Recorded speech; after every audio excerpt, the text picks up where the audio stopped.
you're scared. And you should be. This is not your company anymore. Leave the cheek of CM Punk.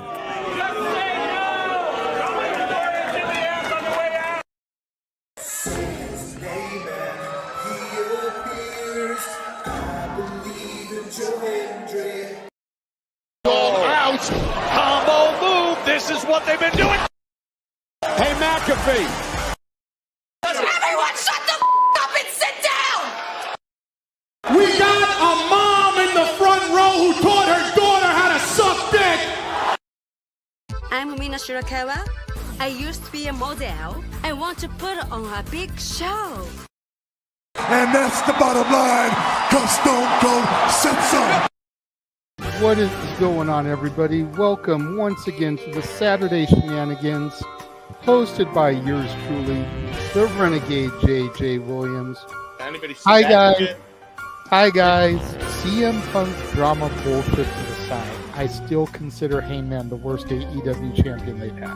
First of all, we're going to bring in Walter Cruz. I said that as a joke when, what's his name, did his promo Monday. He said, I'm from a prestige university. I said he majored in Steiner math. We've got the Heb man, James Hebert, in the house. I do really cool and dumb things on the internet. Right. A lot of shit going on here. A lot of fucking crazy ass shit. Where is Noah JD? Well, say his name and he appears, because we believe in Noah Foster. Fuck is this intro? It is one of those things where, as fans, we do have these desires for what we want to see, but sometimes you can't always get what you want, and there are reasons you truly don't get what you want. I wouldn't even listen to this in Grand Theft Auto San Andreas. What the fuck is this shit? God, rapid whack. Like I said, never been a greater time to be a wrestling fan than with more companies in a more lucrative spot, in a more comfortable business spot, in a sense of mind, it seems, than ever. Again, WWE is not the only one. It is not the end-all, be-all. So let's go back to the Renegade Wrestling JJ Williams to get the official word. JJ, speak! Make sure you tune in every week, because you never know who's going to drop in to join the Shenanigans. Catboy is in the house. Hello, my internet family. I say if you want to make them as evil as possible, make them really mad. We have Mansfield joining the party now. What is going on, Josh? Like I told no one when we were in Cleveland, him joining Chase U was just an unfortunate side effect of my shenanigans towards you, JJ. I know how it can get better, Noah. The panel chooses you. Shut the fuck up, Josh. He said that so like. We got some of the intro back. Yeah, I was gonna say. Just think how you and I had lunch together the other week. That was different. Ladies and gentlemen, the King is here. Say his name and he appears. We believe in King A-Train. There are so many believers in Joe Hendry. The only person on this panel that doesn't believe in Joe Hendry is King A-Train.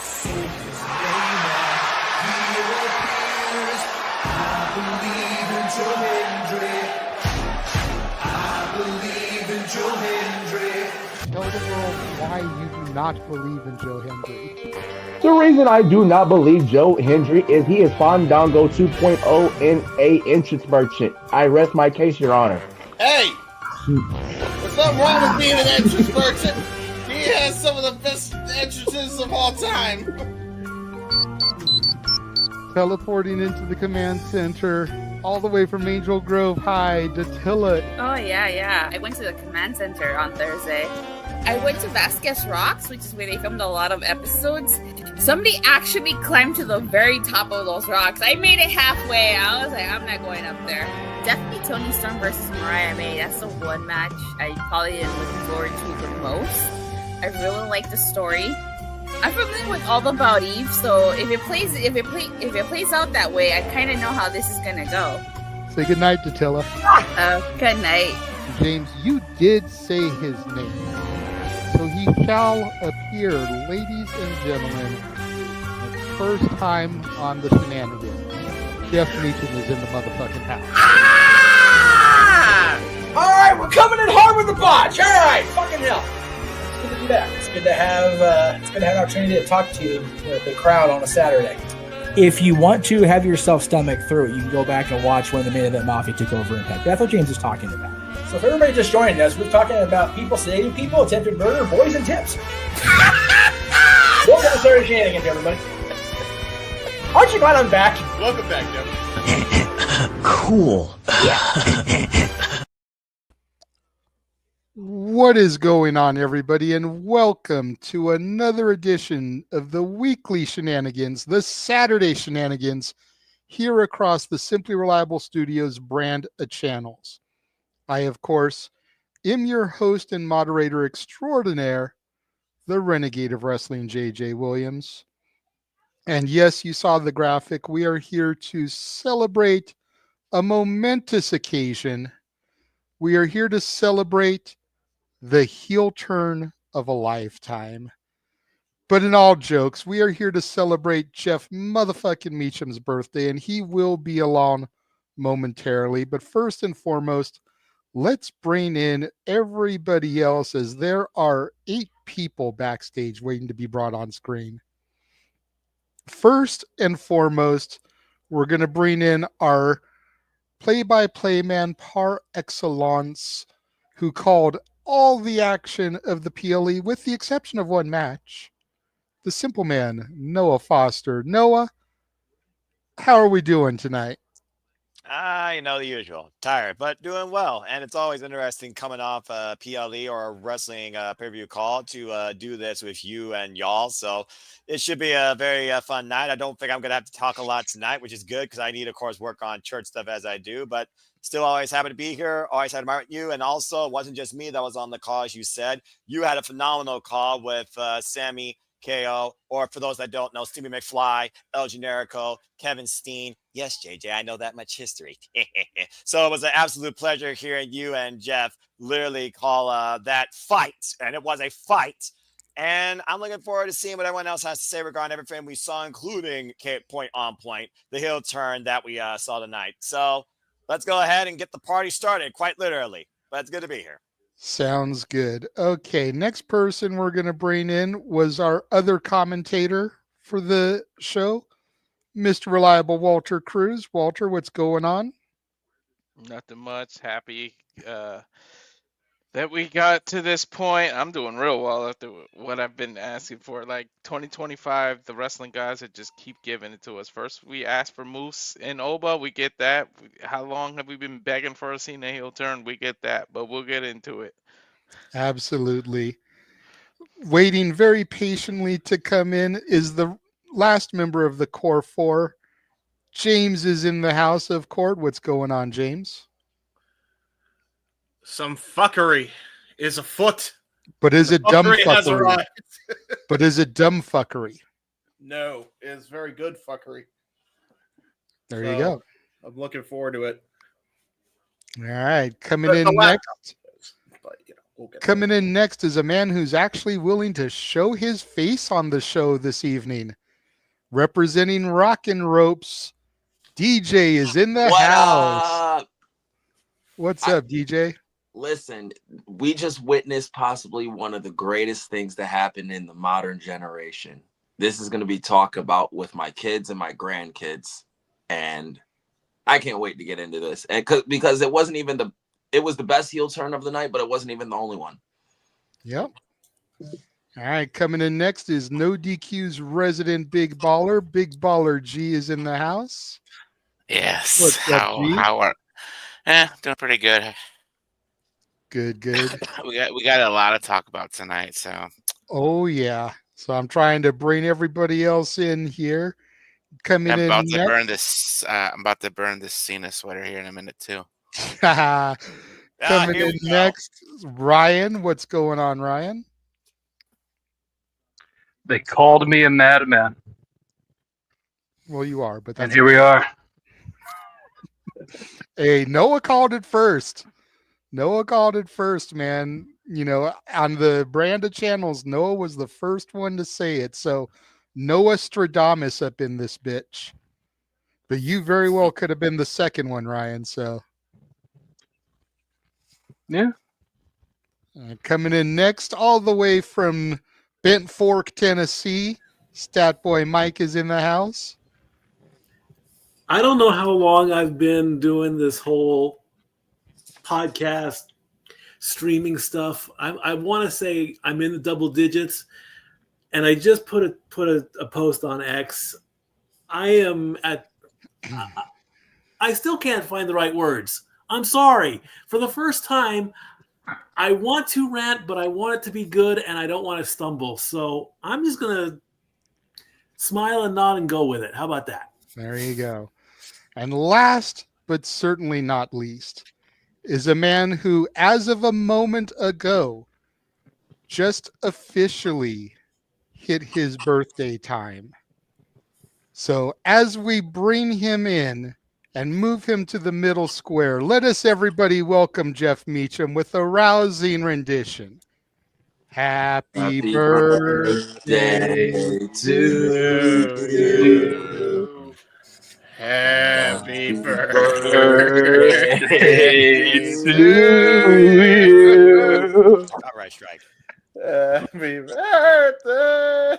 Jeff motherfucking Meacham. Happy birthday to you. You. Happy 18th birthday, you sexy beast. Whoa. First of all, 18 times 2. Things Leonardo DiCaprio has said. First of all, let's give it up for our boy John Cena, shall we? Can we give it up for John here? Can we give it up for John? Let's also give it up for me, who's actually not erased from that picture this time. That's right. That's right. That's right. There was, to those that don't know, there was a time period where me and Jeff had a little bit of heat with each other, and he deleted me from that picture. Yes. So it's good for there to not be two people you can't see in that picture, and only just one. But yes, yeah. It's and second of all, wow, with the lag, that was just next level. What the fuckery? Wow. But thank you all. No, I appreciate that.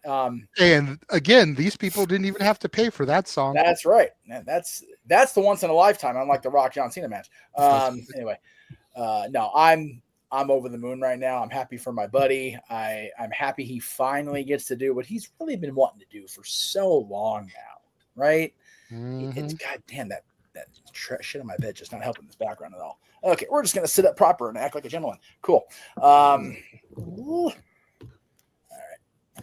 Yeah, it's a good day. And as Bobby the Brain Heenan said, you want to offend me with cash. PayPal.me/Jeff Meacham. There you go. Buy this man a birthday drink. Yeah, seriously. Well, you know what? I've got the best drink for tonight, JJ. I've got the God damn, that background's killing it though. Yeah. Zoa. Buy your. You know what? The hell with it. Whatever. My room's that struggling entrepreneur Dwayne Johnson, who that's right, has $7 in his pocket, needs money wherever he can get it. That's it. Yeah. But also, Jeff, I want to reply to the comment. I actually had a guest last night at Disney as we were making our tram round saying, 21, right? I said, no, actually double, but I appreciate the compliment. Double 21 today for good old JM. And yes, to everybody that has wished me well on Facebook and the Twix and the Gram and here in the comment room and everybody that's going to PayPal me the money I need to just drink myself in stupid tonight. God bless you. And I love you for it. Thank you. But for now, it's Zoa. Well, Noah mentioned copyright strike a moment ago as we were all horribly singing. And what I'm about to do next will most definitely get one. So the channels this is going on, you will have to trim this out later. So for you guys watching live, before we carry on,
God. Well, if that video teaches us one thing, is that the playoff beard is a dangerous thing. My goodness. Whew. 2012 was a rough beard year. Good Lord. But thank you. Appreciate that. It's good to see. God, I forgot about all those characters. It's so funny now seeing the characters because they're coworkers. I actually just saw Mushu for the first time since that photo shoot when we had Lunar New Year. So there you go. There you go. But it's weird that they're all like me, part of the magic now too. It's a beautiful thing. But yeah, thank you. Appreciate that very much, sir. Very nice. You're very Well welcome. done. Good job. Thank you. So, anyways, in the words of our illustrious WWE champion, what do we want to talk about? And I'm sorry, I just can't call him undisputed anymore when there's a World Heavyweight Championship on Raw. Yeah. You know, kind of hard to call him undisputed anymore. So, but what do we want to talk about? Well, completely bypassing the obvious here. Right. So I think my biggest takeaway, and we can go around the room here, but Jade Cargill's fucking back. Yeah. Thank you. You took the words out of my mouth. Yep. I popped so fucking hard for that shit. Hell yeah, dude. Long But overdue. Walter will tell you, and me and Walter are the only ones, and I only say that because I haven't known you, DJ, or you, Ryan, for long, but I have been a Jade supporter since I first saw her in AEW. I get she's green as goose shit. I get she's greener than baby shit, and those of us that are dads have seen some green baby shit. But she has improved by leaps and bounds from when I saw her to now. And she has that 4-letter word that is bookended by A's that is just limited in the wrestling business, and that's aura. She has that special something about her, and I was immediately attracted to her. So I was so stoked to see her back. Anybody else? DJ, you said that I took the words out of your mouth. So I love I put it on Twitter as soon as I saw it. It wasn't the way I would have done it. It was better. Doing it straight out of the jump. Because when you're thinking with Naomi and Liv starting, you're like, okay, you got the two best workers in the ring starting off the match. But then when you hear that music immediately, oh, shit just got real. It changed the whole tone of the match. Mm-hmm. Like I said, it was better than what I would have done. Way better. Because Jade came in, kicked the shit out of her, and she made it look really good. Like, that was the best thing Jade's done since coming to WWE. That beatdown. I'd say in her entire career, by the way. They pretty much did it exactly the way I would have booked it. I just would have had it at the back end. I would have had the last three in the ring be Bianca, Naomi, and Liv, and have her do it then. Yes, that's how I would have did it.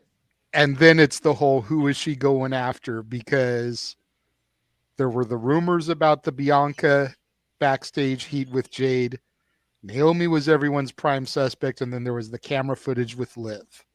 So you had your three primary suspects in the ring when that music hit. And no, but I think them doing it first with Bianca being locked in the cage already and seeing her reactions and seeing how she was just the way she sold it made the moment so much better. Because like I said, it was the urgency. Like if they did it at the end, it wouldn't have had that same urgency. Bianca being locked in her cage, watching her best friend get beat up by her other best friend, and she's thinking it's just out of nowhere. And Jade, for all she knows, Jade's turning heel. Jade's not getting revenge, or you know what I mean. So it's like, it just the way they pulled it off. It was just so many levels and so many layers of emotion and feeling, and that's what wrestling's supposed to be. And I enjoy it. That's what made me enjoy the women's match so much more, because how it happened first, because you're just in shock and all like, wow, they just did that immediately. Yeah. I'm going to throw it to Walter here after I say this point, but I had three very distinct emotions going through my body as it was all happening, because part of me is just cheering the fuck out of the fact that Jade is back. Part of me is laughing at Bianca having to sit there and watch it. And part of me is crying on the inside for Bianca having to sit there and watch it. Like, for real, because I love Bianca as much as I love Jade. That's why I loved their tandem so much. Go ahead, Walter. I just wanted to say one thing. I love how Liv knew she didn't attack her, but was still a little scared when she came out. Like, shit, she might still hit me no matter what, just to run over me to get to whoever it is. Because obviously she don't know who attacked her, but she know it wasn't her. But if you look at Liv's face, she was scared as shit when she saw Jade, and then Jade just turned and went beeline for Naomi. But yeah, I love how they did it at the beginning too. Yeah, that's perfect. So I guess that's where they're heading for WrestleMania. And I know Naomi, but I'm not show her face for some weeks. Can we sell it? I mean, you got a cage door to the side of your dome. Like, can we sell it for a little bit, please? Oh yeah, like I don't want Naomi there on Friday night. I want Bianca and Jade to have an interaction. Was it the dome or was it the neck? It was supposed to be the neck, but when you watch the playback, it was definitely her head. Anybody else as far as the Jade Cargill return? Go ahead, Mikey. Yeah, my wife would leave. This should now unleash that bitch. When I first found out that Jade was coming to WWE, I said it. I said I want to see that bitch, because I didn't see it in AEW, because I don't watch AEW. I should watch AEW. That's a given. But now, with everything that happened tonight, on the day that Hogan turned heel all those years ago with Nash and Hall, you haven't lifted the lid off of Pandora's box. You flung that thing open, and you're not going to shut it for at least 6 months. So, do not screw this up, WWE. Please. Let her be who she is supposed to be. I'll leave it at that. G? You're muted. I was gonna say even my wife would leave me for Jade Cargill at this point. My wife loves Jade Cargill. Damn. She's over here saying hell yeah. That's crazy. But yeah, it was cool to see Jade come back. But yeah, beating the holy hell out of Naomi, I didn't see coming. I figured maybe Naomi, maybe Bianca too. Like, I figured maybe she bust down that chamber door and get Bianca too, but we'll see how this plays out in the next couple weeks. But yeah, you're right too, Walter. Let Naomi sit out for a couple weeks to build up this feud or storyline if they're going with Naomi and Jade at WrestleMania. And I also just want to add real quick, I think the way they pulled off the whole Jade coming in and Bianca showing how she's just mentally losing it, and how they use that to kind of trick and deceive you, thinking, okay, Bianca might lose this match. She might lose quick. She's off her game. She's going to be out of it. And just the fact that she was able to go past all that and win was amazing to me.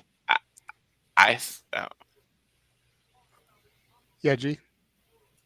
I thought Jade was going to replace Naomi, pull a 2009 with Edge and with an Edge and Kofi Kingston, and have Jade come in and replace Naomi. But I mean, I enjoyed that women's chamber match.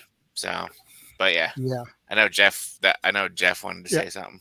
I think Jeff has his hand raised for what just happened on the press conference, and just hold off. We'll get there when we get to that point within the matchup. But yeah, very, very interesting what just happened in the press conference. If you guys are seeing the comments, Daniel just commented what it was, but let's hold off on that until we get there.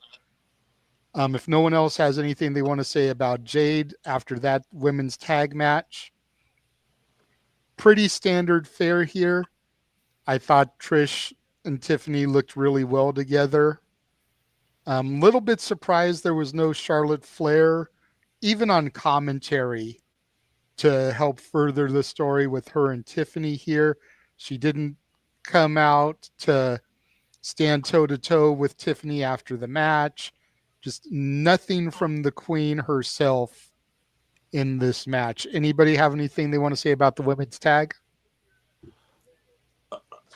How good did my girl Trish Stratus look tonight, huh? Yeah, I was going to say, let Jeff go first because he has a thing for Trish. So, it was such a wonderful thing. I'm glad she's back in this run. It was mentioned on commentary. We mentioned during the match. I'm glad if this is the last run, being her 25th anniversary, this is the last time. I'm glad it's this Trish Stratus, not that heel, whatever the hell that was over the last year and a half or so. This is what I want to see out of Trish Stratus. Being buddy with Lillian Garcia at ringside, helping elevate the young talent. I love it. It's great. And she still looks fucking good. Yeah, I agree. Absolutely. No, so I thought she did a really good job in this match. I thought she was better than how she looked in the Rumble, because I thought the Rumble, she had like a little bit of ring rust that she hadn't knocked off yet. But in terms of the match, it was a good match. I have nice things to say about Nia Jax in this match. She wasn't that bad. This was one of the better Nia Jax matches because, again, she's good in multi-person matches because it hides most of her weaknesses. And she's not hype. You know what I mean? She's not the focal point of the match. So you're not watching her mess up or do all that stuff. All she has to do is just her small, simple things to get herself over and get the match over. And she did a great job. It was an entertaining match, but it wasn't like the most, interesting match coming in. And the reason I don't think Charlotte was on because Triple H already reached his blonde quota. Damn. It's true. He reached his blonde quota for the match. That's the only reason why she wasn't there. I mean, fair. Blonde, you might as well call them Charlie's Angels. Damn. Wasn't there a brunette in Charlie's Angels? I'm just saying. Yeah, there was, but still, that's devoid of the point. Too many blondes. Fair enough. Yes, Ryan. Sometimes less is more, and knowing what happens later, don't need to pack it on that thick. It's all true. Gonna add to that. Really quickly, received a $10 Canadian super chat from Shadow Batash. Thank you, Ash. Love how the Elimination Chamber produced so many story beats and shaped the Mania card. Especially how we got three matches out of the men's chamber. What a ride this road to Mania has been. Agreed. So many people were downplaying the road to WrestleMania from Raw on Netflix until now. DJ being a main one as he raised his hand like, yep, that was me, bitches. I kept telling everybody once the chamber was done, we were going to be on the fast track. We were going to be in overdrive. We were going to be on the fast lane. Take whatever shitty pay-per-view name you want to use for it, for the analogy. It was going to be our turning point. We were going to be going. And goddamn, if they didn't make me Nostradamus here with my prediction, because we got so much coming out of this pay-per-view. What's up, DJ? Oh, no, I wasn't going to say anything. You're good. Okay, just making sure. So after that, the unsanctioned match, Sammy and KO, which I've got to say, it was a blast doing commentary for that match with Jeff, just me and him, considering the history we have with Kevin Steen and El Generico, going back to 2004 for Jeff, 2005 for me. Damn near 20 years of history. The only thing that sucked for me was I kept slipping up on names. I would call Owens, but then I would slip and call Sammy Steen. And it's like, wait a minute, Owens and Steens are the same person, but Sammy and Steen both start with S's. God damn, these two are getting confusing. But aside from that little hiccup in the beginning of the match, to get a praise from the Simple Man like I did for my commentary when he is our play-by-play par excellence for a reason, that means a lot to me. So it was hella fun to do that with Jeff. Jeff?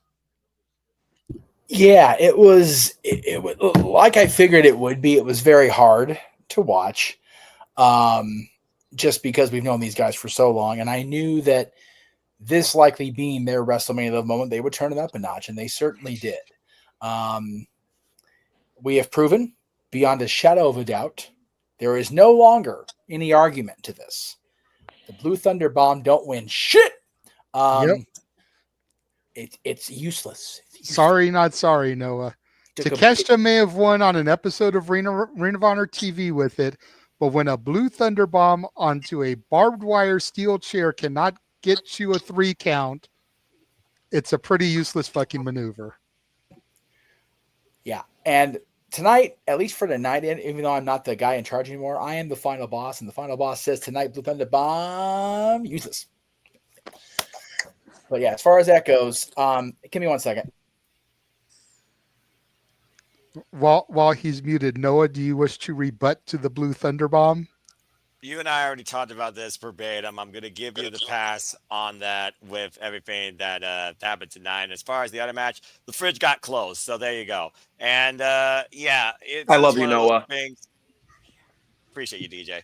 The thing is, yeah, the Blue Thunder Bomb, it is what it is as far as the move. Still crazy ass spot. And again, you did a tremendous job. You called your Raw Passion. You called Stevie McFly, El Generico, Sami Zayn, and Kevin Owens with justified respect to the history that you two have with them. So again, it was a really wild fight. I love the atmosphere, the ambience, the subtle nuances you guys pointed out, from the stinger effects to the nerve damage to carrying the extent of the damage done to the neck throughout. It was brilliant. And again, just to reiterate what I said on commentary, because I don't know how many of you guys watched our coverage to hear our commentary, and I'm not repeating this to try to bash or wear anybody down, but the talent in AEW really needs to study this matchup, because the little things make matches. You know, again, Jeff made sure to point out the way that Sammy was moving his hand, making sure he had movement, selling the neck, because that could be paralyzing. And these are little nuances that the AEW talent traditionally does not do. They're so quick to go from big move to big move and no sell. And it's like these little things are what reaches into a person and drags them into the match. Yeah, G. Yeah, I was gonna say that's one big reason why I stopped watching AEW. So little stuff like that. Jeff, I know you had to mute and go away. Did you want to continue on your point for this match? I did. I apologize. Dylan just wanted to come in. He was saying No worries. he's going to handle his. Well, real quick, I got to let you guys know I got to dip out, and I wanted to wish Jeff a happy birthday before I did. I gotta go join Ropes, join my co-host. He's doing a live. Yes. Sorry. He invited me too. I told him, I was like, bro, I'm on the air. You gotta go enjoy his sexy voice while you can. I gotta be loyal to my co-host, and plus I miss Ropes. He's been neglecting me, so I gotta go shoot the shit with him for a second. We get it. None of us have as sexy of a voice as Ropes does. He is a gorgeous person. True. He is true. But remember, Rockin' Ropes tomorrow, so stop by. We gotta work, unfortunately, bro. You gotta get him to come on here so we see his face too. Right? I will try my best. Yeah. Later, DJ. You've got the link. If you want to pop in once you're done with Ropes, you can come back. I got you. Thank you. So just so you know, JJ, I also have a super chat from Emmanuel. He donated for my birthday, and he has a Cena-centric topic Okay, too. so we'll get to that when we get there.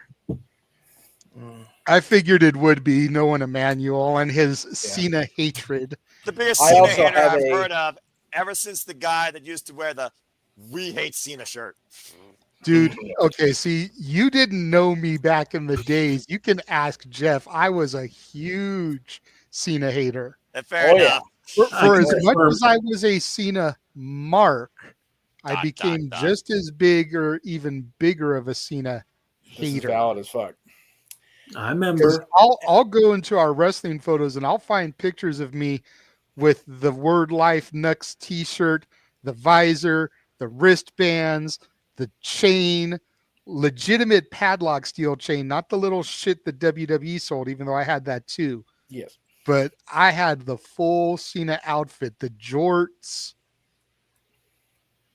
But that just made me hate him even more when things happened back in the day. But go ahead, Jeff. You were still talking about KO and Sammy.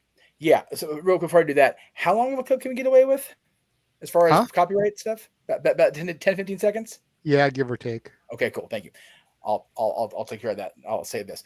Yeah, Sammy Like and I said, Kevin, I know again. we're going to have to trim the segment from the Beatles Well, song sure, because I played the whole thing. So Yeah, Sammy. I knew Sammy and Kevin was going to be brutal.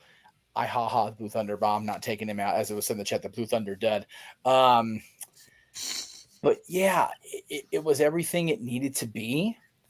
I feel like probably feels like they kind of pushed Sammy away really quick to get to Randy, but Randy's been out the longest. Randy was selling it first. We need to get to that moment, and I'm looking for, like was said, there are so many WrestleMania paths that the groundwork was laid leaving Rogers Center tonight. I'm here for every bit of it, including Kevin and Randy.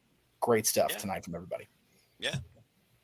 Anybody else have anything they want to add about Sammy and KO? I saw Mike go up first, and we'll go to you, G. Go ahead, Stat Boy. The barbed wire chair and the thunder bomb, I think not even glass, C4, and thumbtacks could have saved that spot to make it any more brutal, to make it any more, oh my God, and he still kicked out. You know, stuff like that. Just if the thunder bomb is not going to be played like that, just stop using it. I mean, it's over and done with that. And as I said in the watch along, or when I popped back in, we had a best friend. We called it the Jamal moment. I mean, taking barbed wire to your eyes, that's definitely gonna F you up in more than one way. Yeah, I should have done that. I try to only break that out on special occasions, but since you called me on it, since you brought it up, go ahead and do it one time for him, bro. No, you do it better. You take this one. All right. Yes, Jeff. That's how people get fucked up. There you go. I'm glad Randy's back. You know, hey, this will Randy and Kevin should put on a good story together as well.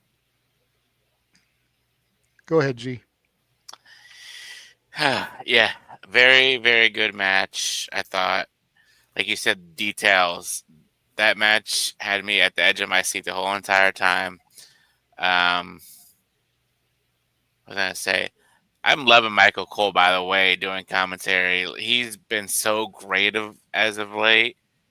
You know, he's able to do not, I guess, what he wants, but like he's more emotional. He's more, yeah. Let's just go with emotional towards the matches.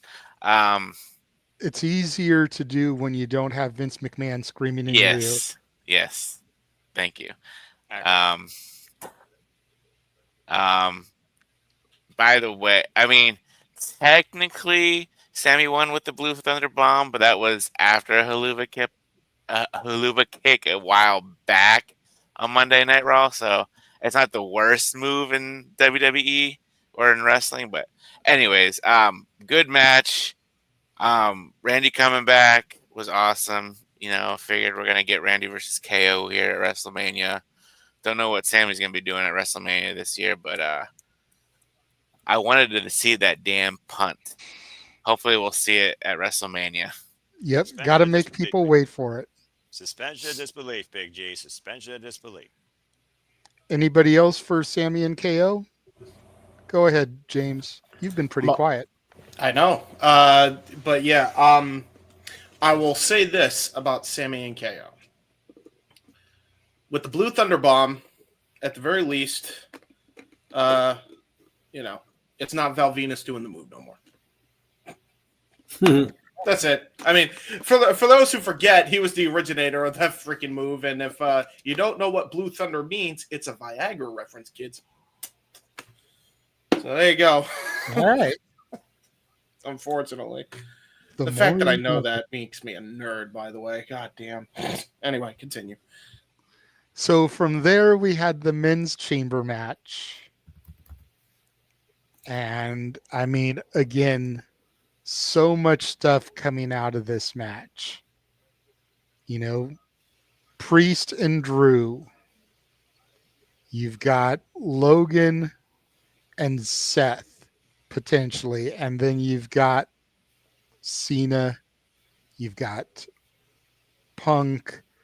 You know, if we don't end up with Punk and Seth at Mania and we head towards Logan and AJ, which has been kind of teased here lately backstage at Raw, like so much good stuff coming out of this matchup. And then, of course, you had Punk and Cena just finishing the match. That I know that there's a lot of people that have been watching, like us, going back to 2011 with the whole Summer of Punk Part 2, Money in the Bank and everything, that were just itching for that moment. Yeah. Not getting to the big turn that came after the match. Thoughts on the men's chamber? Go ahead, G. Yeah, thought it was a good match as well. You know, Rollins and Drew starting off was a good start. You know, they have the history with everything. And then, like you said, you know, we got some potential WrestleMania matches coming out of the men's elimination chamber match. Punk and Cena being the last two, but that was the right choice as well. You know, like you said, given their history. And I'm thinking to myself, why the hell is John Cena and CM Punk hugging in the middle of the ring during a match? I'm like, come on, we don't need that. We know you guys have respect for each other. Do a simple dap or handshake, whatever, but don't hug in the middle of a match. Like, really? Yeah, Cena winning. I mean, we'll talk about what happened afterwards, but I guess was the right choice. We'll see. We'll see what happens with Punk with his favor. You know, we'll see how Roman Reigns fits into everything too. So, but we got a lot. We got about a month and a half left to see what happens. Mm-hmm. And just looking forward to the ride. Yep. Anybody else when it comes to the men's chamber? Yes, Jeff. If anybody wants to go before me, they can. I just want to make sure I get my thoughts in before we move on to the final segment. Go ahead. I give my thoughts after. Go ahead, Jeff. Okay. Yeah. Just for me, and it's recency bias is a thing. But I thought that was one of the best booked men's chamber matches that has been laid out in a long time. And it was a lot of unexpectedness. And like was said in the chat, you know, we had 3 distinct matches come out of the result of that match. If you think about Punk and Rollins going one more time, much like Rhea and Liv, I think Punk and Rollins deserves that WrestleMania stage. Is it going to be the main event that Punk, I think at this point, has earned? Maybe not. Is Roman going to be involved in that? Because we did not see Roman Reigns tonight like I figured we would. So that's interesting to think about. What is this bloody favor that Heyman is going to owe CM Punk. That's the thing, right? Mm-hmm. There's that.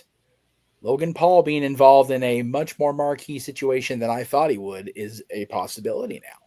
He was very much involved in that chamber, and I will try not to vomit my mouth. I will give Logan the flowers tonight. He did good tonight. And then of course we'll get to it, but the winner of the chamber and the man who I sent you the video I was talking about, JJ. Got it.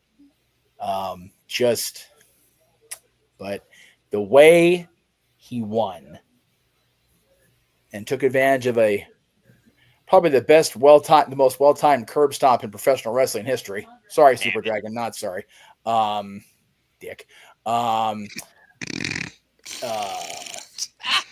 Really not sorry. I love how like 5 minutes ago we're talking up our love of PWG and our history, and now he's calling one of the owners a dick.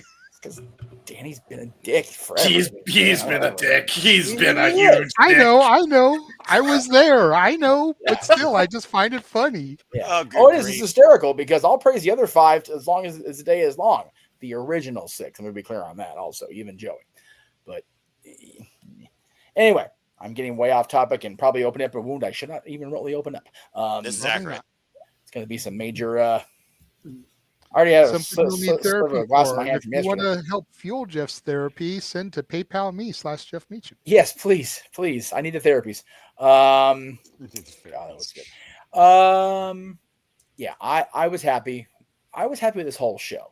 Thank you, Brian. I am so grateful to the company for unintentionally giving me the night off for my birthday. Good stuff. Yeah. But yeah. Anyway, good stuff. Good times. Walter, go ahead. If you want to fund his therapy, PayPal him. If you want to fund, a month worth of New Orleans, subscribe to me because I need that. I'll She go with literally him. There you voiced go. it That's on the there you air. go. Yeah, exactly.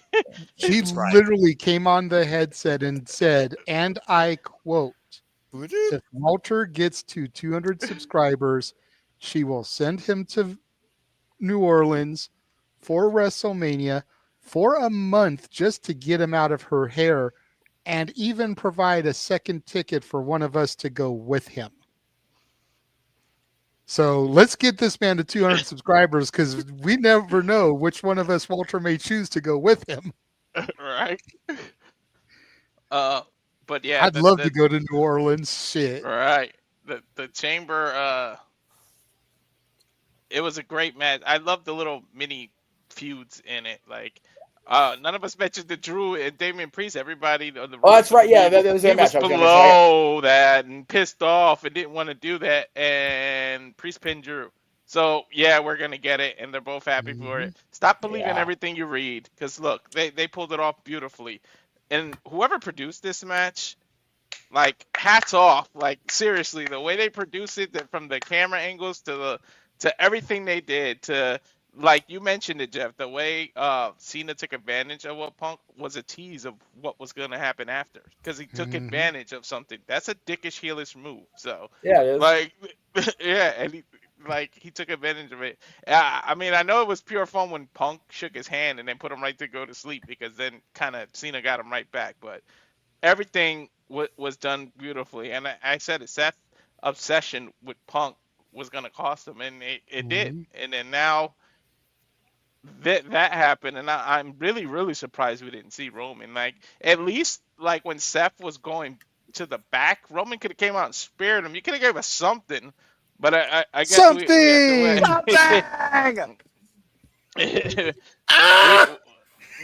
We'll see. We'll see what we're gonna do, but yeah, man, to not go into the aftermath, the match was beautifully well done, and Cena and his tag team partner, that bald spot, did what they had to do. You know what? So moratorium on that for the rest of the night. It's my birthday, goddammit. I gotta say, we've got to give credit to the intricacies of how they did the GTS into the AA. Yes. That was so solid and so beautiful. Yeah, go ahead, G. Never mind. I was gonna say, now that, off topic real quick, now that Cena is with The Rock, maybe The Rock can get Cena some Rogaine for that bald spot of his. Or shave his Right? head. Now that he's gone heel, shave his head. Seriously, We were joking that the main event for WrestleMania is going to be sponsored by Rogaine and Just for Men. Oh, for the love of Pete. Rock promised him everything. He's going to show up Yeah, Friday he with promised a new him head of everything, hair. so he's going to get him some hair plugs. I was gonna say Bosley and Just for Men, but that works too. Just wear a Anyways, damn fedora suit. yes, Mikey. Match 705 in the stat book of John Cena. Finally, I get to put that he actually won something.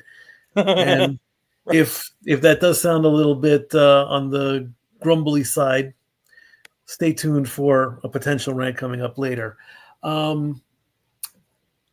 So now this, of course, sets up Cody and Cena and the preliminary stats. And I'm going to confirm this, so this is not quite yet confirmed. It looks like in every match that Cena and Cody have been in, Royal Rumbles accepted, of course, Cena has won every single time. I'm still confirming this. You can say, Cena and Cody were in a Rumble together. Cody won the Rumble. Cody has a win over Cena in that sense. Take that how you will. But as far as one-on-one matches or tag team matches, I need to look a little deeper. I have not seen anything yet, but it's still preliminary. Time out real quick, Mikey. Let the birthday boy blow out the candle and make his wish. Okay, go ahead. Cheesecake. Bravo. Just didn't want the cheesecake to melt under the candle while you're waxing. I wasn't even paying attention to that. I'm so sorry, bro. I love you. Oh, you're good. Okay. I haven't found anywhere that Cody has defeated Cena in a match other than the Royal Rumble. So I have a lot to work. That boy's work is never done on that one. So, congratulations on the win, John. Good for you. You're still not the best in the Elimination Chamber. You're tied with somebody, and you're never going to get that stat. And yes, I'm turning bitter at this point, but well, as we transition into why you're turning bitter, and the birthday boy munches on his cheesecake, I am going to turn things over to Nostradamus first and foremost, because he is the man who originally called this. Yep. In our stable of channels. Yep. Noah Foster, go ahead. Look, when you literally are on your last road and you put up this desperate call that you want number 17, when at first you found it irrelevant, and you have those same length connections to The Rock when it comes to that Hollywood outtake, you had to know that something was going to give with John Cena's babyface. You can't see me anymore after this. Fuck that shit. I want everything. I want number 17. I'm willing to do what it takes to get it. It had to be him. There's nobody else that hits that level of star power and outreach besides The Rock than John Cena. It goes as simple as this. But at one point, John Cena called him Rock the hypocrite. You only are here part-time. You're a VSL. Like, you believe you're entitled because you're The Rock. Blah, blah, blah. John Cena, have you looked in the mirror? He clearly did. And despite the fact that everyone's talking more about his head than his actual spirit, or lack thereof now. It had to have been him. And again, if you're going to create a polarizing atmosphere with Cody Rhodes, who has been the people's champion now since coming back home to WWE, John Cena was the perfect counterpoint. But you can't have two baby faces, right? So what do? One of them's got to go heel. Unless Cody was going to dye his hair black, it wasn't going to be the American Nightmare. You had to pick Cena. Cena and Cody is the biggest money match on your marquee you could have right now at WrestleMania. No offense to CM Punk or Cody Roman 3, because also Cody and Cena for the WWE Championship, it's never happened. So it's a first time underneath these circumstances on the grand stage of them all where you really figure about, how does Cody's story continue, or how does it end, and how does John Cena's last time is now continue versus where it began.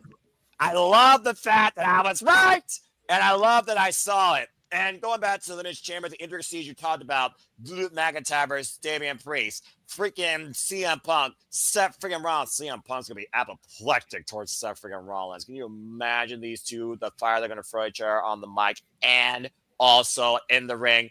CM Punk's going to try and kill that boy. So, again, it was just a tremendous men's chamber match and beautiful cause and effect, as I literally talked about. It would play out quite literally as that. Cena won. Cena heard Cody. Cena saw The Rock. No words needed. To all the little kids, it is what it is. It's business. To the men, you wanted this. Now you got it. Are you going to regret it? Find out soon enough. This was absolutely tremendous. And I cannot be more excited for WrestleMania now than I was before. It was subpar prior to this, but John Cena, a heel John Cena, that I might finally see out of the jorts and in a suit with a different theme as the WWE Undisputed Champion versus Cody Rhodes, who might go literally die and be reborn again like he was against Bray Lee, God rest his soul. Dye the hair black and beat the corporate champion with the final boss insurance policy. I think we're literally looking at WrestleMania 2 SummerSlam program based on what we saw tonight, especially with the added emotional value with Michael Cole literally going into Cody Rhodes. I was waiting for John Cena to go after Michael Cole and try to choke him out with his tie. Because, again, who's going to threaten John Cena now? He's with the final boss. They run WWE. I love this. And I cannot wait to see what happens next. Well, as far as what happens next, Noah, let's go to the beautiful bean footage.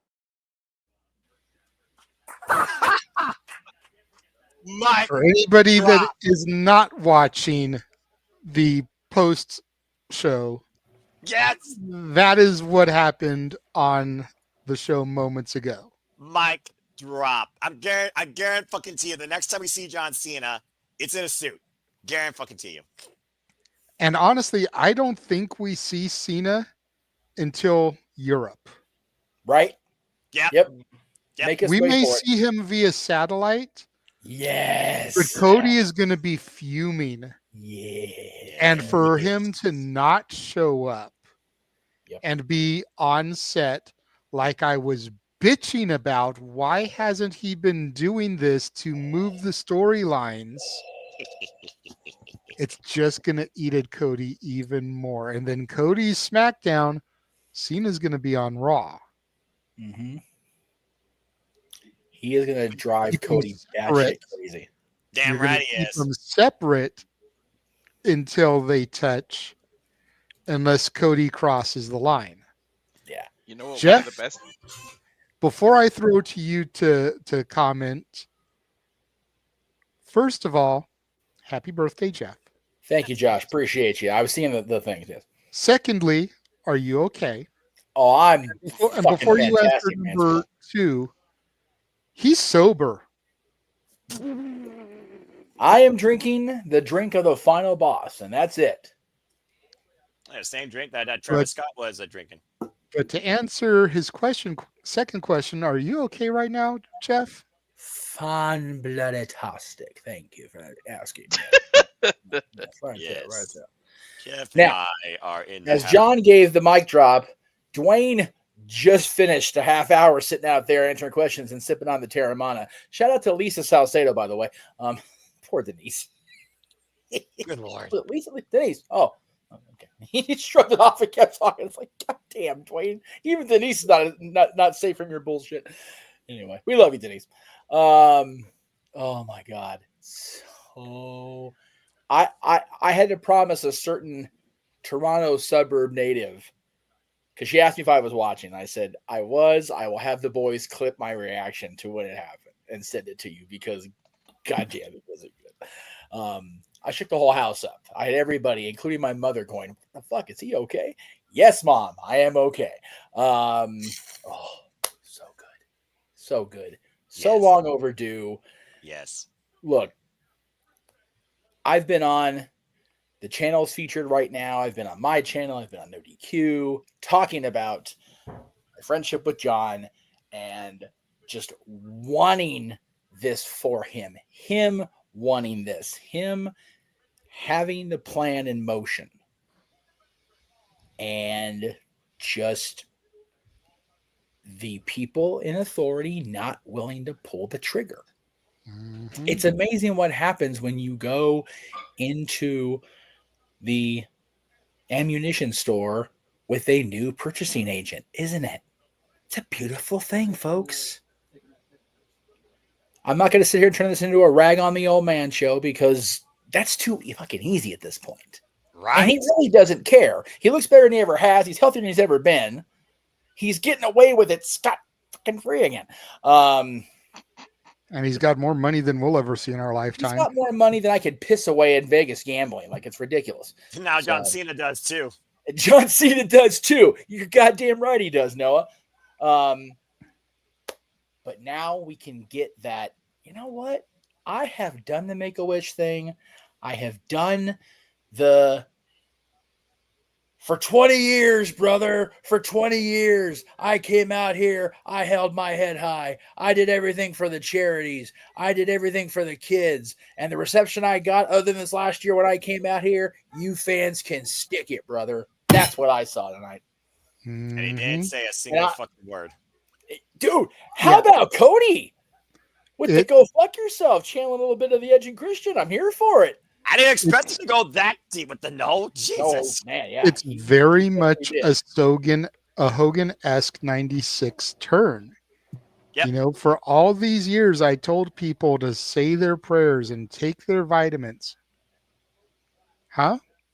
You're muted, Jeff. No, he's talking to somebody else. Oh, okay.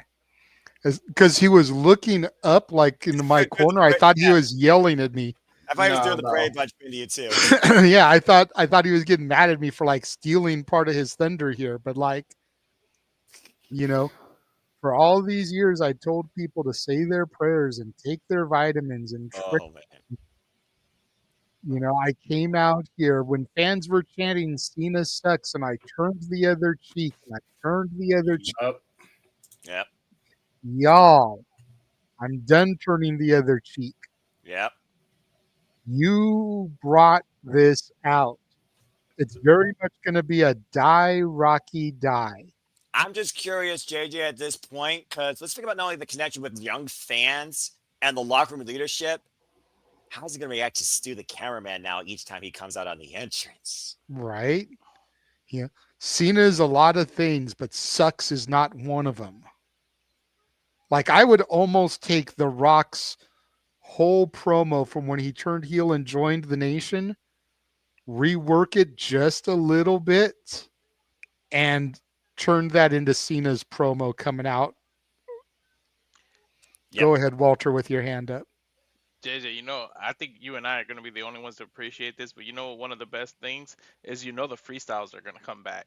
So we're going to hear a hell of a lot of Stardust references and things like that. Like, he's going to run Cody through the shit with the freestyles. And you got Travis Scott.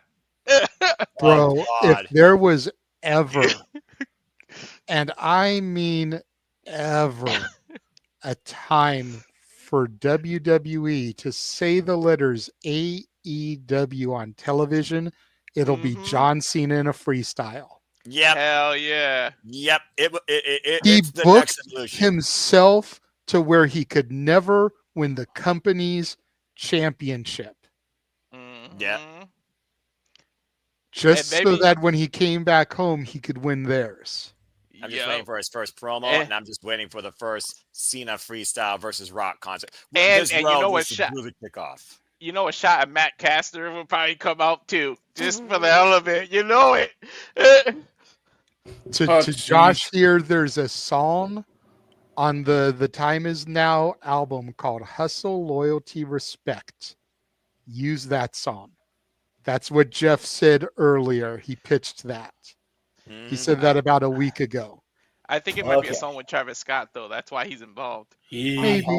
Yep.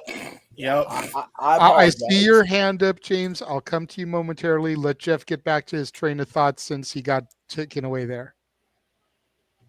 If it was anybody else interrupting me with a surprise birthday wish, I would have said no. So anyway. Who was it? It was Dylan's mom, actually, being nice and cordial and the whole thing. So like, okay, I'll take the one who got the emoji over her face in Jeff's birthday video. Yeah.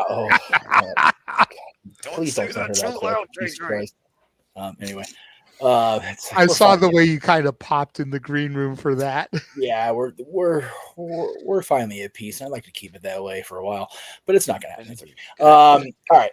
Yeah, I have been. I forgot where I was in my train, so I'll kind of back up the track a little bit here.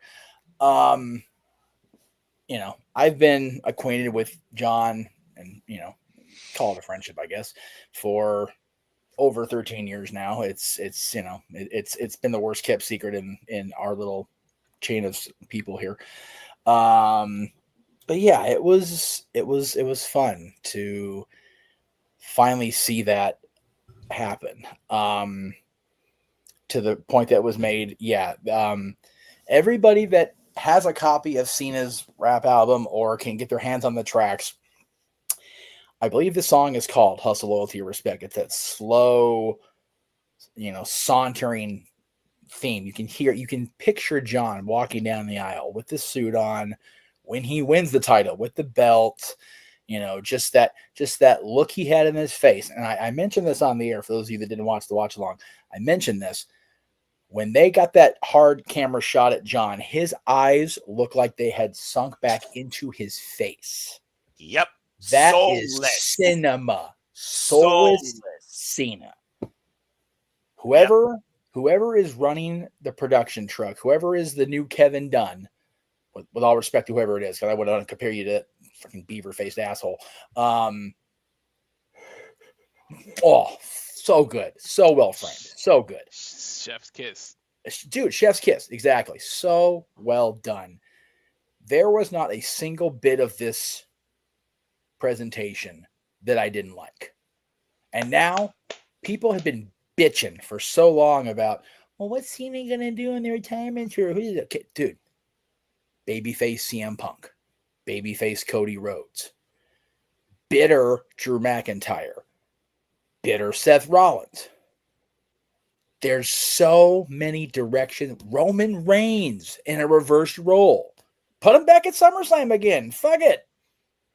Yeah, get John Cena that win back. Seriously. Dude, if I knew I could afford it, I would go to that SummerSlam, because my SummerSlam memory of John Cena is getting his ass whooped and then Brock Lesnar coming out and eating the scraps. Like, Anyway, if Brock wasn't in trouble, they would have ran that back too. Dude, Yep. Okay. All right, here, wait. Hang on, let me get close again.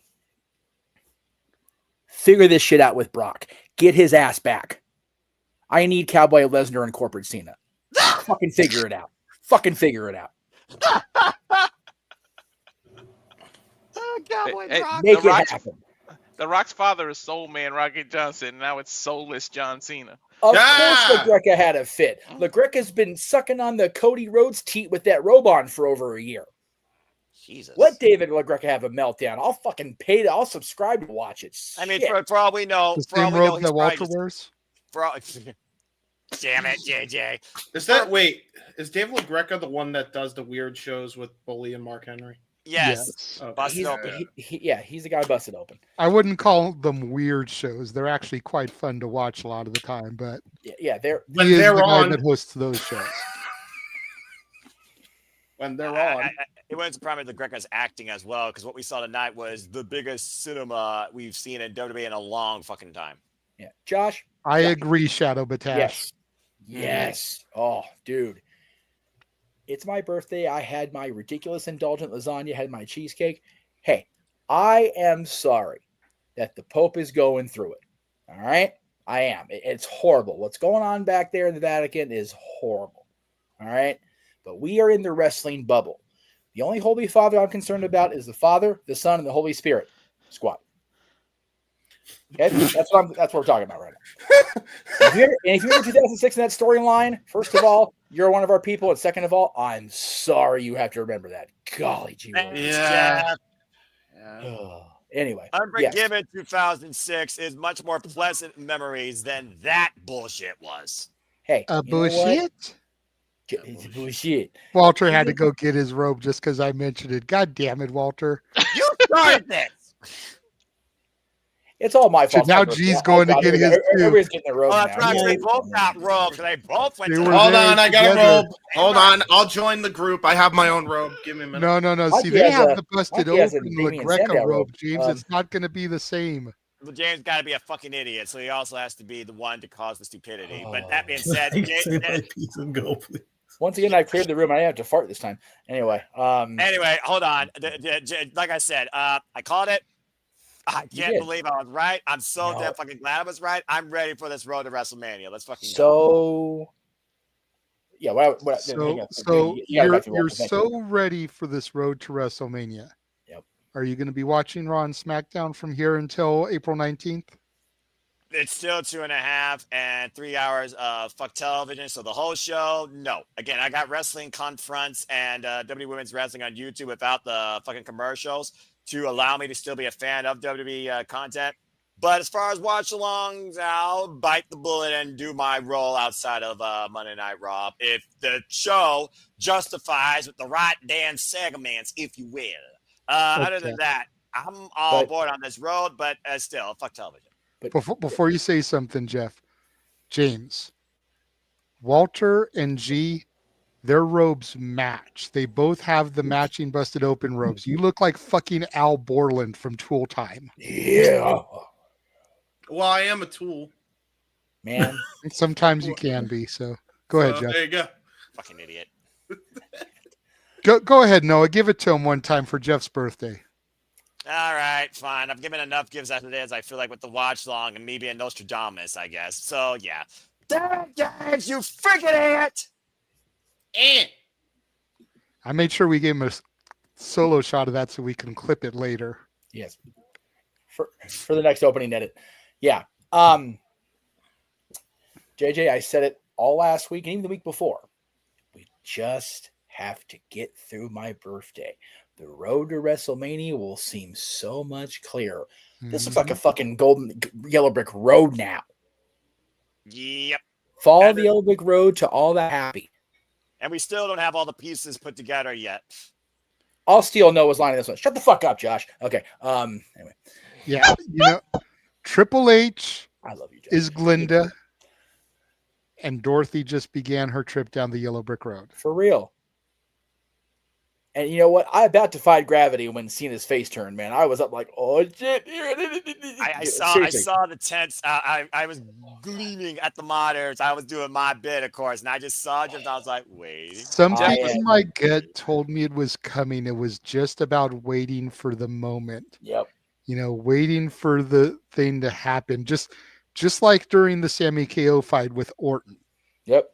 In the pit of my stomach, I knew it was coming. Yes. But you got Walter here talking about it like for 15 minutes ahead of time. So you can't get that shocked reaction when it hits because it's been talked about now for 15 minutes. Yeah. Nice job, bro. Hey, sorry. I'm sorry. But, and it was the same thing there. Like I sensed it. I smelled what Rock was cooking. Oh. Smell-o-vision over the TV and everything. And it had to be what he was cooking because we had leftovers here tonight. So it was just reheated food. And dude, one of the reporters asked The Rock how long was it cooking? Like I could smell it, but it was when was the shoe gonna drop? And when Cena went in for that hug on Cody, I was like, okay, this is it. And you could see The Rock give the head nod. It's like, okay, wait for it. Dick kick city. Yeah. And I'm sorry, The Rock's when the Rock did this, and John's face just morphed. I was like, oh fuck. You took it and dare so I say, literally. This was better than Triple H's. Like, I'm sorry. The way but think about this, guys. Think back to October. Hustle, loyalty, respect. I think that you got your answer to that question, Walter. Yeah, we thought the 3 was a whole different 3. That's really good, Jeff. I love that. We live in DX's world. They just let us play in it. Yep. This is accurate. What it is, folks. And like that poster I created, I live in DX's world no matter where I am in my life. This is also accurate. I would agree with Josh here. It's very rare I agree with Josh, but yes, I think he's there. Yeah. Statboy, do you know what those words are? It's the same phrase that somebody that we often quarrel with on the NoDQ side of things. Let it play out. But the other one you're talking about is thinking a 2-word phrase. Well, of Yeah, course, I was thinking of 2 words. Well, you know what though? Neither one of them has to actually say it because it doesn't need to be said. I knew we would get here. I knew we'd get to the end of this night. I knew we would get to the point where we would have a clearer vision of the next 49 days. And people were just so, the build is what it is. Oh, the Rock's coming in and, ruin it. Like, man, I forget what show it was I was watching, but it was mentioned, ISO, how do you say it? I show speed? That is how you say it? Yep. For a couple of minutes, it was like, oh, this guy. And then he went on to have the most viral 90 seconds in the history of the Royal Rumble, maybe in the history of WWE. If you just waited 90 seconds and didn't get your panties in a bunch, you fucking bunch of Twitter twats. Like, seriously. I'm just so glad Vince is gone because none of this shit would have ever been possible to happen. And you know what? Like I said, there will never be any clear, definitive proof or clear, definitive convictions laid upon him. Whatever. My name ain't Paul. That's between them all, right? Vince steps away. He seems like he's going to be the healthiest of the bunch. If you look at Linda, she's stressing because she picked a side that is going to be an interesting road delay the next 4 years. She's going to probably be losing all her goddamn hair faster than John is. But while Vince is backed off, his kids, his daughter, his son-in-law, everything's good. Everything is great. Everything is grand. They've got the whole wide world in the palms of their hands. And it's fucking beautiful to watch it. And we're literally 1 year, about to hit 1 year since the Apologization of Beck era began. This is a hell of a follow-up from its genesis. And people were so worried it was going to be a sophomore slump for WrestleMania. Dude, the next 49 days, I'm going to be sitting here like this at work, like, I love it. From the TNA relationship to I this, don't like, want none it of that to come shit any is possible. possible. We had the TNA X Division Championship defended on NXT, the TNA Tag Team Championship by the fucking Hardys, no less. Dude, What was that, G? I said I don't want it coming any closer because it's just another year for me. I'll be 37 and on WrestleMania night 1.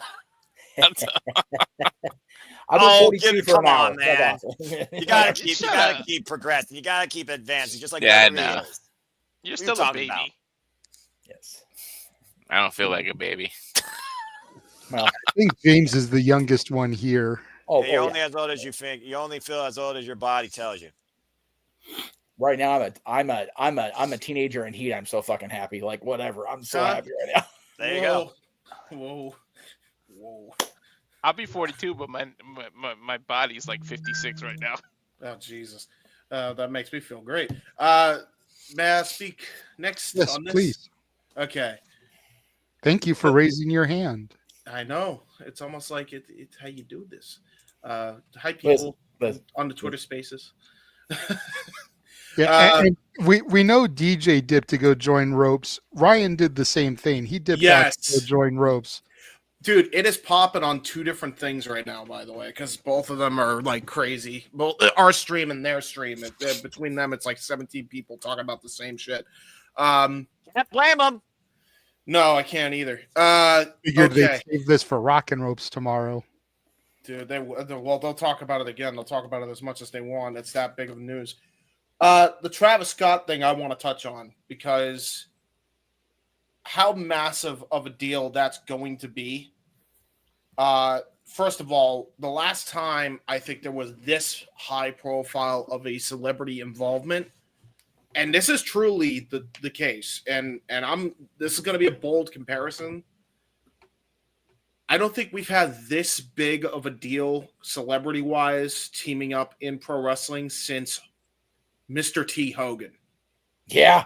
It's really right up there. Like, the fact that he physically got involved, poor Cody got the freaking stiffest slap of his life from that poor guy.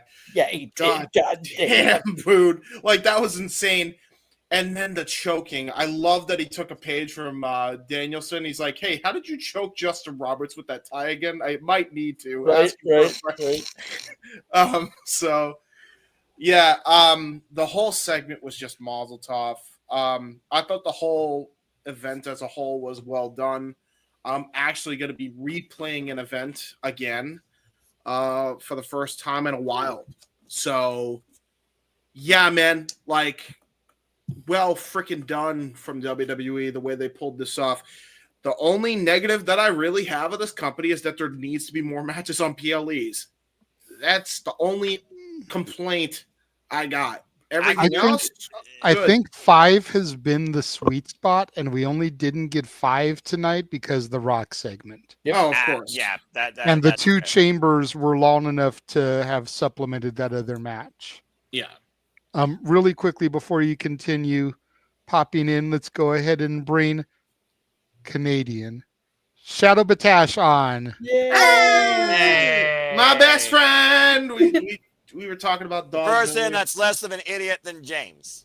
And Safet says Drake was there. Well, yeah, he's running from Kendrick Lamar. He's trying to be everywhere Kendrick Lamar isn't. Goddamn right. Dude, yeah. So not. I was about to say, I'm so glad somebody brought that up. Okay.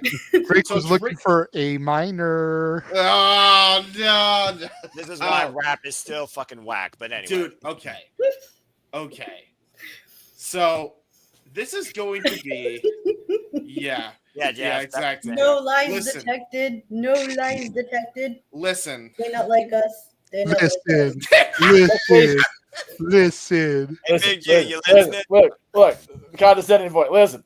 Fucking listen. Hey, look, don't give me the OMG. You opened up the can of worms by mentioning he was there. Yeah, you did. You set me up with that layup. You chose the violence today, Safet. Apparently, they played No One Like Us, and he had left the building.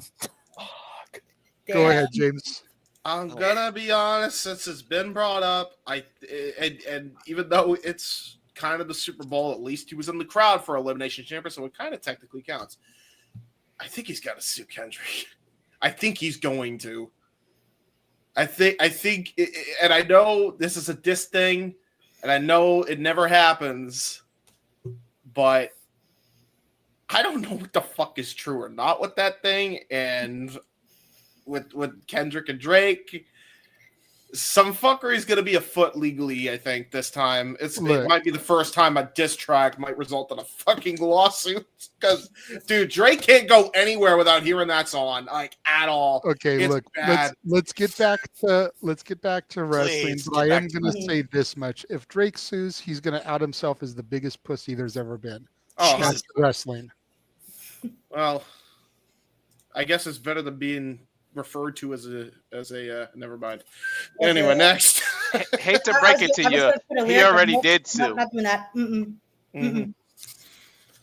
What would you say, Walter? Hate to break it to you, he already did sue. That's why people are mad at him.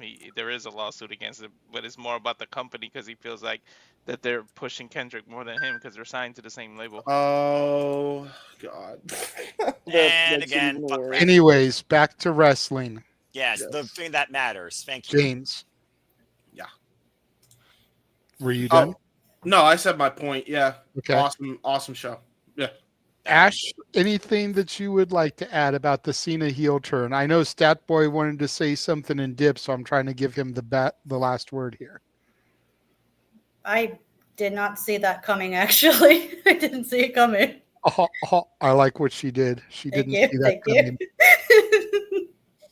Yeah, I was caught off guard by it because I had no idea who was like going to side with The Rock. I'm just like, I'm my mind because I'm like a big ass Cody Rhodes hater. I'm like, do it, Cody. Prove me right. Prove me right. Give me my vindication. And I'm like, oh, Cena's the one turning heel. Cool. Something we've been waiting for a while now. Awesome. Let's see how this plays out. There you go. Yeah, I mean, when it comes right down to it, and Josh sent me the picture, so I'm gonna load it in here real quick. It's like, dude, it all makes sense. We talked about it a little bit on the pre-show and everything, but there's just so much to it. You have the whole trying to figure out where the image went. It said it's saved, but I don't see it saved. Technology as boggle as the rap industry. Then again, nothing's more whack than rap. Anyway, yeah, it's just one of those things though where, like I said, the little nuances was there with the longevity of John Cena and The Rock's, Dwayne Johnson, the final boss's careers. And again, if it's his last time, you know he's going to go all fucking out to get what he wants. There you go. All the way he held it up at first. Wow. Yeah, it was there the whole time. Oh, yeah, because he did the thing. Yep.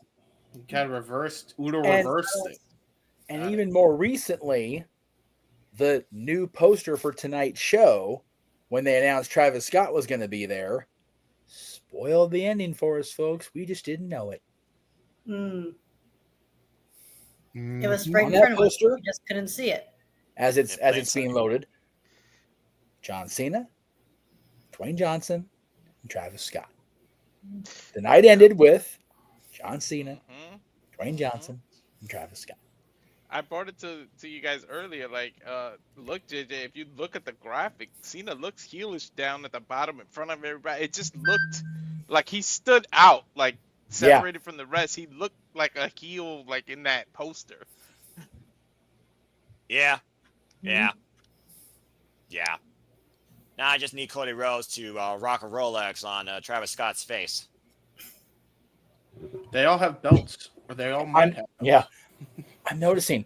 Do me a favor, put the image, that image I just sent back up here real quick. Look at John's face after it's all said and done. John always found a way to not be angry John. Chris Van Vliet said it when he posted the clip of John dropping the mic. Heel Cena's gonna hit different. This is gonna be such a wild fucking ride. Yep. Hey, maybe Cody goes and gets Bad Bunny to go counter Travis Scott, musician. Nah, you get downstage. You got more numbers that way. All right, Stat Boy, I know you've been waiting, and I know you're going to dip afterwards. So if you're going to rant, here's your opportunity. The floor is yours, sir. I'm glad I'm not the 20-year younger Stat Boy than I am now, because the younger me who once marked out and actually wore the John Cena throwback with the chains and the wristbands and all that, if I was still doing that, I would rip that shit off of me and burn it. That's after what I saw tonight. I'm still a little bit surprised. I know how can you say surprised it's taken all this long time to do it? Fine, you got. It's like it's last year's WrestleMania all over again. You guys wanted this to happen. You got it. What are you going to do with it? Who knows? Where's it going to go from here? Who knows?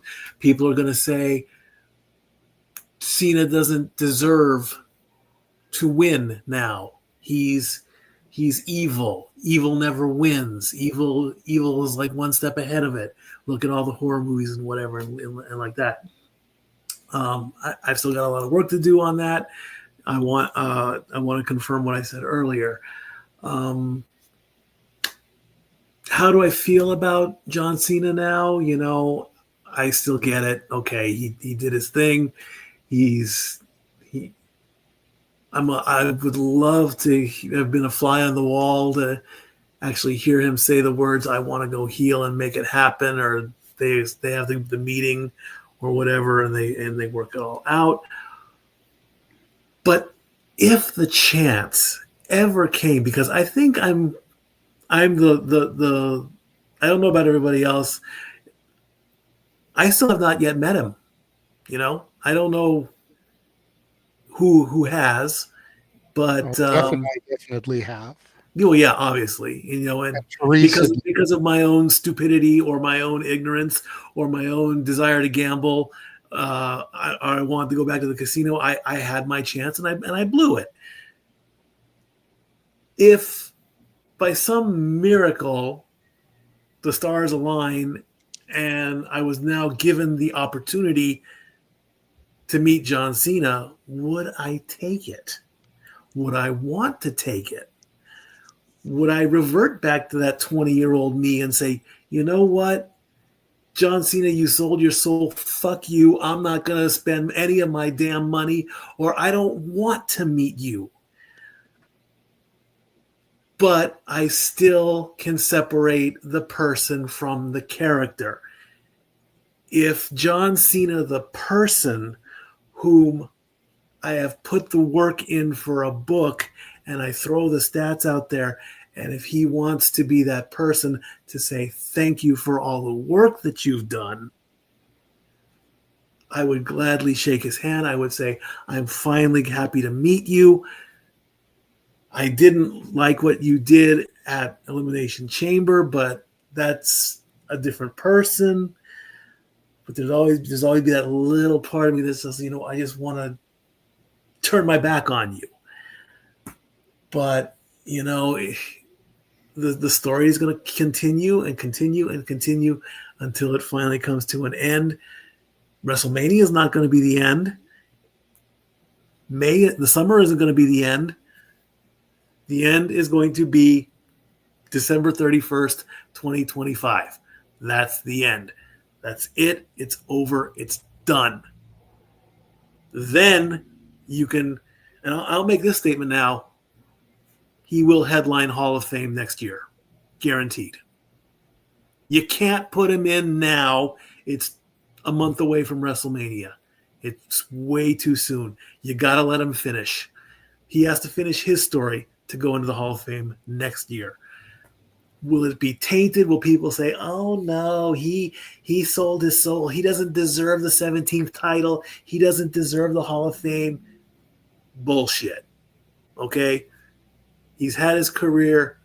He absolutely deserves. Does he deserve the title? Yeah, I'm 50-50 on that one. Does he deserve Hall of Fame? Yes. Absolutely. Hands down. No questions asked. But, you know, I'm glad I'm not that young stat boy anymore, because I would have ripped the TV off the hinges. And if you think when HBK kicked Hogan and I yelled, what the fuck do you think you're doing? Or what the hell are you doing? I would have gone beyond nuclear tonight, and I didn't. Brother Jeff, you know how much I love you. You are the reason I'm in all this stuff with you guys. I hope you've had a great birthday. I want to do more for you. You know that. I still want you to come out here. You know, if I have to drive all the way out to California and drive you all the way back to Tennessee, and if I had the funds to do it, I would do it, because I want you out here so bad. But have a great, you know, someday you'll be out here, Jeff. You know that. Come on. All you guys will be out here someday. I still believe. I will risk the concussion protocol and fly. I'm not driving that far across the country with anybody.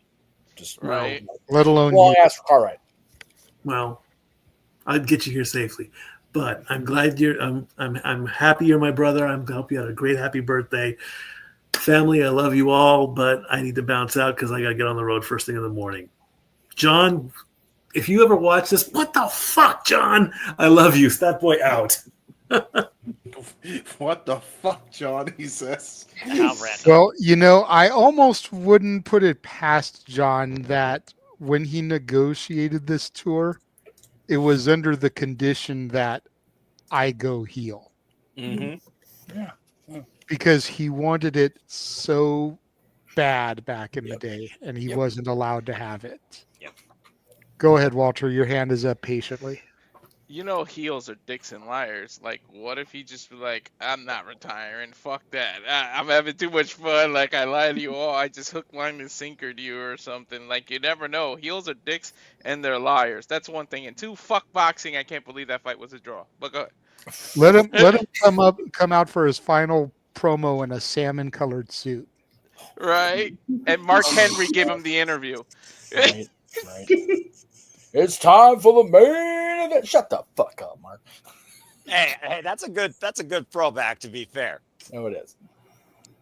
All right. I fucking love it. I think everybody has given their thoughts on Cena and the rest of the chamber.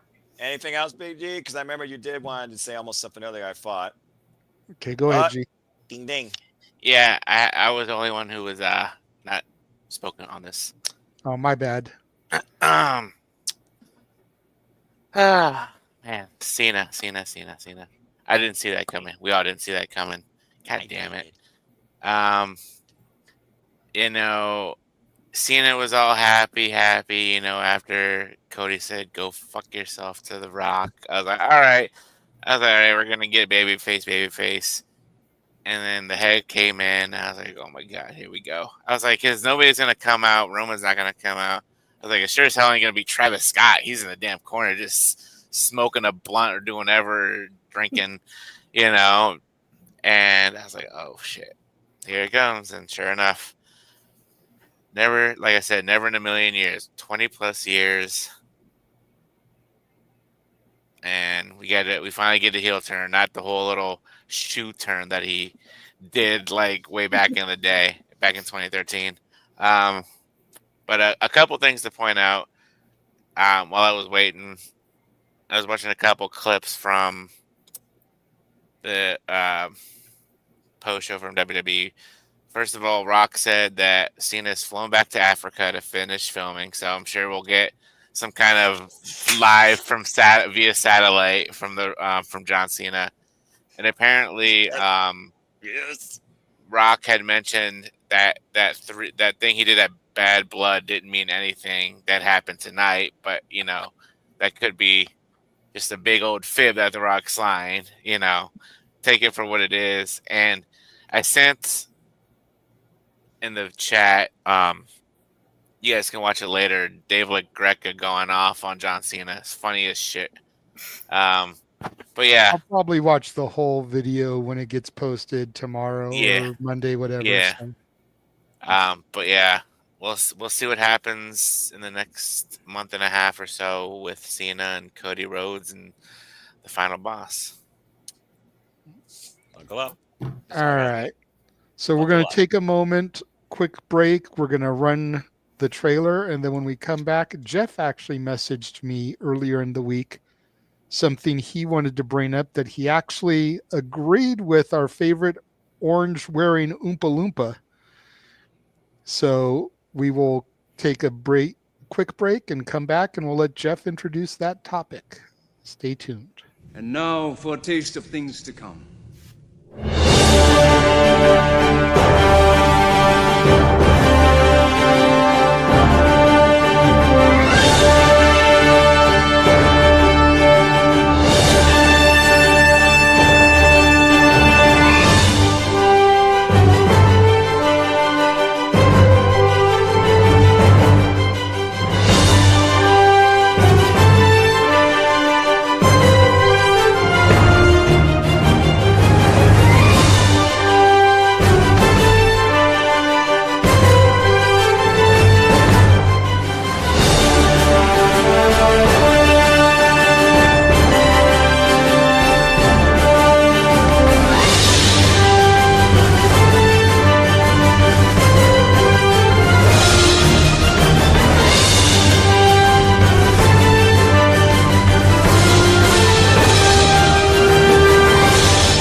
I still can't justify whether or not SummerSlam legitimately should be a 2-night spectacle, being the biggest part of the summer with the biggest party sometimes is a downturn. But either way, truly here at the Super Studios, we encompass, embrace, celebrate, cover, and react to all the wrestling and other stuff too.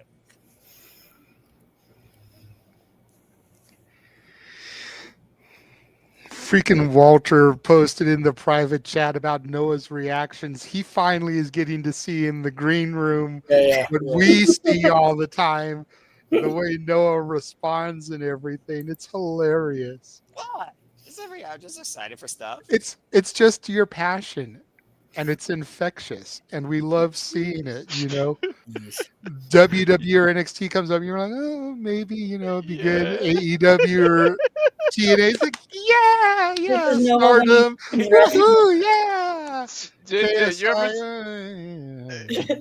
You ever seen Training Day? He looked like Terry Crews when he was calling for the birds and doing that. Because the way he just... But all I know is, as crazy as January was for you and Walter doing a top 10, I can't wait to see what April has in store for you with all the shit we're going to be covering in April. Oh my God, right? Week, fuck. TNA, WWE, New Japan, and a whole bunch more I'm missing. Dragon Gate, and if you guys missed Noah and Walter's top 10 for the month of February, go back to their channels and catch it on demand as they discuss their top 10 matches for the month of February. That was fun. Noah almost gave me a heart attack because he had not one, but 2 NXT matches on there. A third one, and I might have actually gone into shock and had to get rushed to the hospital. Damn, NXT was that good, Noah? God damn. NXT had a good month, man. Tremendous day. You got 6 women that are literally leading the future of women's wrestling WWE. I got to give props for props due when you give me a good quality wrestling match. So there you go. Hey, that's fair.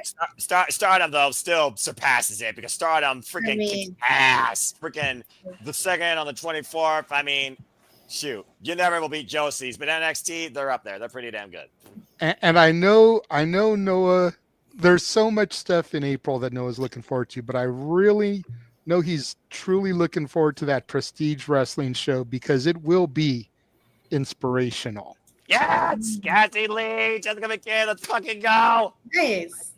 I hope Harley Cameron comes out and sings their theme like she did when they first came to freaking TNA. Later, Big G. Thanks for hanging with us a bit. I appreciate the baller. So much like JJ would have had a heart attack if Noah had done another NXT match, if I get Harley and the Iconics and Inspiration on the screen at the same time, you'll have to defibrillate me from every freaking machine in Disneyland. Good grief. Yeah, I mean, we'll do that to you. That's true. Weak-minded simpletons. And she likes puppets. Anyway, dude, there's so much between March and April itself. Yeah. It's going to be. There really is. New Japan Cup is coming. Yes, it's following that shit. Come on, Ishii. Old guard for the win. We're going to be going crazy. And Jeff said earlier, like, assuming that his work schedule complies, he is going to have gone to every major company in the first half of 2025. Oh, that'd be because he was at Raw and Netflix. He's going to Revolution. Rebellion is coming in April. You've got New Japan coming in May for Resurgence at the Ontario Arena just down the hill here. Yep. No. The fact that I went for years before I completed the list as far as in my fandom, I will never get ECW. That was a one and done, and I didn't get to go to that show. God damn it, Kat. I love you. I love you for that. By the way, good to see Kat. I'm glad she got the invite to pop in and join along because she's one of my favorite people. I miss her being in California. Awesome. But yeah, I am so blessed. Accurate, Nestor. No, it is for real. Yeah. By the way, we had NXT on Tuesday night, and Dylan happened to walk in as Lola was making her entrance. He went, "Jesus Christ!" I went, "Told you, boy. Told you." Yeah, right. And the thing with Nestor's comment is Walter wouldn't die from natural causes. He'd die because his wife gonna murder him. Yeah. The way he reacts to those three mamacitas. Yeah. See, y'all missed it earlier during the pre-show and everything, and the PLE. Lee was right there next to him. We could see her elbow. So if Walter got out of line, he just had to reach your arm up and smack him. Dun, dun, dun, dun. Walter, you were about to get bull hammered by your own wife. Right. But this is also during the time when she got on the headset and admitted that if he gets 200 subscribers, she will pay for him to go to Mania next year for a month just to get him out of her hair and buy somebody else's ticket to join him. Dude, is Mardi Gras in March or April? Something like that. No I'm idea. not sure, but it's usually right around that time. I think it's April. Walter, if you're being given carte blanche to go to Mardi Gras and you bring a friend, we may never see you again. Like, fuck. Oh my Shout God. out to Kat for a $5 super Oh, sticker. thank you, Kat. Appreciate Kat. that.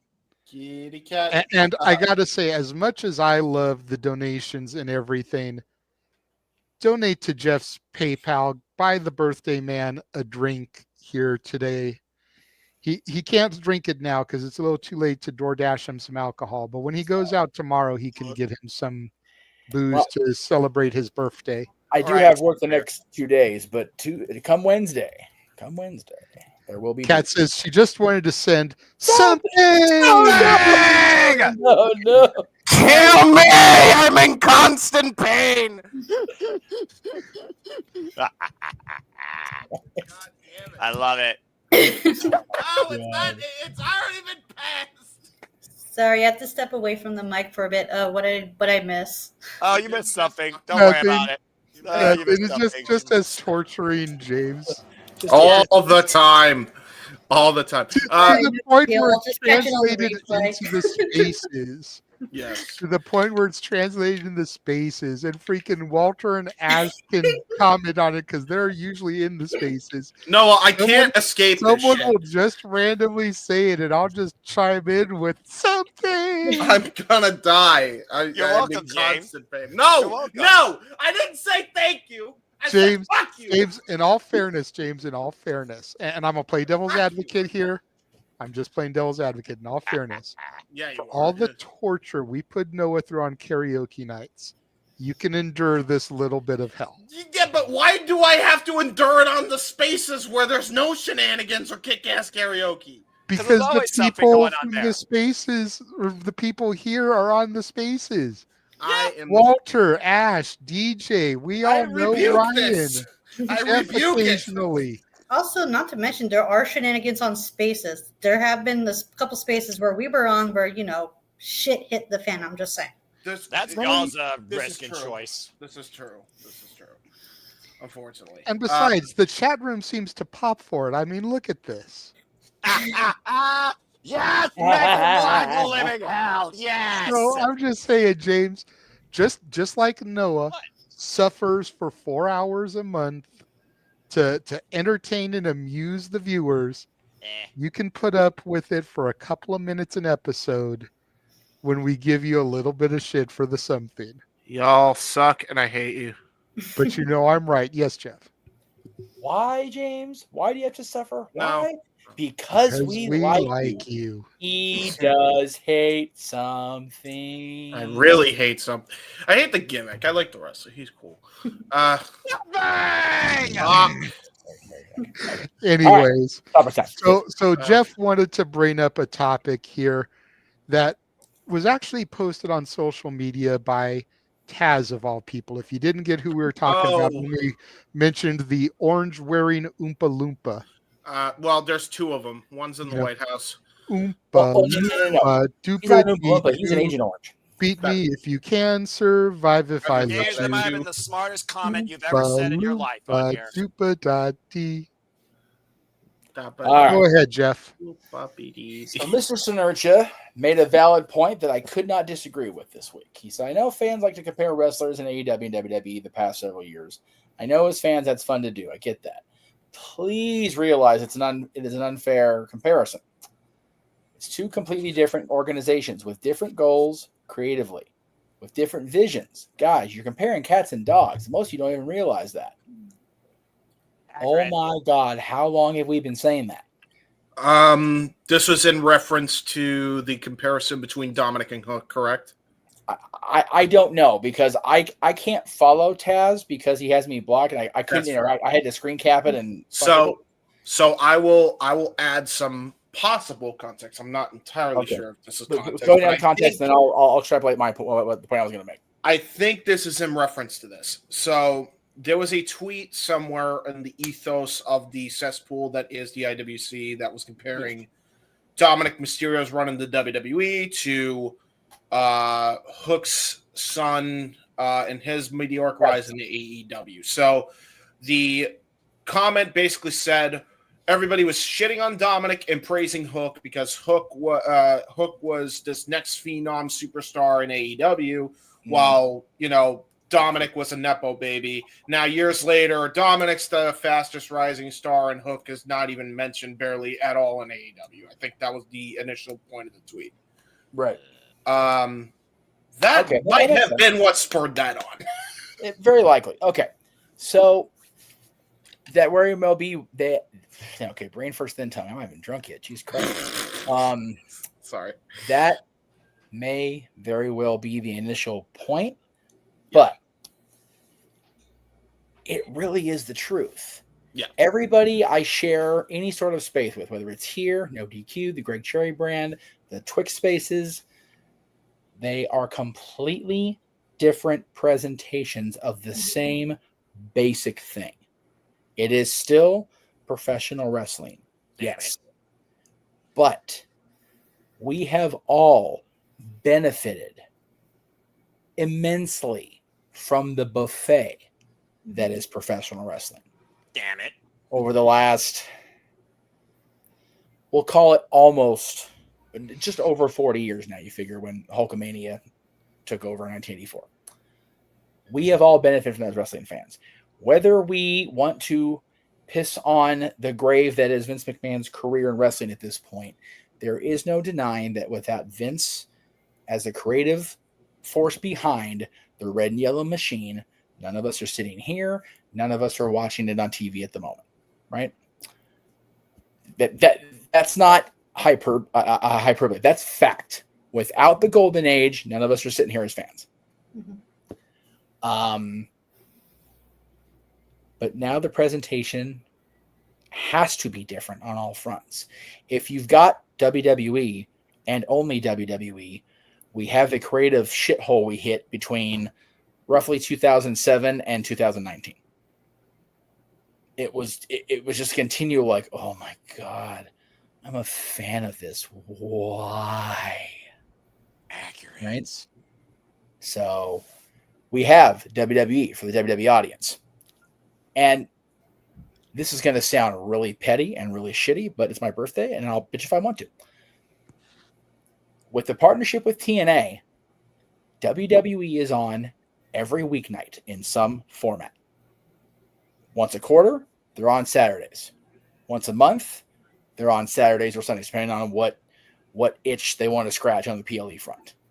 So if you're only a WWE fan, you're good. Stop bitching. If you don't want to watch WWE, you've got AEW. You've got TNA, which you still can watch on regular television if you can find the AXS channel. And if you can find it, please post the scavenger hunt guide on the line because, goddamn it, people can't find that fucking channel. Yeah, it's like 792 on the Spectrum app. I hate watching it at fucking Teresa's. Like, I can't. Like, I have to subscribe. I lose my mind. It's like $3.95 here. It's like, or Sportsnet 360 if you're in Canada. Canadian television is my fucking hero when it comes to wrestling because everything's on the same, like, goddamn, like, 2 or 3 channels. Like, boom, we're good. Fuck. I wish I could just live up there for that reason alone. That and better healthcare. Anyway, tell me if I'm wrong. If you just want to watch the NWA, you've got Twitter and Godspeed because my goodness, it's gotten better, but it is what it is. I'm glad you mentioned that real quick because I just started Kat's comment where she said loving the variety of content, AEW, TNA, WWE, even WOW and NWA Power. And you mentioning NWA, I had started this because I was going to bring it up, but we're going to be doing a watch along of this coming week's NWA Power because we're finally getting the Tiffany Nieves Natalia Markova cage match going to air on X this week, as well as the Tom Latimer EC3 cage match on the same episode. So we get to call 2 cage matches, James. Nice. And while we briefly deviated from that, if you've not found a way to into the fire now, if you've not yet found a way to access the means to see Queen of the Ring when it comes out next weekend, find a way. It's so good. And Camille, Mrs. Tom Latimer, is of course Camille from AEW and formerly in NWA, is in that movie as I believe she plays June Byers. I have to remember, there's so much shit going on in that movie, but please go see it, because if you don't go see it, movies about wrestling are not going to get made. It's an independent movie that's getting a national showcase thanks to AMC. Go see this fucking movie. Yeah. And I'm going to leave this up momentarily for a while just so that people can see how to find access on Dish. Perfect. Yeah. But my point is, Taz is not wrong. And we have bitched about that when we should be applauding it. Is Tony Khan's booking for everybody? Fuck no. Am I going to be confused as all hell when I go to the show next Sunday? Fuck yes. I have no idea what's happening. I haven't watched AEW since Brian lost the title. No idea when I'm walking into the Staples Center next Sunday. Not a bloody clue. Except, okay, I'm going to recommend watching Dynamite this week. Okay. Watching the ATW View Impromptu that the boys are going to do after that, because Noah and Keen A-Train go deep in AEW. Okay. And then watch the Simply Predicting. You don't have to be on it, but watch the panel give their thoughts about shit. That's on Thursday night, yeah? Yeah, that should get you caught up pretty quickly. Well, yeah. I will be at the House of Mouse on Thursday during Simply Predicting, but I'll watch it on demand when I get back. Yeah. I'm supposed to go to a rain game Friday if things work out. We'll see. Anyway, the point is, there is variety. Tony Khan admitted he books for the sickos like him. Okay, if you're a Tony Khan sicko, fucking get in line and watch that shit on the Turner Networks and buy those pay-per-views. If you're not a Tony Khan sicko, WWE's on every weeknight of the week, every night of the week, and most weekend nights. Once again, my point of nobody hates wrestling more than wrestling fans. Mm-hmm. Taz's point brings that full circle. We're comparing dogs and cats when it comes to comparing the products. They are both wrestling, but they are not the same thing. We no longer are in the Monday Night Wars where they're competing for the same space. They don't have to. They don't have to get the better ratings than the other side. They're not really the other side. If you don't want to watch the Lion Tamer in this ring, you walk down the pathway here, you can watch the Jugglers. If you don't watch the Jugglers, you can watch the clowns piling out of the car. They call that AW Dynamite. I'm kidding. I got friends that work there. I love that. I love it. There's something for everybody. And rather than be these dickhead wrestling fans that we all tend to be at one point or another, except Mr. Foster, he watches all the wrestling. But even Mr. Foster, to your point, gets a little bit partial from time to time. He doesn't get as full-blown dickish as the rest of us. Right. But he does get a little overly partial from time to time. If we could all adopt the philosophy of, yes, it's great. It's great to be a wrestling fan, but it's just a television show. It's just a paid presentation. We can go up and where the hell is it? More than likely, we've got one of these or a Fire Stick nowadays. And hit that giant ass red button or blue and make it go away. Or hit the home button and put on Disney Plus. Put on something else on Netflix. Play a video game. Play a video game. Hell, go outside and remember what grass smells and feels like. But take your shoes and socks off before you go outside to touch grass. Let it actually soak into your body. And if you have a dog, make sure you watch your step, because that's a shitty situation. Yeah. If there's snow, don't step in the yellow shit. And don't even yell snow. And most importantly, there is no sex in the champagne room. I understood that reference. I know you would. That's good. Really quickly, before Jeff continues to wax proxy, yes, we have 23 people watching us right now. Love it. None of you guys are on Walter's channel. Get over that. So the 23 people that are watching not on Walter's channel, go to Rage of Wrestling and subscribe if you haven't already. Hit the button. Because if he gets to 200 subscribers, he goes to Mania next year. So all of you guys that are not watching on Rage of Wrestling right now, if you have not subscribed yet, go subscribe. If you're already subscribed to his channel and you're just watching on one of our other channels, fine, whatever. But to all of y'all watching, if you haven't subscribed to Rage of Wrestling, go subscribe.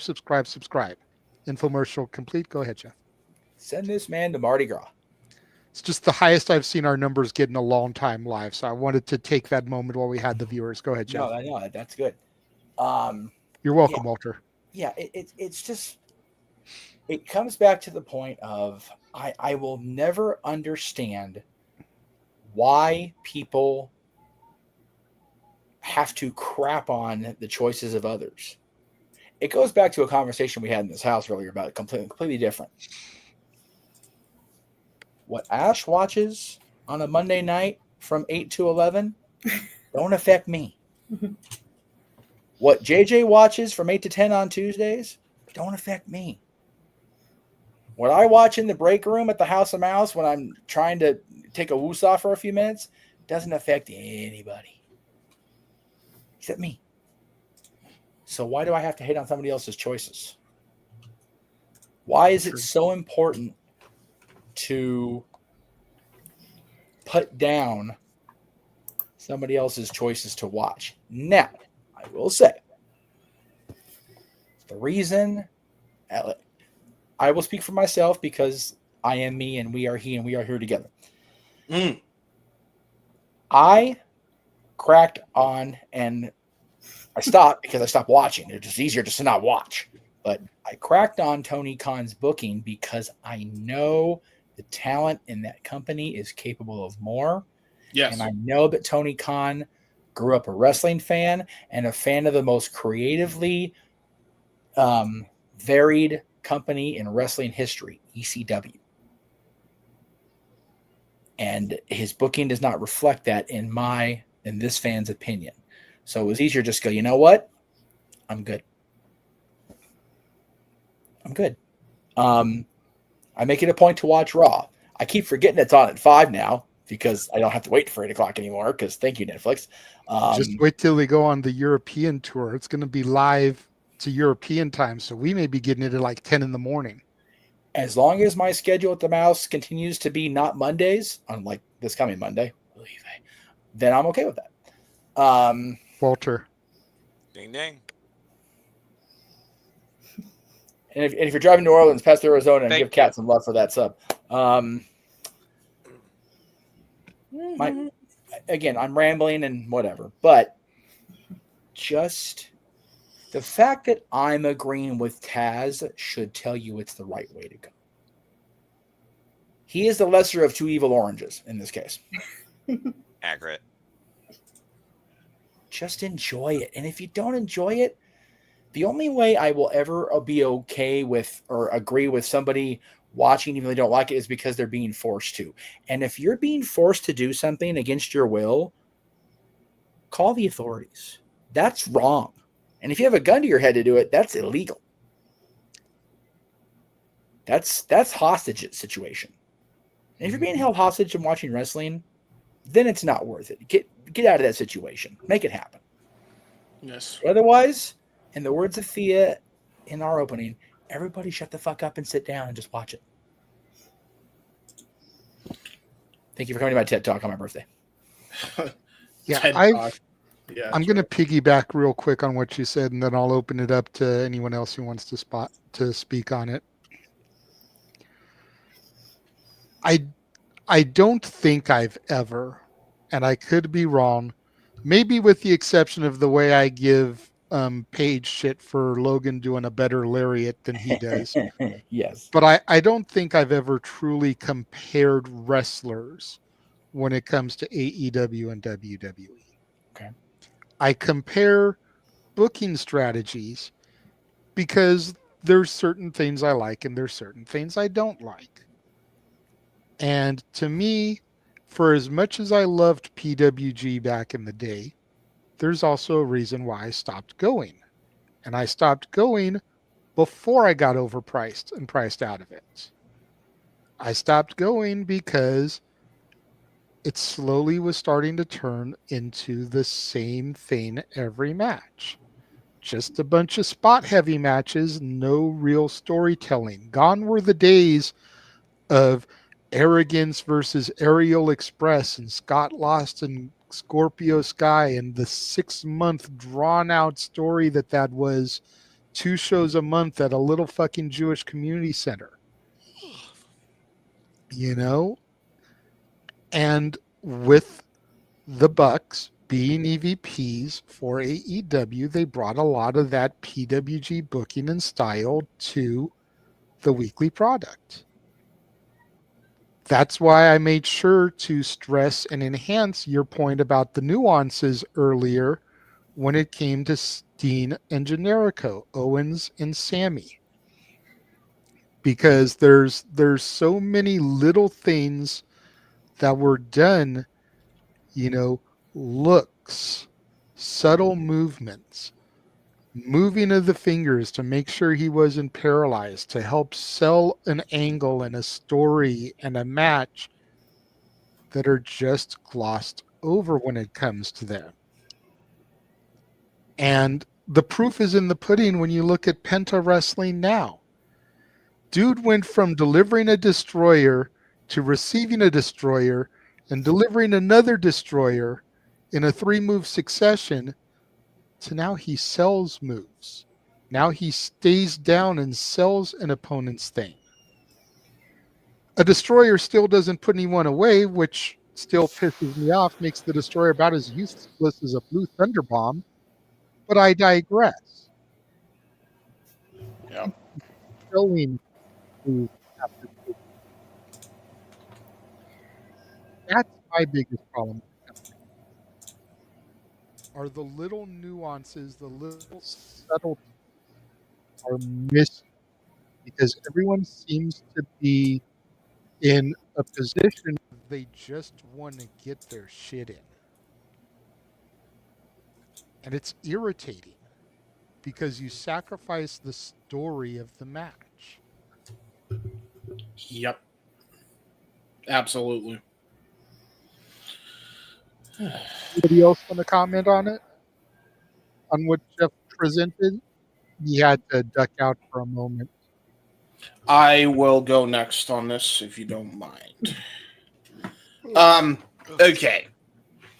Look, AEW's got its own problems. Hey, guess what? WWE's got its own problems. It's not perfect. You don't have to like everything about any company. You also don't have to constantly shit on one company for doing something else with a different person because they're doing this with the other person on the other company. Hey, newsflash, folks. There's this thing called peaks and valleys. Last year, Hook was a sensation. Now, not so much. Hey, Dominic wasn't a sensation. Very much rushed into the industry. Now he's one of the biggest heels in the company. Hey, guess what? They're both doing pretty fucking well for themselves because one's smooching with Liv Morgan and his wife. The other one is in a tag team called The Ops with Samoa Joe and Katsuyori Shibata. I don't know. I think they're both doing pretty good, in my opinion. Yeah. And shut the fuck up, like you said. It's really not that hard. This is, it's really I get why people are so aggravated with the company. If anybody gets it, I'm one of those people that gets it. But fuck's sake, man, we're grasping at straws at this point. We're grasping at straws. Hey, to everyone that's doing these little comparisons with everything involving the AEW ecosphere, let's just put this into perspective, okay? You're not helping.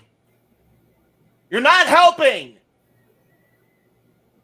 You are trying to fucking grasp at straws that aren't fucking there. They don't exist. You're trying to make comparisons from a company that has 40 years of fucking history to a company that's 5 years. Even if they do have a bigger budget, and they should be doing better than they're doing right now, you're grasping at straws for every little thing because you are hate watching the product. If you don't like it, don't watch. Make a fucking statement with your wallet and your clicker. Click. Why do you feel the need to comment on every little thing known to man about this company? Because you are so hateful to the company. It makes zero fucking sense to me. You know, I never compared Hook to Dominic other than, hey, they're both fucking fathers, or they both have fathers that are Hall of Fame worthy talents. That's really it. I mean, shit. Lost Walter. I guess we did. Technical difficulties. He's coming back. Oh, okay, cool. So, yeah, like, it's just, we're grasping at fucking straws. If you want to mention, like, here's the problem with AEW. The management of the company. You want to go after them for that? You want to criticize them for that? By all fucking means. But don't then, in the same breath on social media, go and attack how Hook is being presented when there is natural peaks and valleys. Hey, guess what? They can't push everybody at the same fucking time. That's my piece. Okay. Noah, you're the biggest AEW advocate out of all of us. What have you got to say to this? Don't be a twat. Watch the product or don't. I mean, legitimately, how many times Love have you his guys been subtle the same Orange build? Cassidy-isms. And like I said, these type of things, it's like whatever. It's a public service announcement on how not to be a fucking idiot or also a disrespectful troll looking for clicks or just looking to see if your viral moment or if your actual take that means no actual value to the company's change actually holds any merit on the world of cyberspace, where you literally get nothing in your wallet but something to fuel your ego before your brain collapses under the weight that you can't even read at 6th grade capacity. Anyway, it's my simple take on that. Like I told you all, I don't necessarily compare and contrast. Yeah, you bring the passion out of me, like over the Blue Thunder Bomb. Sometimes out of fun, but I call Nia Jax the fridge and somebody that's like, change the channel. It is what it is. Everyone's got a different taste, a different take. Some people are maybe oversensitive towards somebody's thought, but there's not two Noahs, there's not two JJs, there's not two Ashes, there's not two James. That's probably better for the world, honestly. There's not two Donald Trumps, there's not two Kenny Omegas, there's not two Vinces, there's not two Tony Khans, there's not two Triple H's. There's one of everybody. There's one of everything. So figure out what you enjoy in life and let others do what they wish, because you have no say in how you dictate it, even if you're a lawyer in court or a policeman. Everyone's going to do their own thing. So is every company and everything wrestling. And there's far more wrestling than just AEW, TNA, NXT, and WWE if you actually expand your mind and look beyond the other scenes like Japanese wrestling, where I've seen Marigold, Noah, Sendai, Stardom, and New Japan. Talking with Ash, of course, talking about New Japan Pro Wrestling. New Japan Cup literally coming up. Sakura Genesis. I got Marigold on my radar. Yeah, there's AEW. I got TNA Sacrifice. I got NXT Roadblock. I'm not going to watch Raw or SmackDown because fuck television. But thanks to channels like Wrestling Confronts and Women's Wrestling on YouTube, I don't got to worry about that television bullshit. So I can still watch the segments that I enjoy. I don't have to like everything. I don't have to hate on anything. At the end of the day, if other people did the same, maybe this would be a lot more of a tame culture that would encourage people to become fans than drive more people away from it. I will say the good thing about watching it on Netflix is that if you watch it on demand or if you pause it and let it run for a little bit, you don't get commercials.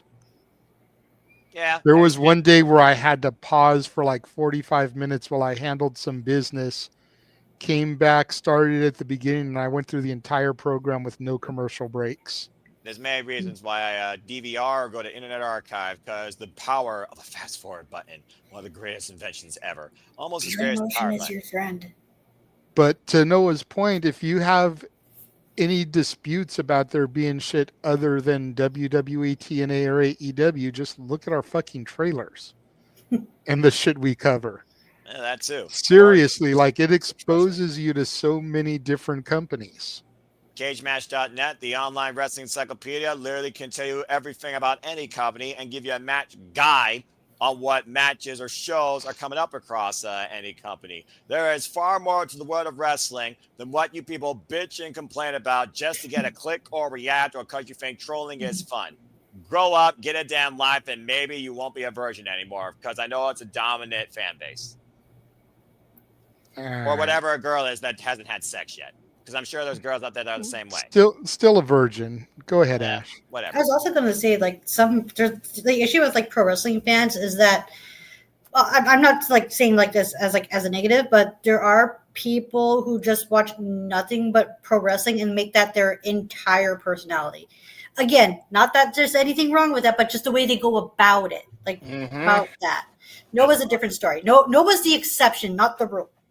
This is true. This is very accurate. Yeah, no, there's not two Noahs, and maybe for the sake of my mentality, that's a good thing. Right, Again, like I what was I about do on to Monday say. night, I sleep. What I do on Tuesday night, I play video games. Been playing Mario Wonder lately. Now that I finally got it with my frugal ass. Thank you for that $100 gift card. So you do have other interests outside of pro wrestling. Sleeping, He has reading, other interests, but he watches nothing but wrestling. See, that's a different story. At least he doesn't make pro wrestling his entire personality and the only thing he occasional game watches. show once in a while, British game show like the 1% Club or a freaking game stream from something like Stumped or Gab Smolders. But, there's our stuff. It's just really thing about pro. Doesn't lie Will Fortune. I watched that too. Continue. I'm curious on what you wanted to say. I agree with everything that Ash just said about Noah, by the way, because I wish, to be honest, I wish there was more Noahs in the world.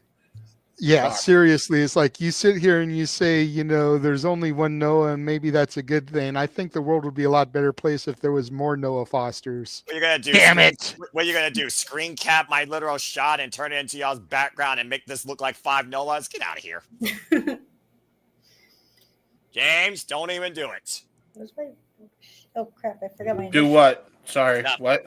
Nothing. What did I do? Oh yeah. Let's see. So What were it's you just saying, Ash? Will you look at your New Japan schedule? Sorry? And stay tuned, folks, when she starts New Japan coverage on her channel, Batty for Wrestling. Subscribe to it. I still haven't made my intro video yet because oh my god, am I so goddamn camera shy?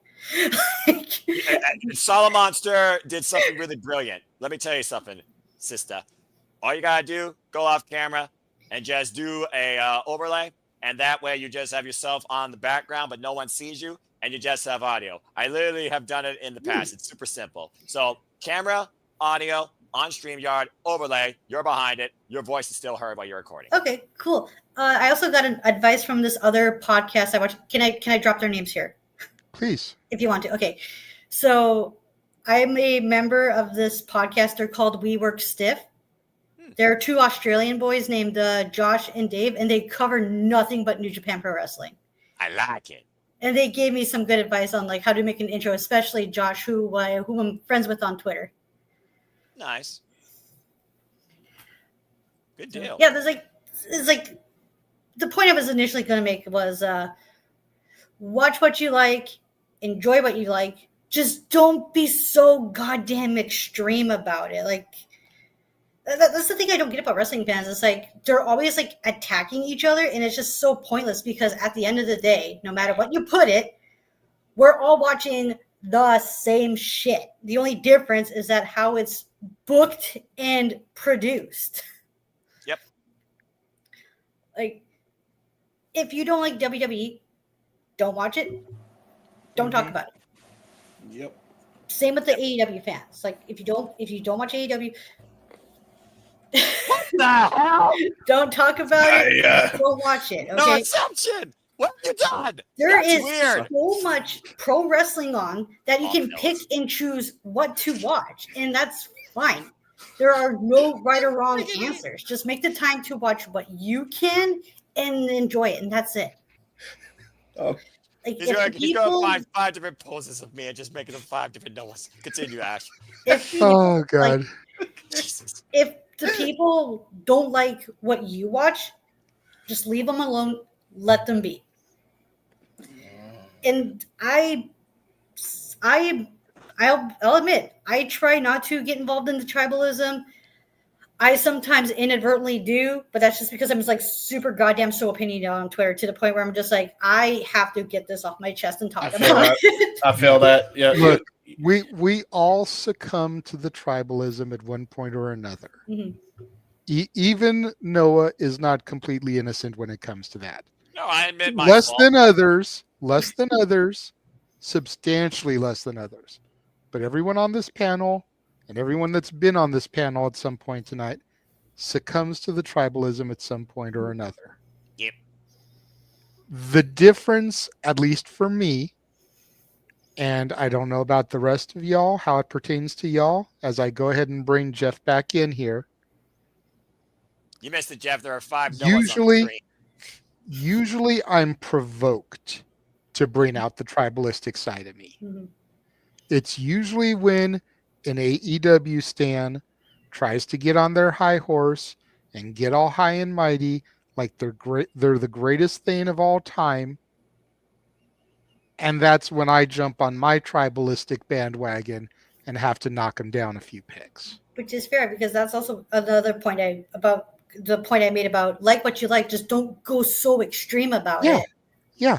And it's like, and this is where the ratings usually come into play for me. And I know we always talk about how the ratings don't mean shit anymore as compared to the 90s and the Monday Night Wars. And I agree with that shit. But legitimately, tell me, if y'all are on your fucking high horse about AEW being the greatest thing of all time, why does it barely crack 500,000 views? Why does Collision barely crack 300,000 views? If it's so fucking good, shouldn't it be getting 1 million plus? Shouldn't it be doing raw numbers? Statewide, not worldwide, statewide.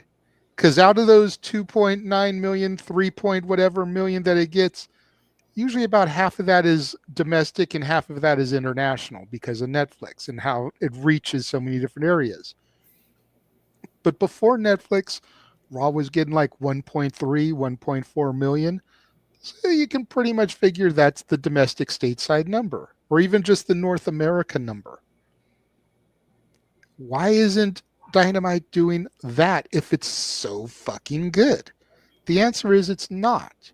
It's not that fucking good. Otherwise, more people would be watching it. Bottom line. And that's not a knock at Dynamite, because I have told you verbatim, James has heard me say it on the spaces, Ash has heard it, Walter's heard it, and I know I mentioned it multiple times last week. AEW is on a roll right now. Mm-hmm. They've been putting out some of the best weekly television I have ever seen in their history. But the numbers don't reflect it. Why? So much good faith has been lost, going back to Brawl Out, the Punk debacle, leaving, etc., and downward spiral from there. Too many people aren't willing to tune back in and give it another chance, like you have with my NXT, which is still not your NXT, but better than it used to be, your words, to the point where 2 of their matches were on your top 10 list. Not everybody is as forgiving as you and I and the rest of the panel. Some people, they've thrown their hands up and they're never coming back. And it's reflected in the numbers. So that's why I always go to that argument. If it's so great, why is NXT, the developmental, still beating it on a weekly basis? Because it's not that great. It's good. It's getting better than it has been. But more people would be watching it if it's as good as everybody claims it is. And that's when I get on my tribalistic bandwagon, and that's always my go-to argument. Mm-hmm. And then people are like, well, why does it have to be about the numbers? Numbers don't matter. Bullshit. Mm-hmm. Advertisers pay dollars because of how many eyes are watching the product. By the way, not for nothing, to add to your point, JJ, they got a lot of work to do. Mm-hmm. Like, if you're a fan of AEW, you have to admit that. They lost a lot of viewers because of the bullshit that happened backstage. They're still feeling the ripple effects of that now. Stay tuned on the main event topic for more on that one. Yep. So look, man, like, you have to admit that. Does that also mean you have to attack every little thing that literally is going to be so insignificant to the grand scheme of things? You know what I mean? Yeah. Like the Hook and DAMMIT comparison is like, again, we're grasping at shit that's not even fucking comparable. Like we're not even comparing apples to oranges. We're comparing apples to fucking churros. Like what the fuck, churro? Donut. But yeah, like fucking, we're comparing donut to coffee. You know what I mean? Like it's fucking ridiculous. But those two things kind of go together, though. I was thinking that too, Ash. I was like, wait, donuts and coffee go together. Right? Okay, fair enough. Hold on. Okay, better comparison. Donuts and orange juice. There you go. Yeah, that's much better.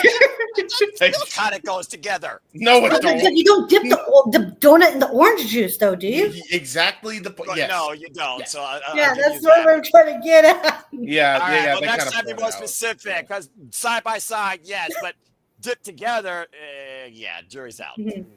Yeah. And this is another thing too about like certain like AEW fans. Is just like, that's another thing that's like lost spirits. It's just the AEW fans themselves. Hold on. Yeah. Jeff. No, Reese you is- told, dude, I had my hand up. Ah, Fuck, damn. talk. Jesus. Sorry. James, stop producing. Okay. He never will stop producing, Jeff. He never will. All right. Ash, please continue. Sorry, Ash. Go ahead. What was I saying again? I don't You remember now. were talking about AEW fans, how they're Oh so, yeah, right. Like how certainly because like it's like the AEW fan base themselves. They kind of drive people away from not associating with like AEW because of like, again, going about like how extreme they are about it. Because there are certain AEW fans who take criticisms of AEW as a personal attack, and that just like kind of drives people away from like, oh, but that's how they are. Like, I don't want to be associated with that, which is really sad when you come to think of it, because AEW is actually not that bad. Like, I've been watching Dynamite as of lately, and they're doing well. Because this is coming from someone who doesn't really watch Dynamite, because I usually just watch the pay-per-views, and I'm good. Yeah, there you go. I feel the same way about WWE when it comes down to PLEs versus watching Raw and SmackDown and NXT, but they're still good. But also fuck television. But yeah, like I said, you don't have to have a freaking shield bar above your health bar and think that you are untouchable when somebody throws a comment that you don't like against something you don't like, and then you think you got a counterattack with something that's a power move over 9,000 because you think you're going to kill them with fatality. It's unnecessary. There's a reason, like I said, the only time I go on the Twitter or social media is, hello, oh, this results in wrestling. Here's a prediction form. Okay, bye. I don't have notifications, and rarely do I actually react towards somebody's comment outside Wrestling Conference gifts or a work of the business, just giving you a nice hello or talking about a moment like the virtual set. Diana Perazzo, who gave, of course, great throwback photos to her and La Mera Fondo Rosa with her work in AEW. Love that freaking Path to All In feud, by the way. They should really do that stage again for a collision, but subtopic. But again, if people are finding subtle nuances to complain about in such dumb matters, it's just unnecessary, okay? You live better, your mentality, your mental health. God, your mental health will be so much more better if you just focus on what you enjoy, let other people enjoy what they enjoy, and don't attack others for not agreeing with you about it. Exactly. Like, a lot of people need to go by this mantra. If it don't apply, let it fly. Yes. I like that. If you got nothing to say, don't type. Mm-hmm. I like that, Ash. Just because you can doesn't mean you should. Accurate. But then anybody with a keyboard thinks, I am the most righteous individual, and Blue Sky lets me dictate myself like a dictator because I can say anything with an emoji or a GIF, and fuck you haters. Well, I am the learning tree. I am not. I am the walrus. Goo. Walter, did you give your thoughts on this one while I was gone? He did not. No. Go ahead. Just I echo what everybody else says. It's just watch what you want to watch, and you don't need to compare and contrast everything going on. Just you can have your favorites, but it's as simple as click the damn remote and change if you don't, or even do the James nope and turn the chair. That's all you got to do. Well, I think, Walter, though, turning the chair, you still have the noise on the background. Yeah, I think sometimes it's like the conversation in a vehicle while you're driving. It's the actual audio, I think, that's the distraction, and more so the thing that probably manipulates you. So maybe turning and going nope doesn't do it, but you still hear it. But at least as long as you don't have a mirror, you can't see it. Speaking of can't seeing things, I see a picture. Yeah, that's why I had my hand up. My buddy Christian, JJ's familiar with, just sent me this with no further explanation. Yes! Yes! Yes! This is what I've been waiting for. Chat too. That's so funny. Yes. Yes. Yes. Fuck them kids. Well, since we circled back to Cena kind of indirectly there, and we were done with the Taz topic, I think. Didn't you say Emmanuel sent you a super chat? We did. forgot to get to that when we were doing the thing. It was one of those. We were going to come back to it, but I will read it as he sent it to me. Yeah, because we were going to do it when we talked about Cena's heel turn and just kind of glossed over it with everybody getting their thoughts in and Mikey dipping and everything. So yeah, it became a clusterfuck on a Shenanigans show. What a concept. I mean, that's normal. To me, he said, topic. To me, let Cena get eliminated. That's what pushes him to sell his soul. Him winning felt unjustified. Why does he need The Rock if he won the match? I get you need to finish the favor angle, but it needed a different ending. Again, I just say let it play out. It just happened. Always appreciative of the donations and super chats and their contributions to our shows, but man, it just happened. Let's see what happens Monday. See what happens Friday. Let's see what happens when we hear from John via satellite from India, because that's exactly what the fuck he should do. Jesus Christ. Just let it happen. But I will say that I don't think John needs to have sold his soul to The Rock as that won't be the justification he gives. I think this promo, what we're going to get out of him, wherever it's going to be, via satellite or in person or whatever, is going to be very Hulk Hogan 1996-esque. I really think we're going to get not the exact same verbiage, because that would be stupid and very un-John-like to do something like that.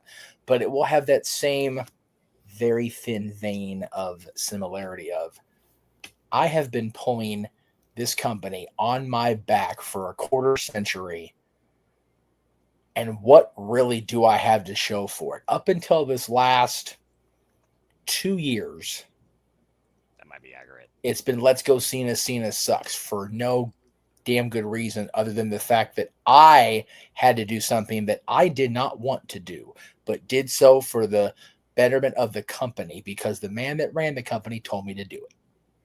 Yep. The people in this room know very damn good and well, because I've told them how John Cena actually has felt about the direction of his character leading up to and after WrestleMania in 2012.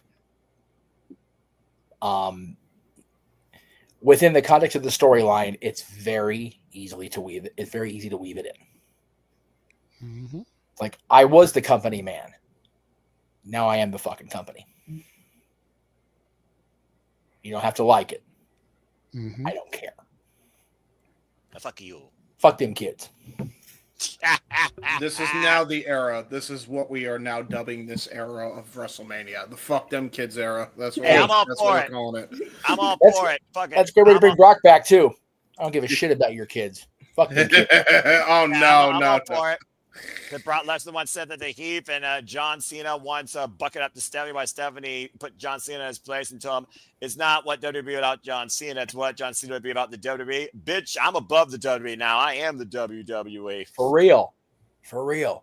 If Cena is indeed sided with Rock, and I have not heard what Hunter said at the scrum, I did hear that Dwayne once again did not stay in character, which is going to be fucking just picked apart until we get done. God damn it, I hate that shit. They pick it apart. This is what happens. I know. But if he is indeed aligned with Rock and not necessarily Hunter, that's a great way to go with it. What would John Cena be without WWE? Where would y'all be without me? Yep. Especially between 2005 and 2015. Mm-hmm. Yep. So sure. We have a great 49 days ahead of us, boys and girls. I'm in it for all the highlights of this freaking road to WrestleMania. And speaking of the next 49 days and beyond, as we take another break here and run our trailer once again, I just want to remind everybody what was echoed earlier, and that there's so much more to watch than just WWE, AEW, and TNA. Just take a note of some of the other promotions that we cover here on the Simply Reliable Studios and the dates these shows will be happening, and maybe you can expose yourself as well. And now for a taste of things to come.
My biggest fear at this point is that they're going to turn the Royal Rumble and Survivor Series into 2 days. Okay, Royal Rumble, maybe you could justify making it an all-women thing one night and men thing the other night. Survivor Series, brand supremacy, LOL. But again, you saw what we literally encompass here at the Simply Studios. An embracement, acknowledgement, encompassment, celebration in reacting, embracing, following all the wrestling, and so much more to come.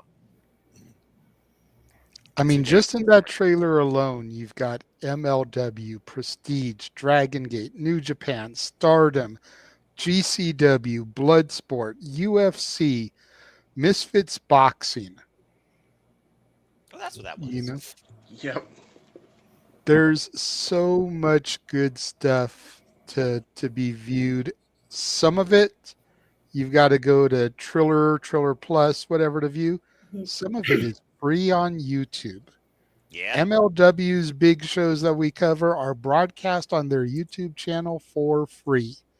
There is zero excuse to not support them. Shout out to Rhodes Wrestling Association, of course, founded and led by Dustin Rhodes, as he just had his first tournament show, the Rhodes Cup. You can see for free in full on YouTube. Go check it out, folks. And Walter and I, we are going so crazy with New Japan Pro Wrestling that we're figuring about, get this, covering live the G1 Climax this year. Hey, yo, that's a freaking marathon. You guys are ready for that shit? You realize who you're talking to, right? Well, not you. I'm talking about Walter. What is sleep? What is sleep? Fair enough. Yeah. I know you're more than capable, Noah. It's Walter who's you've mentioned like last show. It's a whole new world for him. He loves it. New world. He just got done celebrating the Fantastic Mania tour. Point of view. And they're not copyrighted. You got to figure Walter's job is a taxi dispatcher. He's got to be up all hours of the night anyway, some nights. Oh, I didn't know that. Nice. Yep, he's the hardest working man in Samoa Studios because he works 2 jobs. That's why sometimes when he doesn't speak, he's literally handling something else, and I have to basically keep the conversation going. But yeah, with the New Japan Cup coming up, we're figuring about covering the finals of the New Japan Cup and Sakura Genesis to follow. So again, Ash, as you start your channel, if you're previewing or reviewing, we'll be happy to help co-collab with you. Oh, sweet! I would love that. And then, of course, we'll be covering. And of course, we'll be covering Resurgence for the 3rd year in a row since it's a Southern California show. I got so excited for that show because of this. I saw Sarah was on there, and I'm like, oh my god, that's why I went like this because like, oh my god, because Jesus Christ, Ash, you're such a goddamn mark. I am a simple woman. I see Zack Sabre Jr. is on the show. I'm like, okay, I'm in. Let's watch. So your favorite word must be dickhead. I'm not gonna lie. There's a small part of me. There's that. There's a small part of me that, if money permits, wants to buy 2 tickets just so I can take my daughter to go see the CEO because she is a fan of hers. Yes. There's nothing wrong with that. No. I can't stand her. I can't stand the CEO. BOO is more like it when it comes to me, but the fact that my daughter loves her is the reason why I would stomach having to deal with her.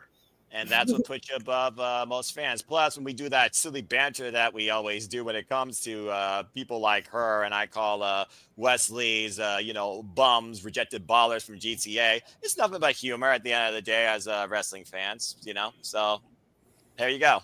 Walter Sen pointing out, you see what his number 1 was? He watches everything. It was Fantastica Maniac. He picked Mystico versus Avano, which was literally the very last epic match. Spoilers, I haven't seen it, but it's probably a good match. I haven't watched the top 10 list, which I have to get around to doing so. Don't worry about it. Yeah, again, YouTube's around forever. And again, the MLW Midweight Championship was on the line, so I think you will enjoy it. I don't know if we've ever had a spoiler for somebody that didn't watch it to say, yeah, it's probably a good match. Go watch it. Well, I mean, it's Mystico, okay? You can't go wrong with the freaking Mystico match. That's true. Unless it's him and Sin Cara. I was about to say, wait a minute, Botch We don't talk about that. We don't talk about Sin Cara. That's a totally different Sin Cara. I don't know what you're talking about there, James. It never happened. It did not exist in this realm of reality. We don't talk about Sin Cara. Stop that. That was the handcuffed version of him. He's not That's wrong. pretty accurate. Yeah. Anyway. All right. So Jeff had hand up. Go ahead, Jeff. 2 things. I'm going to switch devices because Dylan's computer is about to die. But before I do that, one of my favorite follows, another Canadian, Kimberly Ford, royalty Canadian. Just catching up on what happened at Chamber. Let's just say Canada brings out the heel in a lot of people. John Cena announced his retirement year back in Toronto. Tonight followed up with a Savage heel turn. The man loves to give Canada what we want, and Canada brings a damn good pay-per-view. He ain't wrong. She ain't wrong at all. And Kimberly's also part of the Predictions League. So shout out to Kimberly, and I hope that she's doing well. She is also somebody I follow. Also, I would love to have her one day part of Civic Predicting or this as well. Very good soul. Absolutely. Canada has produced a lot of good wrestlers, haven't we? Good wrestlers, insane screw jobs, heel turns. Canada has been a unique landscape of moments for the wrestling business. Don't forget, Noah, Canada brought you the bunny. You're welcome. Ha! That's fair. Jesus Christ. I hate when she's right. Damn it. Also, yay, Ali. Check her out also on Twitch when she covers, I believe, Mystery Wrestling. She'll be on commentary with Evil Uno. Oh, nice. Yeah, should be a lot of fun.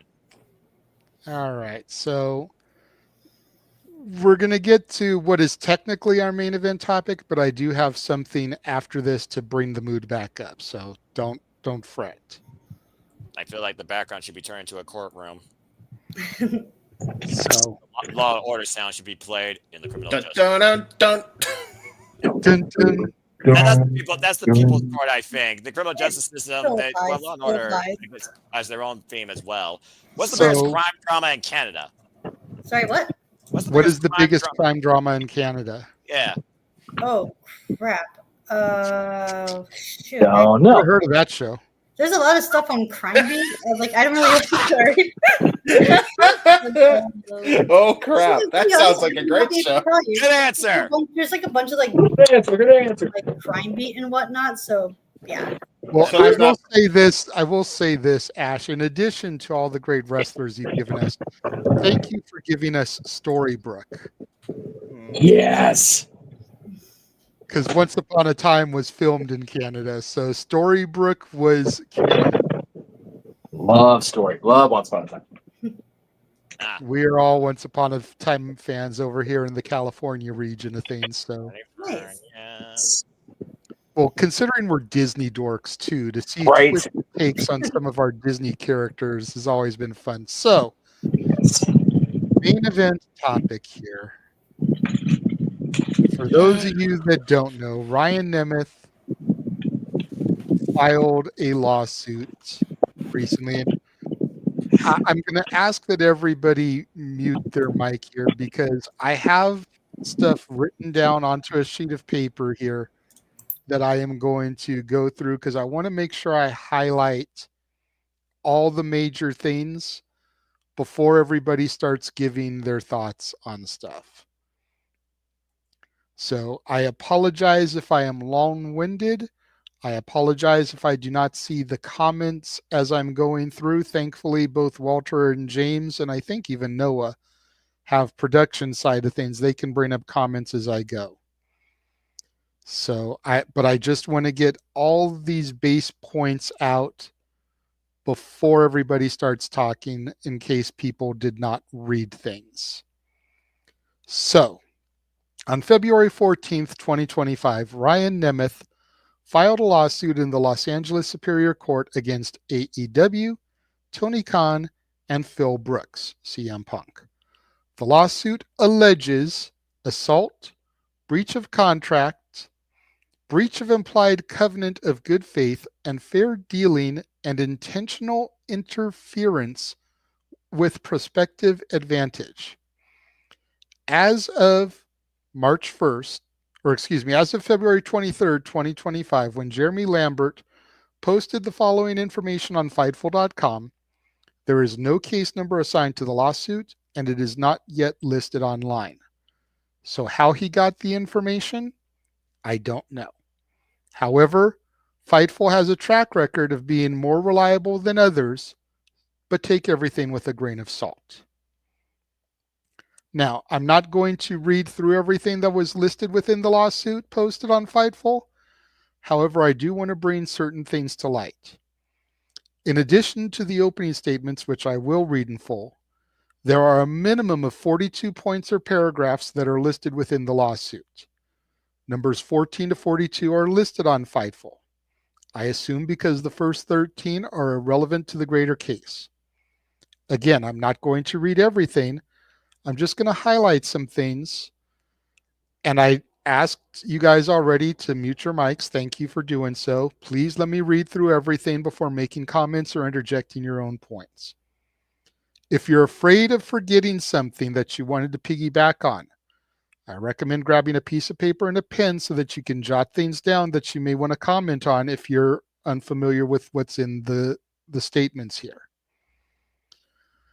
So the opening statement reads, Ryan Nemeth is a successful actor, comedian, and stuntman.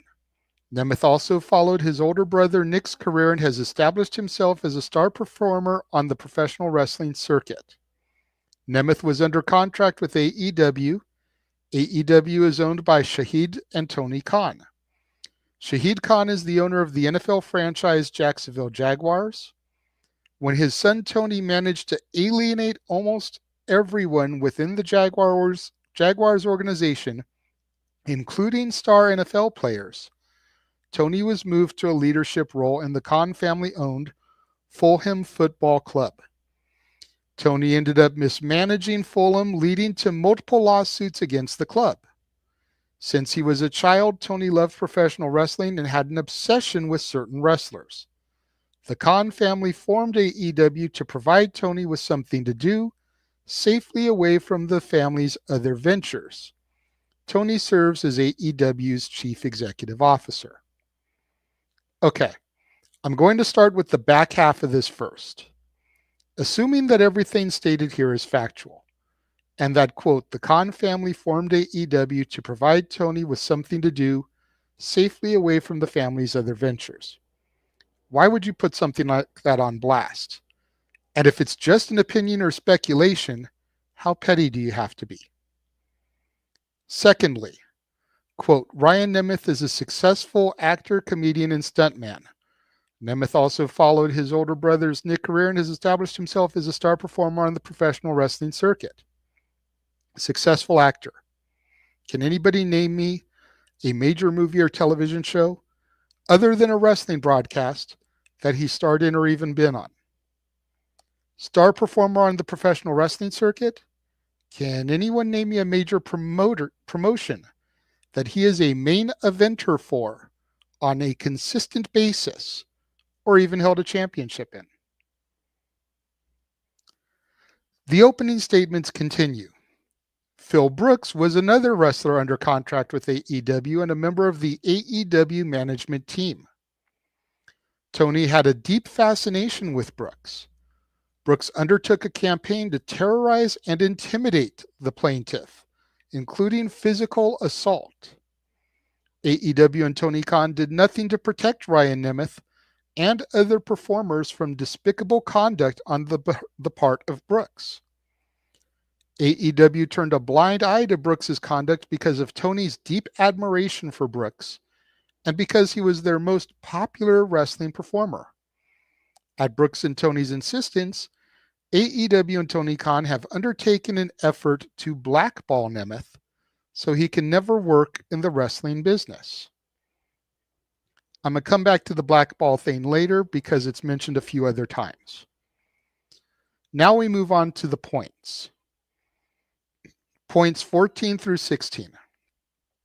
At all relevant times mentioned herein, Brooks was also an employee of AEW, serving a role in executive leadership.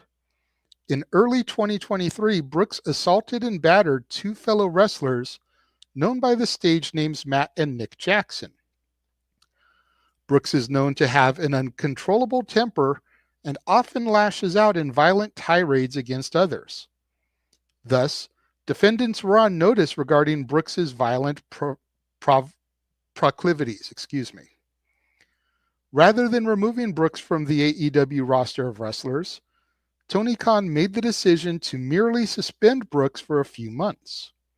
Brooks is one of AEW's most popular wrestlers, and Khan did not feel that Brooks could be removed without a substantial loss in profit for AEW. Further, Khan has a very deep personal affinity for Brooks. Khan made the conscious decision to keep Brooks as a part of AEW, although he knew that Brooks is prone to lashing out in violent episodes and to injure others. Now, assuming that he's referring to the event known infamously as Brawl Out, that occurred on September 4th, 2022. Not early 2023, so we already have an inaccuracy in the date. It's also not mentioned that Nick and Matt Jackson kicked down Punk's dressing room door, injuring his dog Larry in the process. Furthermore, there's no mention of the fact that while suspended, Punk was actually out with an injury. And can anybody here tell me who in AEW did CM Punk injure other than himself when he dove over the guardrail?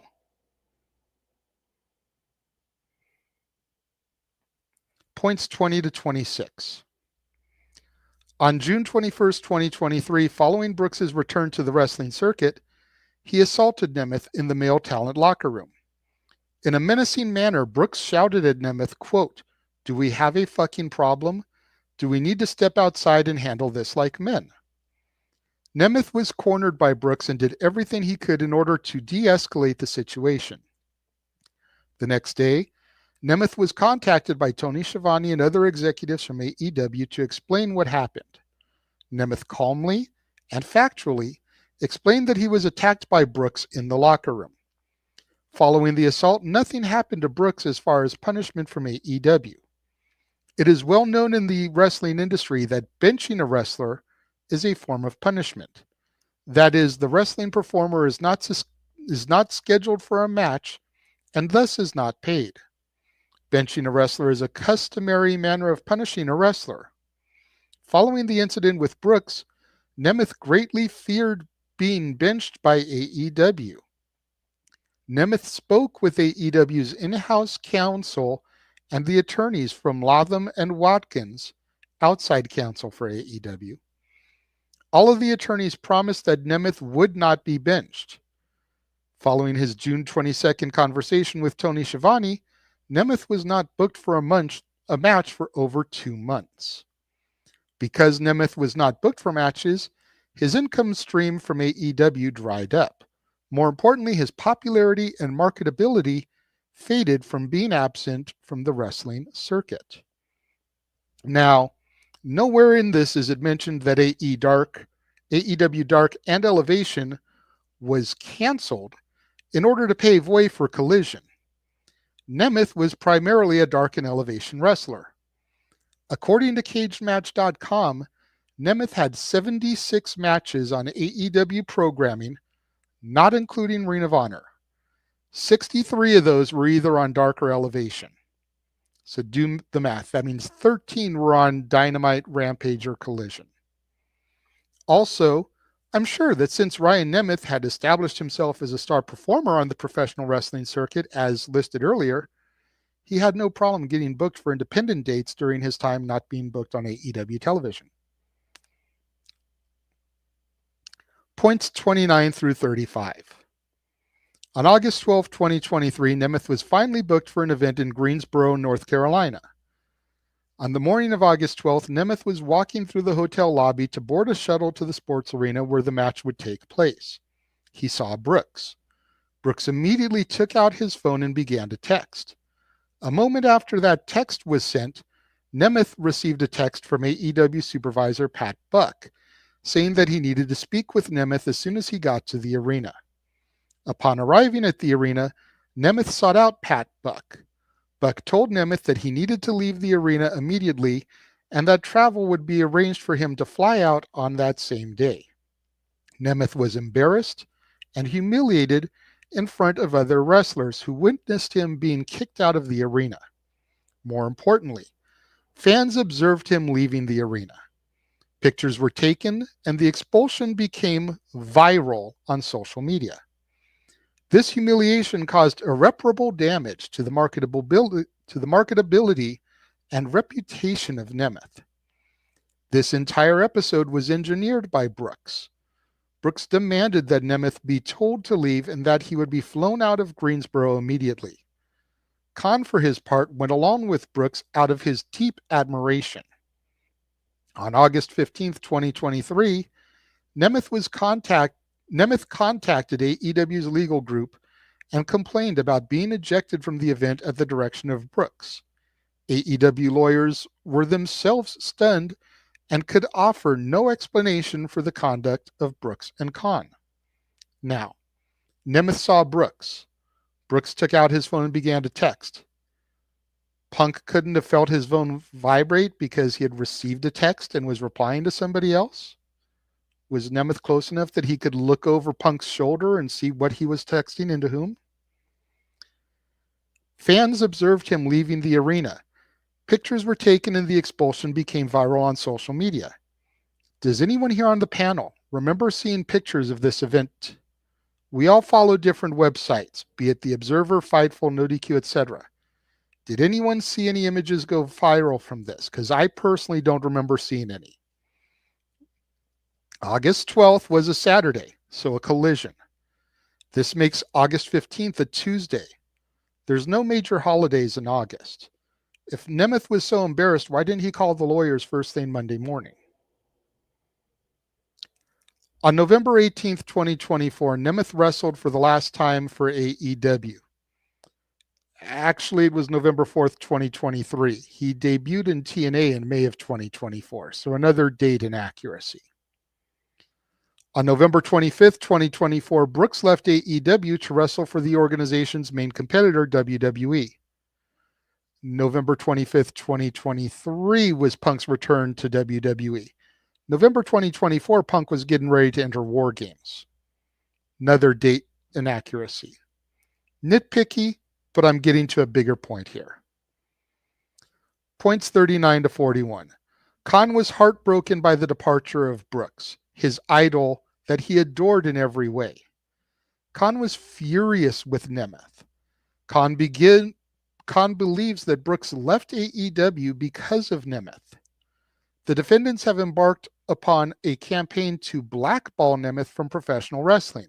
Specifically, Tony Khan blames Nemeth for Brooks leaving AEW and has used his significant resources to make sure that Nemeth can never again make a living in wrestling. Brooks left AEW because of Nemeth. I could have sworn his contract was terminated following a fight with Jack Perry. The defendants have embarked upon a campaign to blackball Nemeth from pro wrestling. Blackball from wrestling. Nemeth wrestled Gilbert for the WWC Puerto Rico Championship less than 2 months after his final AEW match, and he debuted in TNA a few months later. So that's all the points from the lawsuit that I'm going to cover. And now I'm going to get into the things that I'm worried about on a personal level and why I'm bringing this topic up. Because while nothing is on the internet, and this is all speculation because there's no case number or anything, so we don't know how Fightful got it, here's the thing that I'm concerned with. And James, I know, has heard a little bit about this because of the spaces. Noah, I know I spoke to you a little bit about this after simply predicting. Some of you may have heard this, some of you may have not, but our viewers haven't. So you guys can begin to unmute if you'd like, but let me get through the 4 things here that I'm really concerned about. Court is now in session. Number 1, God damn it. Number 1, I'm afraid that Ryan Nemeth is going to damage whatever reputation he does have, just based off of how frivolous this lawsuit is and how many inaccuracies there are just within the dates alone. Number 2, I'm afraid that Ryan is going to end up damaging his brother's reputation. His brother. Kids, big brother. Okay, I had to get that in there. Little bit of levity to this serious topic. Maybe not within the ring. Nick has done enough to stand on his own. But outside of the ring, the Nemeth brothers do tour with their comedy routine. Clubs may not want to book them because of Ryan, and that would affect a source of income for Nick. Third thing I'm worried about, the NXT-TNA crossover. Ryan is under contract with TNA, Punk with WWE. Should this thing expand to main roster, will there be drama? We've seen that Punk can do business with talents that have issues with him, regardless of how real or fabricated the issues may be. Look at McIntyre and Rollins. However, this lawsuit shows just how petty Nemeth can be. Could he do something that would potentially jeopardize money being made, like the Jacksons did? If there's drama, could it jeopardize the NXT-TNA partnership? Whatever WWE is trying to do with or for TNA, and the reputation that TNA has tried tirelessly to rebuild within the past 5 to 10 years. The last thing I'm worried about. Then there's AEW and Tony Khan. NDAs be damned. Since Brawl Out is referenced in the lawsuit, it will have to be discussed on the stand under oath in a court of law. When it comes out that the Jacksons were the aggressors, kicking down doors, if I'm the lawyer, I'm asking Tony, why weren't they fired on the spot? Or at the very least, why weren't they fired from their positions as executives? This makes Tony Khan look like an inept businessman, which in turn gives AEW a bad reputation. even worse than it already has. What wrestler is going to want to sign with them after that? What current AEW talent is going to want to re-sign after that? Since Punk's departure, we've seen Jade Cargill, Sean Spears, Ethan Page, Brian Pillman Jr., Penta, and most recently, Ricky Starks, all leave for the WWE with varying degrees of success. As much as I trash talk AEW, I don't want the company to go under. However, I am very much afraid that if this goes to trial, like Ryan Nemeth wants it to, it'll be the final nail in the AEW coffin. Lastly, then you have Vince McMahon. With his cashed out billions of dollars from his WWE TKO stock, and the rumors that he has interest in starting up a new venture.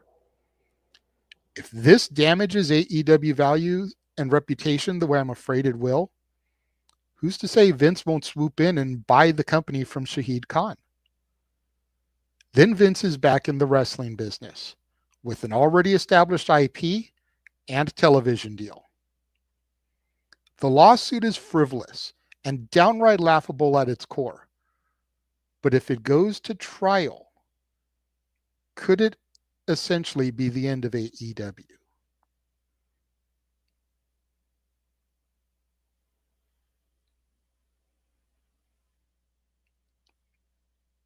Noah, you're first, my friend. Ladies and gentlemen of the jury, my plaintiff here has displayed to you quite a... Yeah, this is absolutely not a laughing matter, despite the fact that there is completely nepotistic data analysis in this lawsuit, if you will, with incorrect tracking. And tracking be damned when you're a big loudmouth idiot with a 7-figure salary lawyer or somebody that can get to 7 figures by lying through their teeth. That's the judicial system. But it's one of those things right now where I do think this builds a lot of concern for the wrestling business, because at the end of the day, the biggest people affected by it are not just the workers, it's those that invest in it. Advertisers. There's a reason why Snickers wanted to drop out WrestleMania at one point, because of the whole thing going on with VKM. And we're all very well aware of that. Again, different situation, but still same type of cause and effect. It also echoes what John Moxley said in his close-up of Nate Paquette. We are one mistake away. One from going back 20 years to going back once again to a monopoly. Rumor be damned about Shane McMahon trying to get equity or some sort of control in AEW. Vince McMahon knows how to work the wrestling business in his favor and hold it hostage. He's done it for 20 plus years. But it's also one of those things right now with the fact that we have this guy, this poor Nemeth, if we're going to call it what it is, literally in the middle of the NXT in a relationship with WWE on the biggest high whatsoever. Yes, it could cause WWE a little bit of figures, but WWE still can recover, because there's one thing you can say about WWE versus AEW. WWE probably has the strongest legal team than anything else known right now in the country of the professional wrestling business. It is also one of those things with the youngness of Tony Khan, being the son to a billionaire, and also thinking about how Shad, again, he might be the one literally funding Khan on this entire process. That could be used against the Khan's name. It affects the Jacksonville Jaguars franchise, affects the vehicle. This goes far beyond just professional wrestling. Why we love this as fans and always are concerned about for the best. But again, when pettiness overrules common sense, you'd be surprised what could happen instead of legal judgment versus the court of public judgment that more people take literally for granted. I'm worried about this, but again, I'm not a lawyer. Truth be told, I'm the guy here that wears a suit 24/7, but believe it or not, I'm not a lawyer, and I'm also not a judge. But I also have beat the judicial system when it comes to Uttermeyers, and that's a whole different conversation. But yeah, this is going to be something that I think is going to be lingering, and it's going to negatively impact Phil Brooks. We've always moved from this bullshit after the Colt Cabana nonsense. but it's also going to negatively impact AEW. I think they're on an upswing this year because of the way they've been producing their TV content. It hurts everybody. It doesn't even benefit Nemeth. Why are you complaining? You're still working. You're working for TNA, for Pete's sake. You had a chance to be a TNA Tag Team Champion. Okay, boo-hoo. You're not Nick Nemeth. Too bad, so sad. You're his brother. Take the equity where you can. It's just one of those things right now where I'm just like, this just feels like a bunch of petty nonsense, but we know that AEW does have a lot of bullshit, and this could expose a lot of it to a scale that can't be covered up. There's only so much you can cover something up before it's exposed. So I have legit concerns here, but like you said, we don't want AEW to fail, but this could lead AEW in a very dark spot considering the uprising they've been trying to do since Brawl that I think they've been effectively working at too. So I don't know what to think about this right now. And as far as this being settled, if even possible, I don't even know if that's going to be an option, because I don't think Ryan Nemeth simply wants money. I think he wants more so respect. And to your point, I think he's petty. I think he wants revenge against everybody that screwed him. And if he's true in his claims or found true in his claims towards Phil Brooks and AEW, then the entire wrestling industry is going to pay for one man's pettiness, and that's bullshit. Okay, I see your hand going up, James.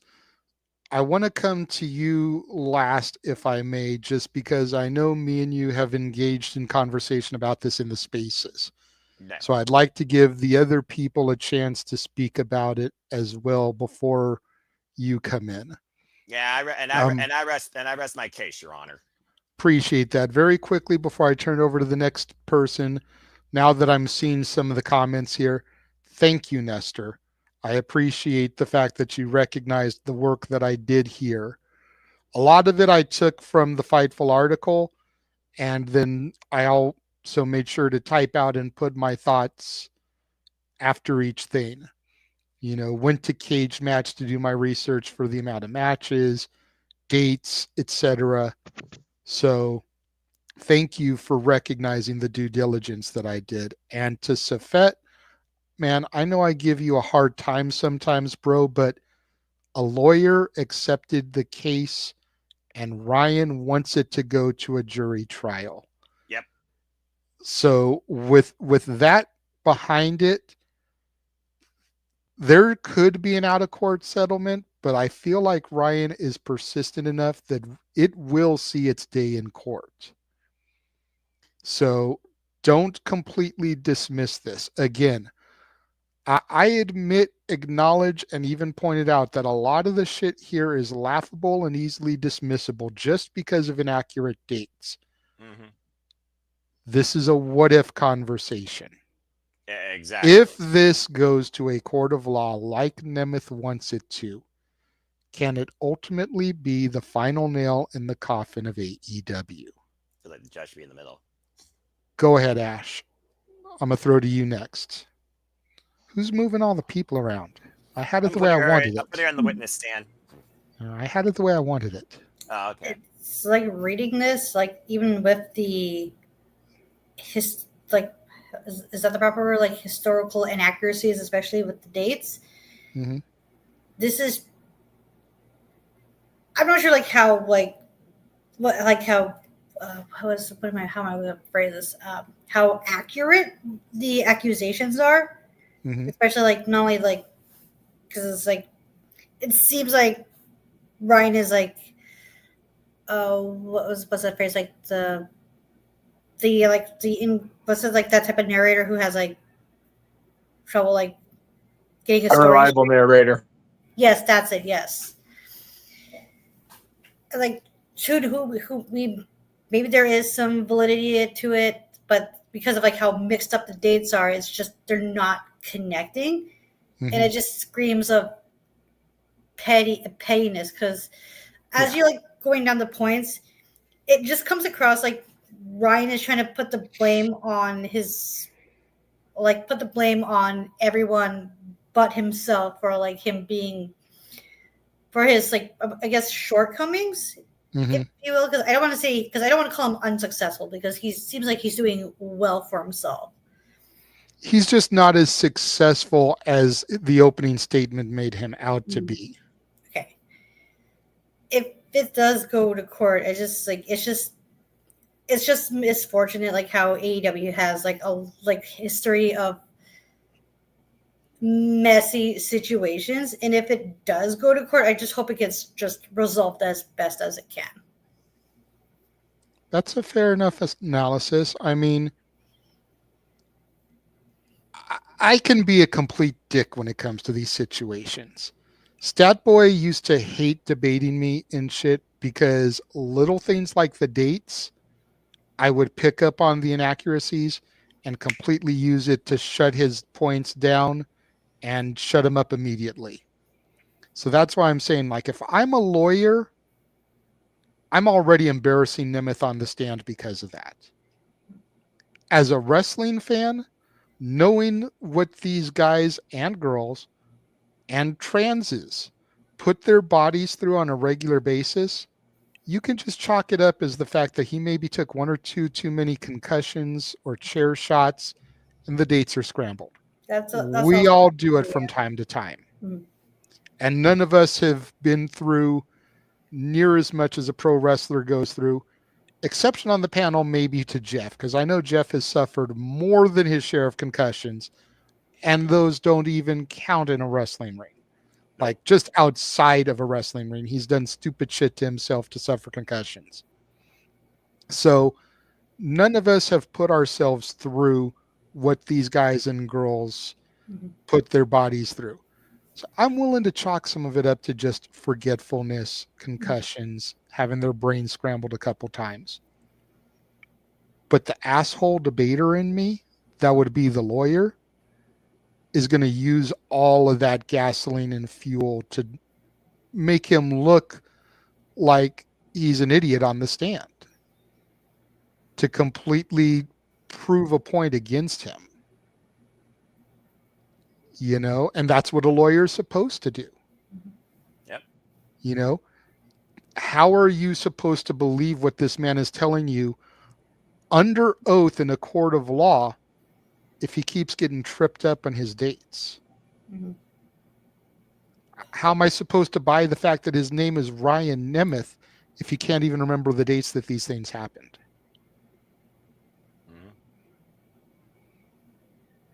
Again, that's just the dickhead in me. But I own that shit. And my stepdad is a lawyer. So I'm sure if I talk to him about this stuff, he could even help me further prove my case against Ryan if he wanted to.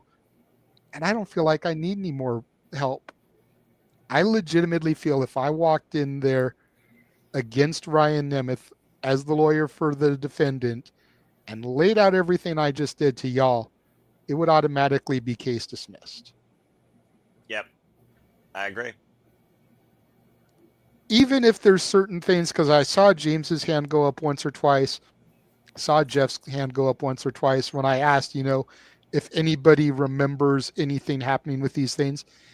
Even with those things, be damned, because maybe I just happened to miss it. Maybe I was off social media that day and didn't see it. There's still enough other things that I pointed out that would be able to dismiss the case. Walter, I'm going to let you go next. Yeah, for those that are saying like, oh, it won't get past this, it won't go past that, there are literally people who break into your house, hurt themselves, sue you, and win. So, and they're the committed a crime and broke into your house. So, the shit that gets into court, you wouldn't believe. Like, In all fairness, Safet did backtrack and say that I made a fair point there after I called him on it. So, yeah. But my brother made a good point earlier. Like, a fresh out of law school lawyer can get the shit thrown out by just the inaccuracies and everything that you mentioned already. The fact that you said you were blackballed, you're in TNA now. If you were blackballed from wrestling, no one would have hired you. You're wrestling right now. Well, you're not even wrestling. You're just involved in the storylines. But that's neither here nor there. That's just us nitpicking. Like, the fact that you're successful, everything that, like, the first 3 lines alone made me go, do the meme a bullshit thing with the kid. Like you want, Same. yeah. That's what made me start down this path to make this a topic. Is I read that opening line about being successful actor, stuntman, comedian, star performer on the wrestling circuit. I'm like, motherfucker said what? Why the fuck you lying? Why you Bullshit? I was saying, did you play identity theft and take your brother's identity? Oh my God! Stop fucking lying. But go ahead, Walter. Exactly, and it's like, what are you doing? You're only hurting, like you said, you can hurt Nick's reputation, his idea, and that comedy tour thing, future bookings. People are gonna be afraid of you because any little thing goes wrong, they feel like you're gonna try to sue them. So Mhm. they're not gonna want to touch you with a 10-foot pole. Like you really just screwing yourself. And before things go any further, you ought to withdraw this lawsuit and just let things go because, I mean, you're okay if you want to call yourself successful. AEW CEO is Khan. He's a multi-billionaire. He can just throw money at some shit, not show up, and get this dismissed. CM Punk is way more successful than you. Can get a lawyer to just throw some money at it and not even deal with it, and it's gone. Like, save yourself the embarrassment and just withdraw the lawsuit. And because, like you said, backstage, they're gonna ask Tony if anything, why didn't you fire the Young Bucks? Why didn't you fire? Like all this stuff is gonna come up, and the curtain's gonna get pulled back too much to where you can recover. And I am afraid, like even if little stuff like this comes up, if Ryan succeeds into just getting into court, even if he fails the lawsuit itself, getting this to court, the future of anyone else doing any little thing of when something big comes, that's what's going to actually be the final nail in AEW's coffin. Just the fact that he can get it to court and have somebody watch it, that's what I'm afraid of. And I don't want to see AEW go through the ringer like that. So, I mean, I hope he comes to his senses and just withdraw it. Or maybe his own brother can talk him out of it. Like, dude, chill out. Let shit go. What happened, happened. And the fact that you got private travel and all that, and CM Punk, the same company that abandoned him in London, didn't even give him traveling arrangements where he had to ride a subway with regular fans to get to an arena to one of their biggest shows. But you, Ryan Nemeth, who's like here on the totem pole compared to Punk, got private travel arranged? Like, yeah. If you believe that shit, then I got some shit I could tell you. Like I'm just saying, like get the fuck out of here with that. Like there's so much bullshit written all over this that, like you said, this is so in all easily fairness, dismissed. not to cut you off, Walter, but he doesn't say private travel. He just says that he got same day travel back out here. So that's let's not assume or jump to conclusions that it was the Khan private jet or anything. But he got transportation that day, like first flight out from North Carolina.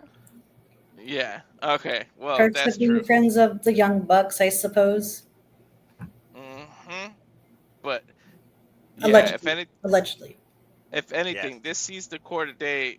I mean, the light of day. Then there's gonna be so many holes poked in it. But then there's gonna be holes in the way AEW's ran that it's gonna really bring questions into how Tony Khan run things. And I think the whole AEW is gonna be restructured. So, Jericho's a major part of your company. I think the walls are gonna break down if this gets to court and in front of a judge. Seriously, and I'm hoping it doesn't get that far. Like, please, Ryan. We all joke that people watch this and wrestlers watch this. Just withdraw this. Like, don't think that you're less of a man or you're tucking your tail in between your legs and run. Just withdraw it. I mean, this is worse than Drake trying to sue Kendrick Lamar. Like, just stop. The discretion, the better part of valor versus the exhibits, the amount of bullshit A, bullshit B, bullshit C that's already been pointed out here in this lawsuit, just from the 3 sentences and beyond, is already enough where I'm like, why the fuck are you paying to deal with these type of headaches? Pay the damn lawyer fee and move about your business. The people that say, well, a lawyer took it. Yeah, I mean, you're giving me free money as a lawyer. Of course they're going to take it. That's their job. Like, but still, like, it's hopefully it just gets dismissed and doesn't go that far. But Ryan seems to be a dick that would be persistent, like you said, Junior. To that point, Walter, a lot of legal representatives won't even take a case unless they feel they can win it. And a lot of representatives, and especially the ones you see on like the television commercials, don't get paid unless they win it. So with this being such a frivolous suit, why would a lawyer take it in the first place? Unless they think they're going to be able to broker a settlement. Because a settlement means they'll get paid. But Ryan seems to really want this to go to court. And again, I just want to echo what Walter said. That is my greatest fear out of everything, is that if it goes to court, all these other things could potentially happen. Yep. You know, again, I rag on AEW and Tony Khan a lot. You know, it makes for good content. You know, as a content creator, we have to think about those things. I do rag on AEW a lot, but if Tony is exposed as an incompetent person for not terminating the Bucks, at least from their executive position, after it comes out that they were the aggressors, they did kick the door down, they did injure Larry, and Punk retaliated in defense of the dog, Tony looks like a complete idiot. And why would anybody want to go work for somebody that's exposed like that? I'm just saying. Perception is reality. Undertaker said it. We repeat it multiple times thanks to Jeff motherfucking Meacham constantly bringing it up, and it is his turn to speak now. The court now recognizes Jeff motherfucking Meacham. Oh, you're gonna hate me. I forgot this is being brought up. I'm a little too close involved. The points that were brought up are valid. The fear of AEW's existence is valid, but other than that, I have to decline to comment. For real. I just Fair enough. Fair enough. Go ahead, James. Bring us home then. Court now recognizes James Hebert. I know he has patiently been waiting. As he's muted, why he just started speaking. A botch. Yeah, there you go. Thank you. I forgot I actually hit the mute button and not the mute on my microphone. Present your case. We appreciate that, though, because you do have a tendency to step on toes when it comes to things like this. So I appreciate you taking the necessary measures. Yeah, Lord knows we've had enough of that over the last week. So I didn't want to be contributing to the problem. Appreciate that. Yeah, it's almost like some people should take notes. Won't say who. Hi, Twitter. How you doing? Oh, good Lord. Fuck, man. Yeah. Everybody made so many damn points for me, pretty much, but I'll reiterate the general problem with this. If this gets to court, nobody fucking wins. Nobody wins. And I'm not going to say who will send it to somebody, but I hope you see this. Ryan, you don't fucking win. Your brother damn sure don't effing win. Punk will even suffer some losses for this. And there's an entire company that's going to die if you have this pass off to the courts.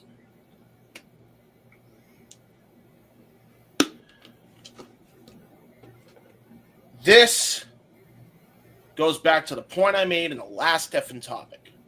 You are grasping at straws that don't fucking exist. They don't. any court system other than California will literally look at that suit. You say threat. It's actually a threat. Legitimately. If we're going out of the court system land, this is a threat. It was never assault. There was never assault taking place on your behalf. There was never assault that he started. So this passes off. Nobody fucking wins. You look like an idiot. Everybody involved looks like an idiot. What are we doing here? I'm serious. You got to drop this, dude. You are putting the entire wrestling industry at risk with your stupidity. I mean that. I mean every word of that. And I'm sorry if that's going to offend people. I apologize. But this is some bullshit. There is way too many people at risk if this goes to fucking trial. Way too many. You cannot tell me that this is okay to fucking pass through when you yourself know the cause. That's the other fucking thing that I don't give a shit how many concussions he has. You know who fucking pushed you to do the shit you did that was making you like an idiot in AEW? Matt Nick Jackson! Hello? And you're... Try not to scream, James. Jeff doesn't have headphones on. And no, I feel that. Going through his house. It chaps my ass how you have flubbed this so hard. Because the way you could have done this still would fucking put the company at risk. But you and Punk were both wrong in this case because you both were dicked around by the people in charge, the EVPs. Clear as day. You need to be Stevie Wonder You need to be Stevie Wonder to not see that shit. Y'all want to know why I turned my back on the Young Bucks? This effing shit right here. This is why. This years afterwards, this is still not fucking over. I wish it would go away. Now we got another guy who feels like he's wrong, who did not do his due diligence, trying to put this into the court system in a completely haphazard effing way. And if this goes to trial in the way he has presented this case, this could damage so many careers. To Ryan, to Nick, to Punk, to a bunch of people in AEW. This is going to be a ripple effect. And the sad part is, JJ is right. AEW might not recover from this. They may go under. And that's not fair to them either. Because, not for nothing, the thing that happened is a general problem in there that they're just now starting to try and fix finally. Finally.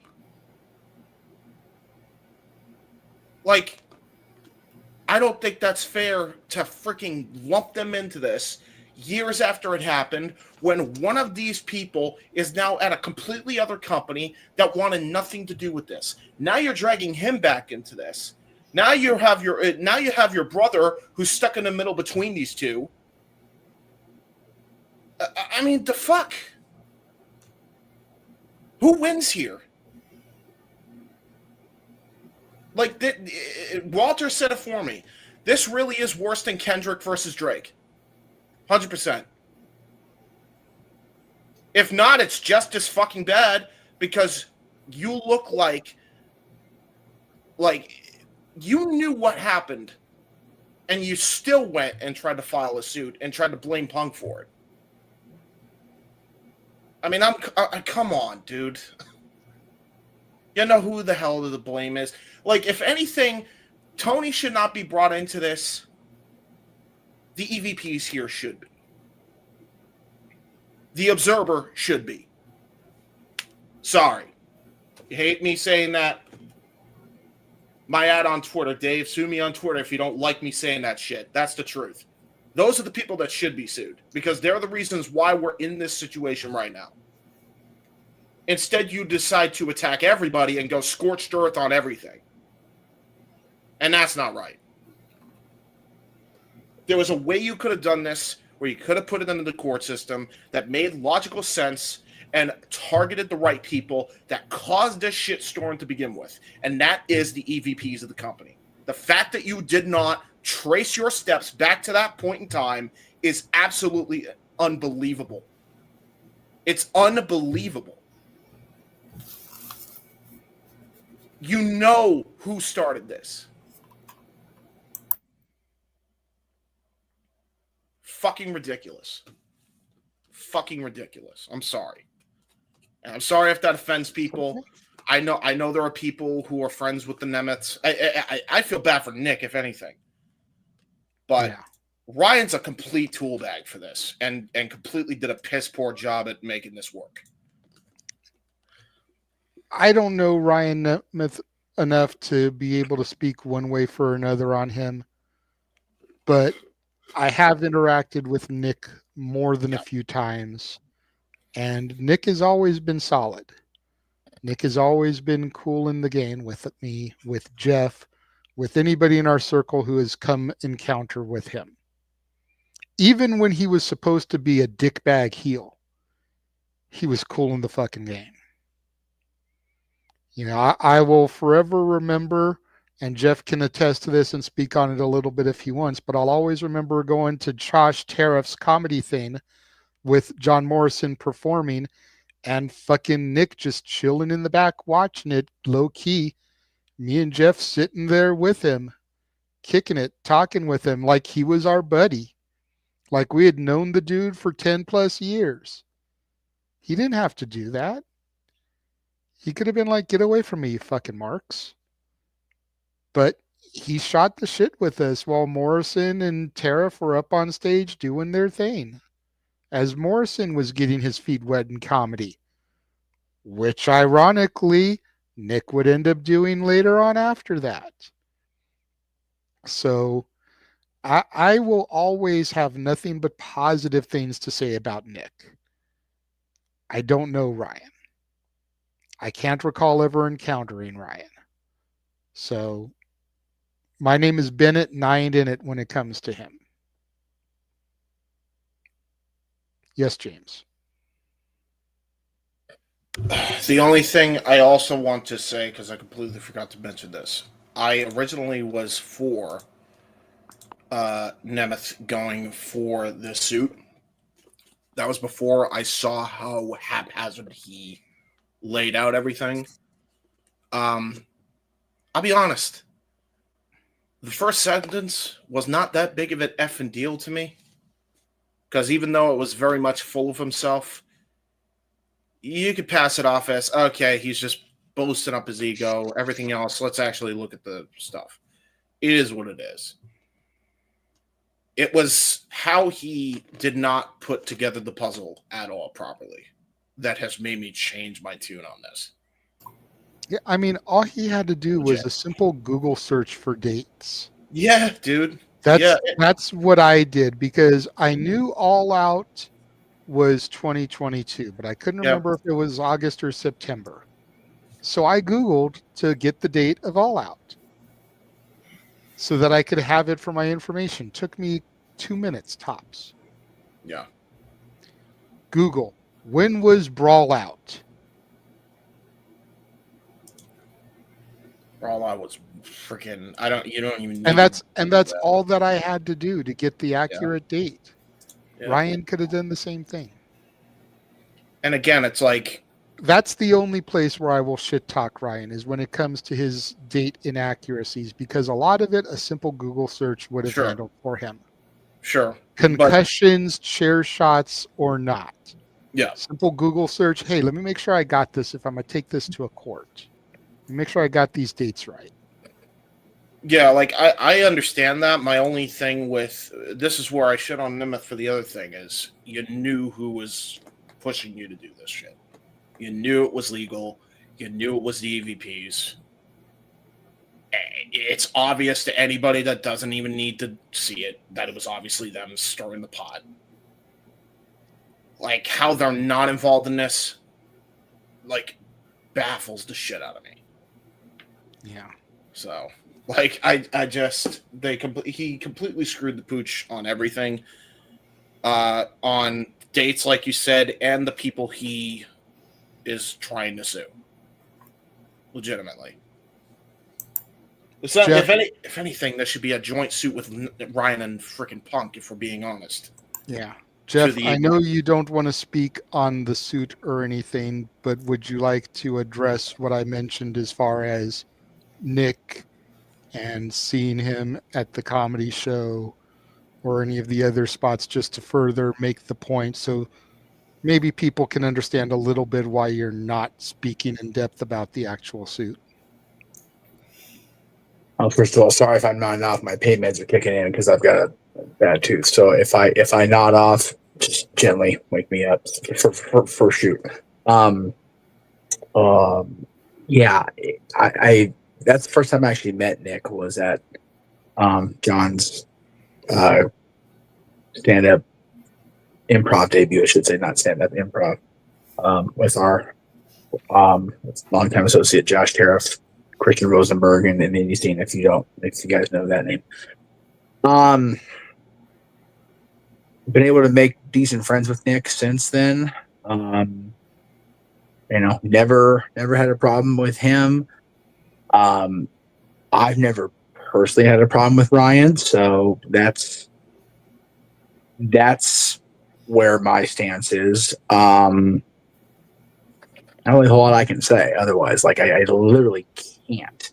I just know that. Just wanted to see if you wanted to touch on the other parts real quick. Yeah,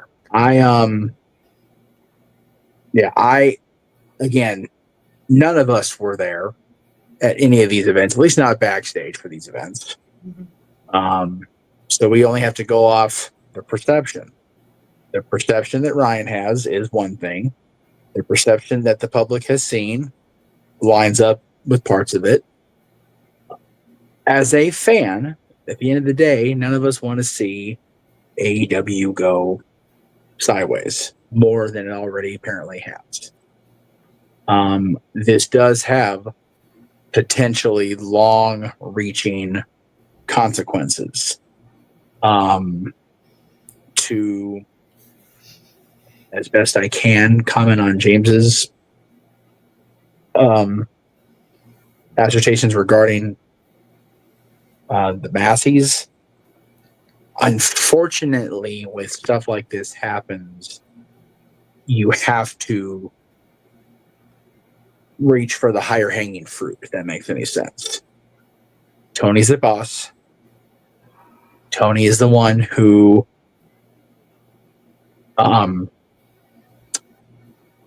creates the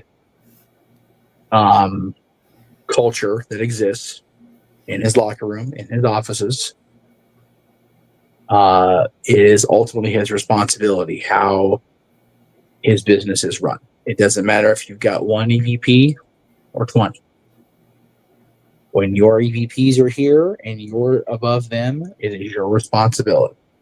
If the perception of somebody that is filing a suit is the man in charge is not being the man in charge, and that one particular talent who isn't technically an executive is causing the problems for the person asserting presenting the accusations, it's not really a whole lot to do with either of those two brothers.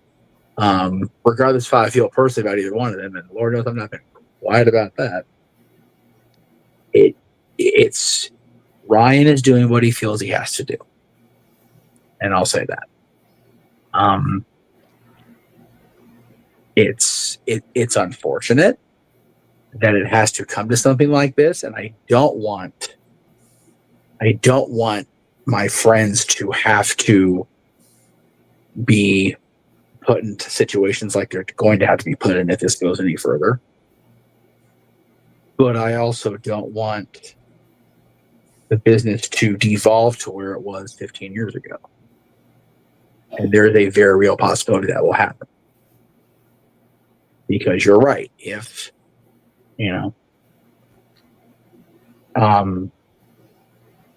Punk's interview with Ariel, he basically, he didn't have to sign an NDA for anything. He did. That statement by him and the accurate points of Ryan's claim could open up a Pandora's box, like was said. I don't know all the details. I don't know enough of the details. I'll put it that way. But it's just unfortunate that grown people, whoever you want to refer to, just can't be grown people.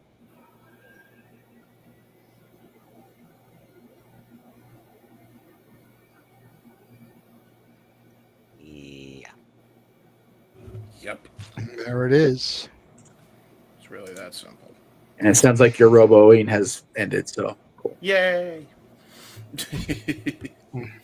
Didn't even notice. I just saw the private chat there, but Yeah, when you asked me to elaborate on Ryan and Nick is when I heard it personally.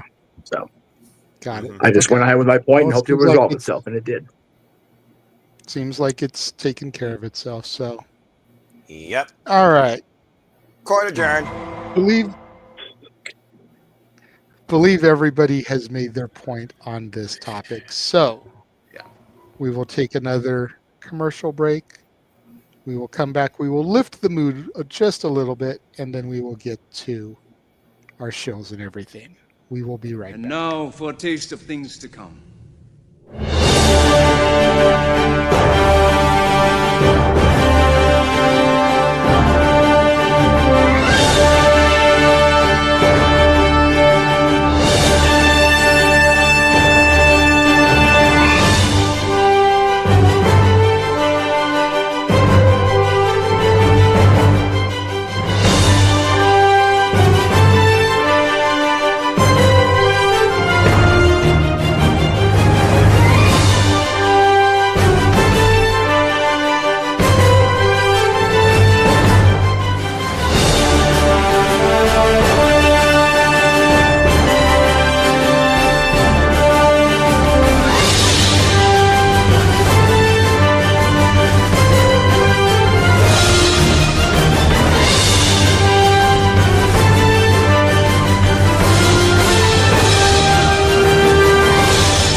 Still not fully behind the whole two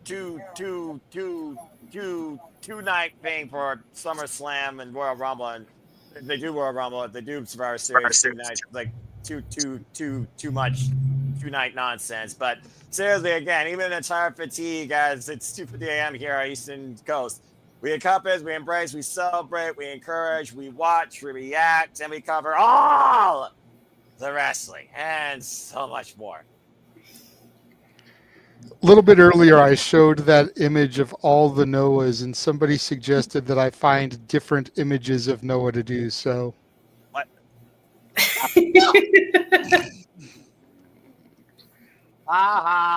Very funny. It is funny. It helps the upswing here. It helps the upswing. Yes. I've seen 4 more, JJ. Here's a story. A man named Noah. Oh, Lord. Maybe those Noahs aren't animated. Ay.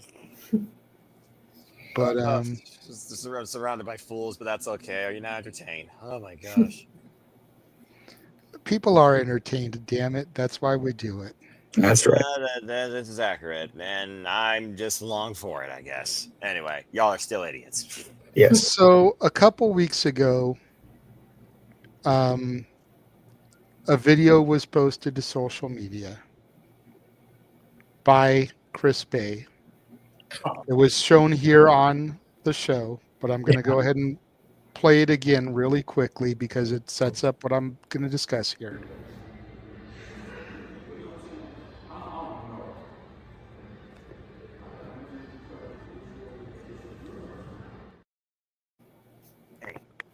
How after being on the verge of paralysis, he's up and walking again.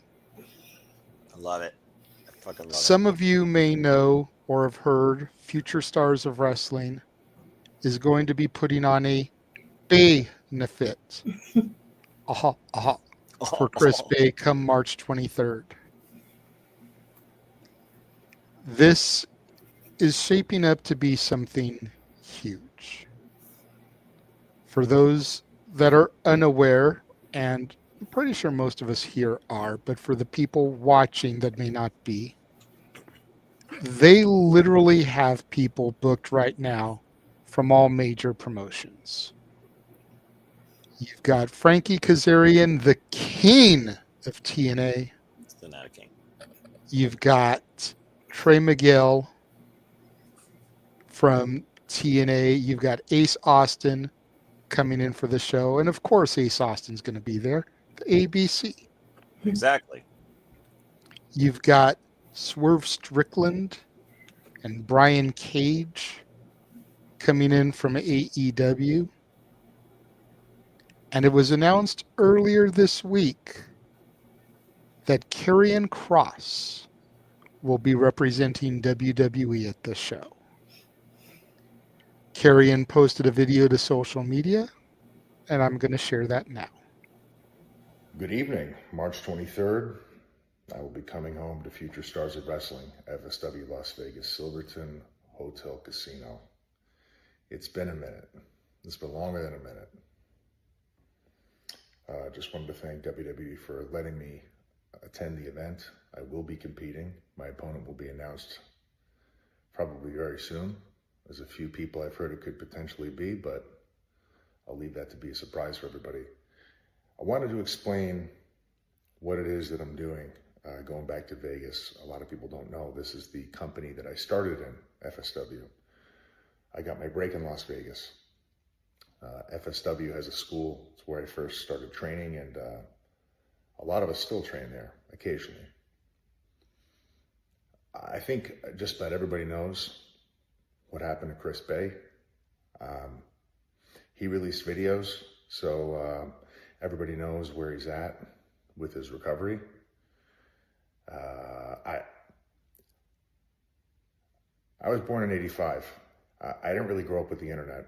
I'm not much of a person that like grieves on the internet. I keep a lot of that stuff private, but when I heard about what happened to Chris, like most people, I was really devastated. I wanted to explain the nature of my relationship with Chris, so people really understand what I'm trying to do here by going back for this event. So the show is going to be a benefit, so all proceeds are going to be going to Chris. Nobody's getting paid. I've offered to help secure flights for people coming in, help at the venue if need be. My help is there. If they need it, they can take it. Joe DeFalco is the person running the company.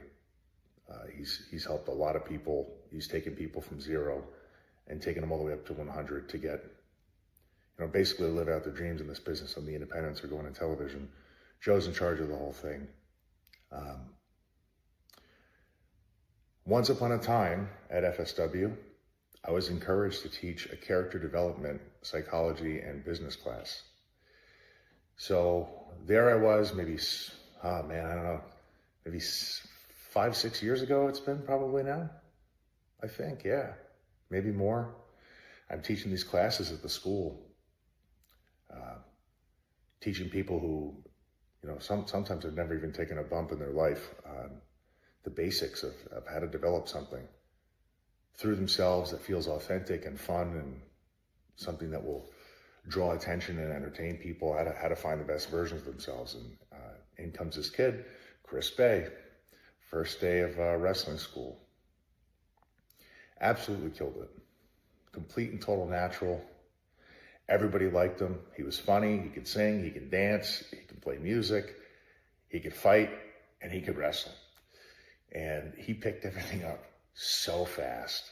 And I remember at the time, I don't remember what the number was, but Joe DeFalco had me undefeated in FSW for I think like 3 years, and I had the longest world heavyweight title reign, and I had all this equity that the company helped me acquire. All the guys in the company helped me acquire, and it was a really special thing to pass that off to somebody. We were really trying to find the right person. And he asked me, he goes, "What do you think of him?" And I told him like first day, I said, this kid is, he's going to be your main eventer. He's going to have all your belts, and I think the company's going to be in good hands. Like, I just had a really good feeling about him. And I wasn't the only person to say that. Like, if you saw Chris when he first started training, it was no shock to you or anybody else that he would find success so quickly. He just took to things so naturally, and he had such a strong work ethic. You didn't have to tell him what to do. You didn't have to tell him what to say. He was just like a sponge. He just sought out like how to do things, and he did them so well. So yeah, I had, you know, like I said, I'd like to pass the torch to Chris, and Chris was the first person that I put over clean and just passed everything over to. We had a great match, and crazy stuff happened in the match, and we had to pivot and improv some stuff on the back end. It's a story for another time, but while I was in Las Vegas, I did my best to look out for him, and he really didn't need anybody to look out for him, but we all loved him so much that everyone just wanted to see Chris get as high as he possibly could. So you can imagine, like, for all of us that were coming up with him, and seeing his growth as a person and a professional, how hard something like this would hit. But in Chris Bay fashion, he's powering through a situation that would have broken anybody else, has broken so many people. And he just continues to be an inspirational person, even in like the darkest moments. So that is why I'm coming home. I want to sell this show out. I want to make sure every single cent goes to him in his recovery, so he doesn't have to worry about anything as he gets back to 100 to get back to his best baseline possible. So I'm going to attach information to this video. You can follow it. I just want people to understand what kind of person he's actually like, because everybody has seen him tear the house down, but the real person is so much far more extraordinary than the person you saw in the ring. He means the world to us all. And I'll put a ticket link up, and there will be information to follow on streaming, because I believe this will be on Trilla. It's a streaming service you could watch if you can't make it. So thanks for watching, guys. Respect. Damn right. Wow. Goes back again to the fact that everybody truly looks out for one another here in this business. And what you see on screen doesn't necessarily give you the whole tale of the tape when it comes to the individual that has been there for you, do you think, simply entertained, when literally they are risking life and limb every second, every day. Going back to the Tiffany Stratton spot here a little earlier, and Candice LeRae protecting her in that moment. Again, it takes two to dance, takes three to put it all together, because the referee is the one that literally choreographs the situation, if we're being perfectly honest here. So, again, massive respect, and I hope personally you do have links to that also in the description. And yeah, I saw the banner. It looks like it will be on Triller Plus. I think it's like a plus service similar to what the NWA did at one point. And I encourage anybody that's a fan of professional wrestling or a supporter of Chris Bay to go ahead and watch it. Show's in Vegas, Jay? Yes, it is. Okay.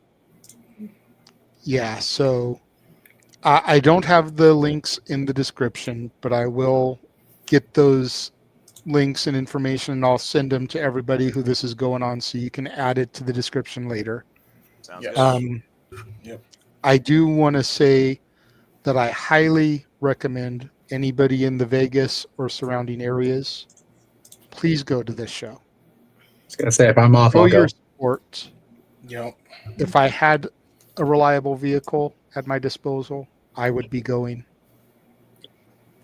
I have a feeling, and I don't want to overhype this, But I have a feeling this will be the biggest show this year that is not called All In or WrestleMania.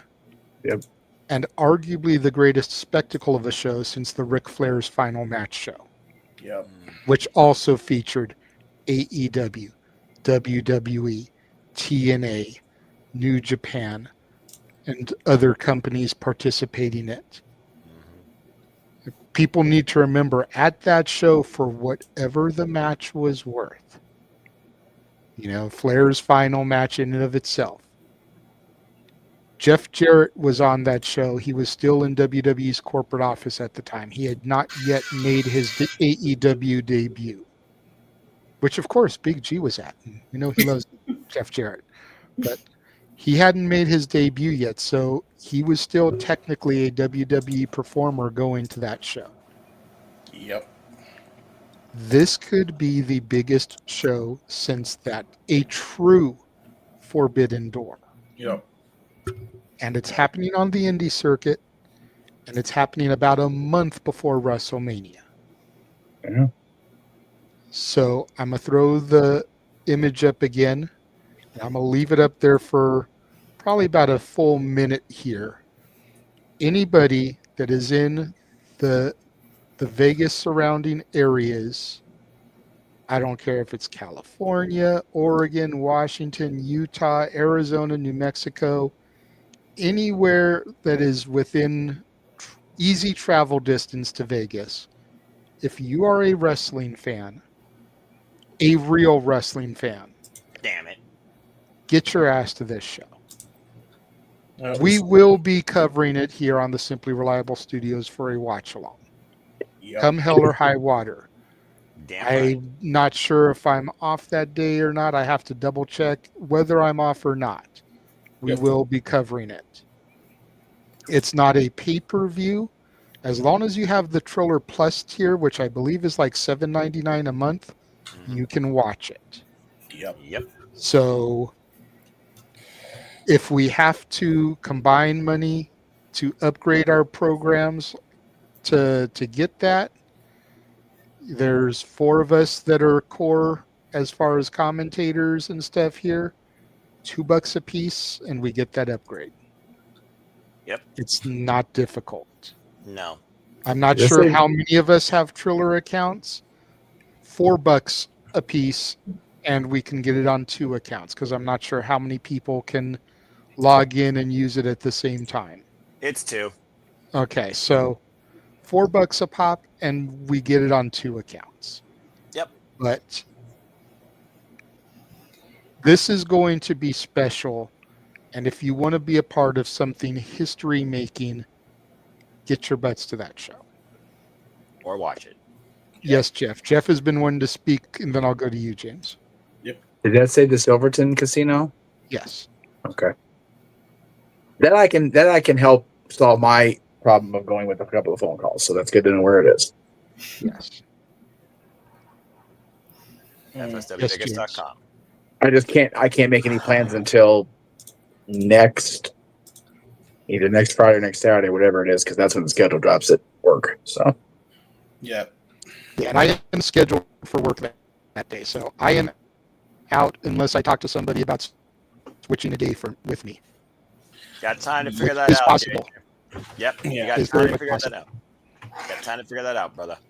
Yep. By the way, your mic going rerow again. Private. You don't have to call it out on the air, James. That's what private now- message is for.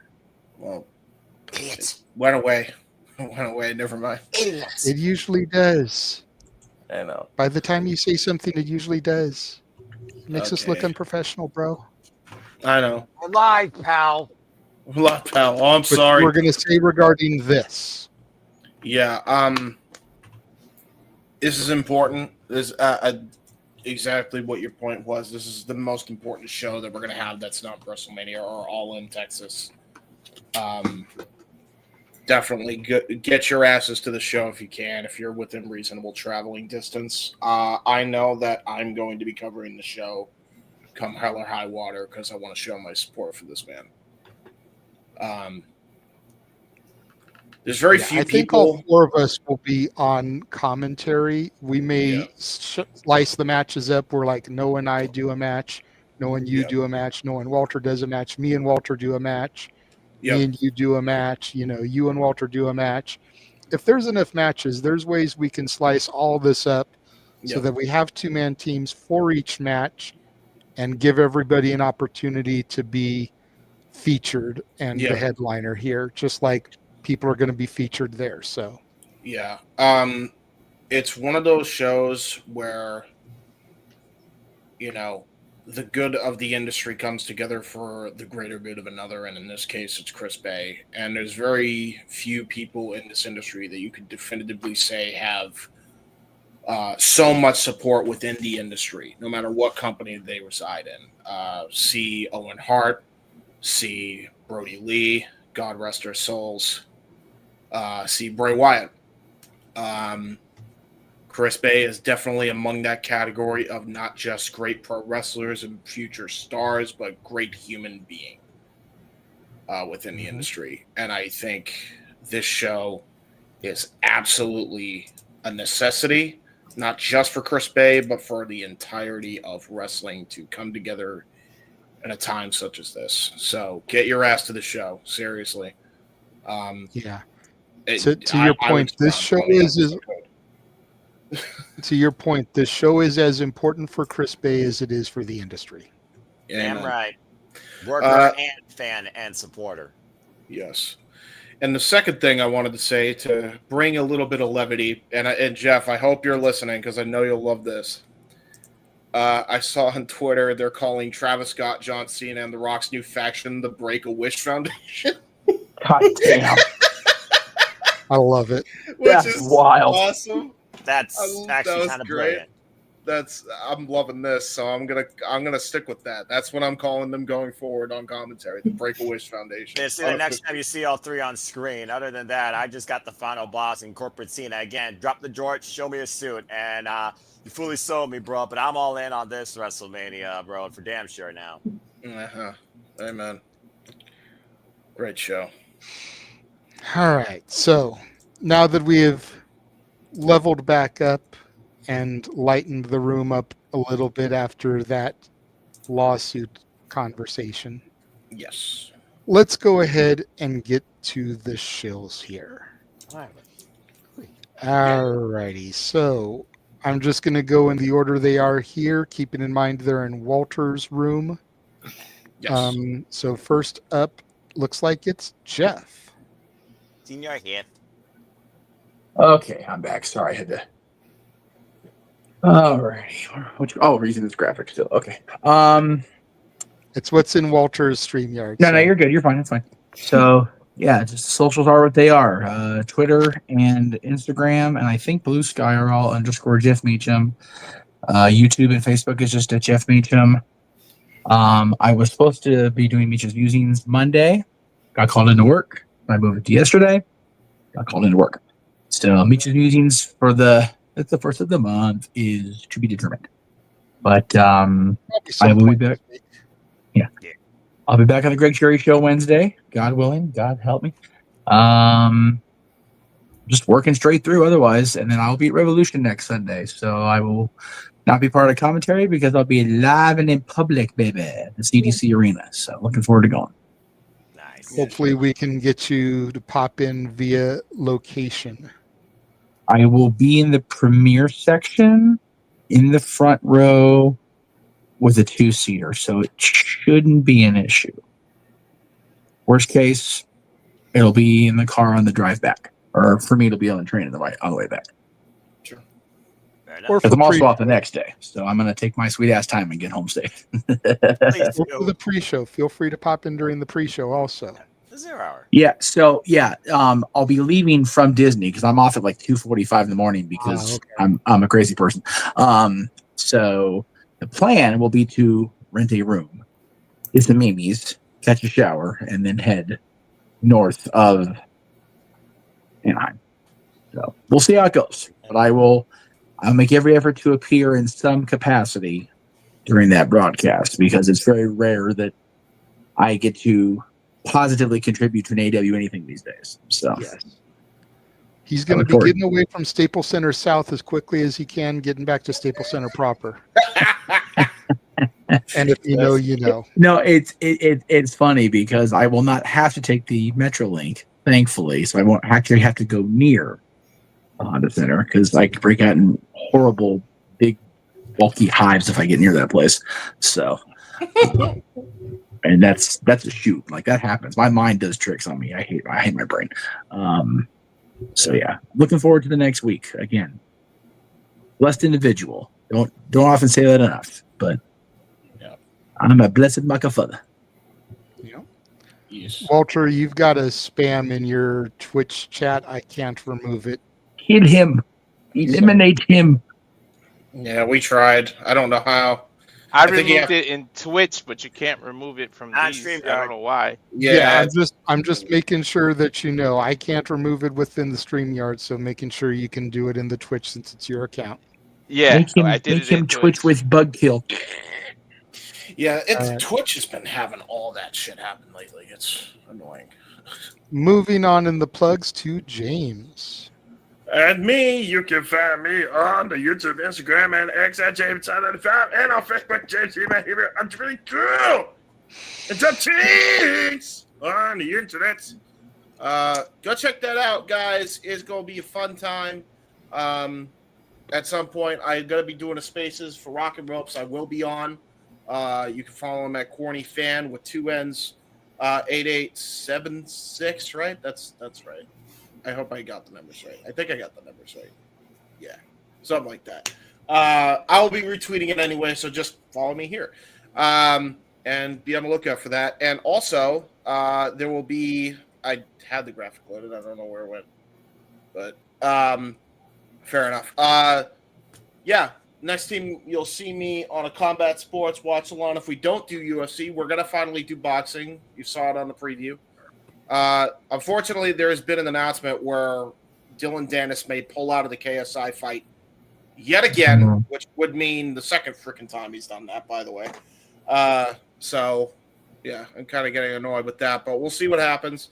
Card's subject to change. You think wrestling's bad, boxing, constantly this shit happens. But it'll be our first time at Influencer Boxing. Hopefully it will be me, Walter, and Scapboy on the call like it was for the Tyson Paul fiasco, whatever the fuck that was.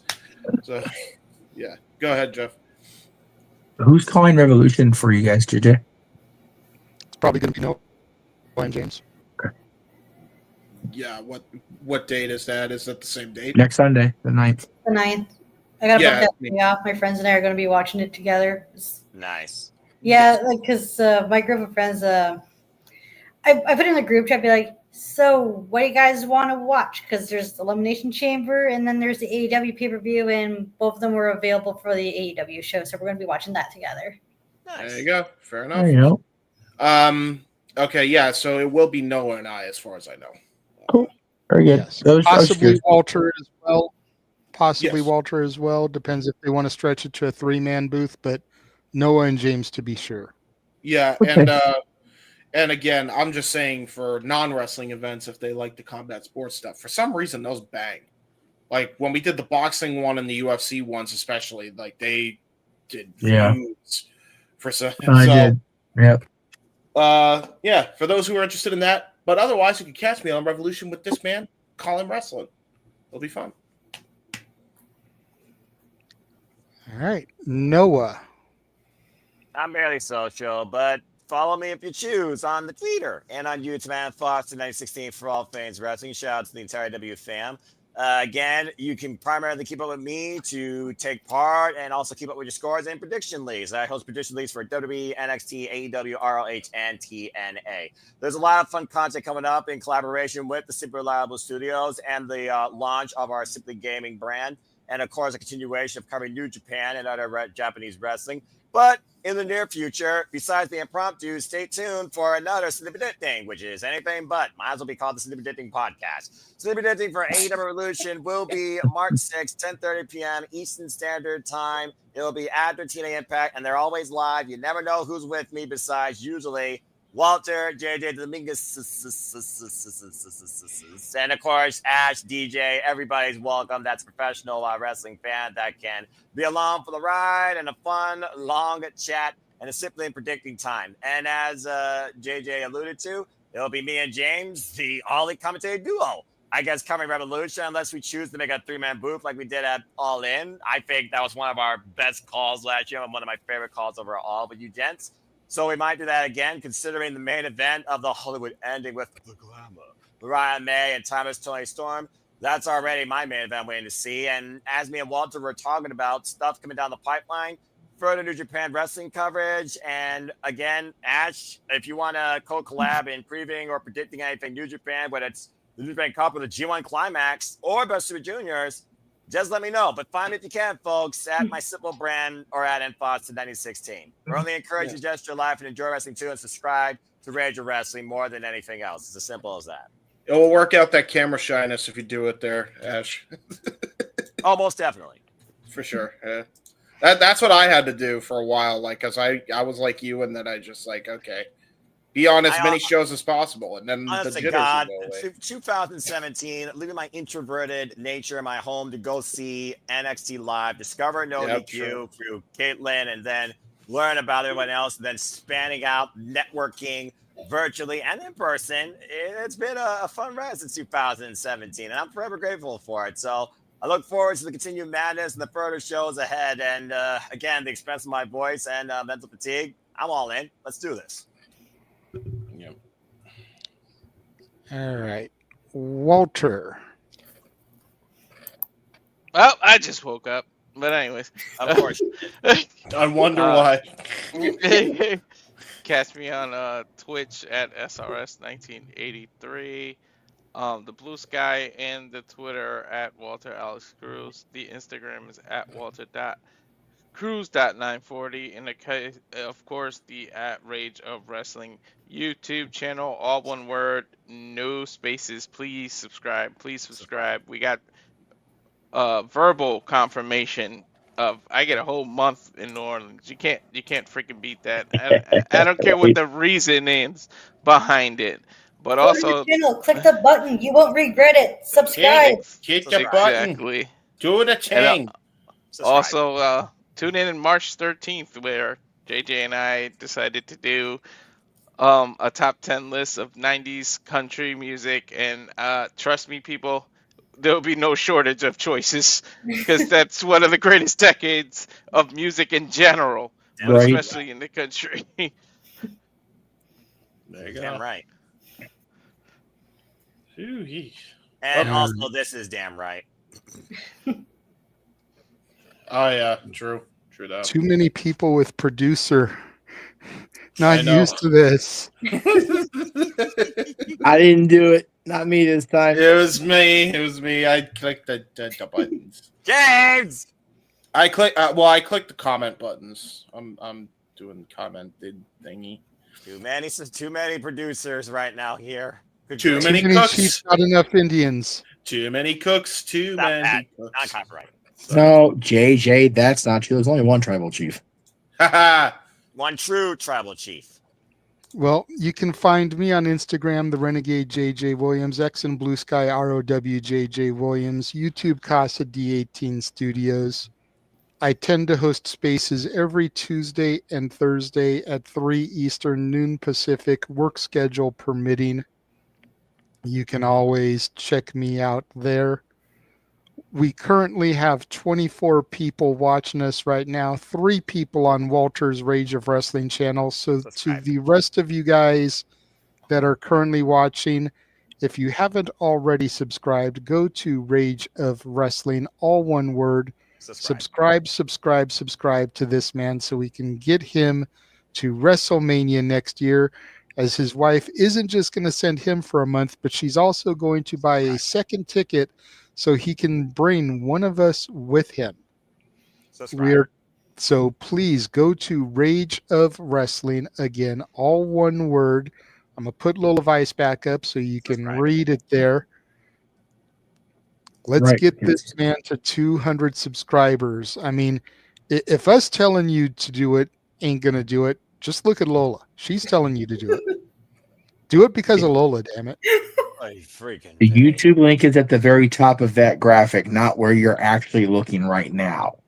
Maybe if we wrote the link on her booty, then people would notice it more. Oh my god! On it. That's a good on idea. It. Gotta get off air first. But on it. It's a good idea.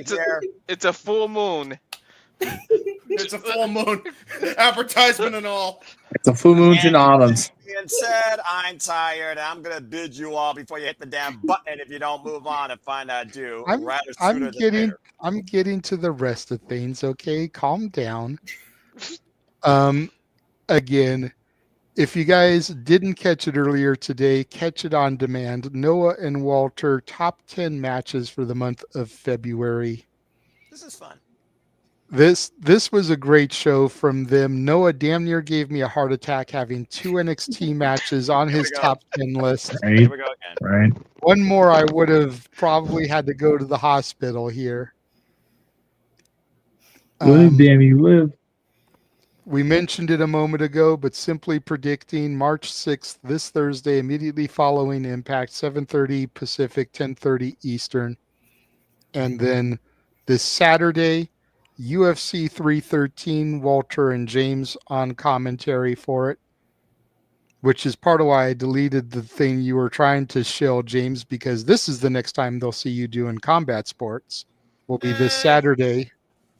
Oh yeah, okay. That's dope then. Yeah. And then this Sunday, of course, AEW Revolution. Yes. As was mentioned by Walter, the top 10 90s country songs on March 13th. That is a Wednesday, just ahead of Dynamite, 6:30 Eastern, 3:30 Pacific. We chose that date because that Saturday is the Saturday Shenanigans. Oh, fuck me. As we do our 90s karaoke night. So figured it would be a great opportunity to tie into everything, plug, promote, and shill the whole nine. Yes, Jeff.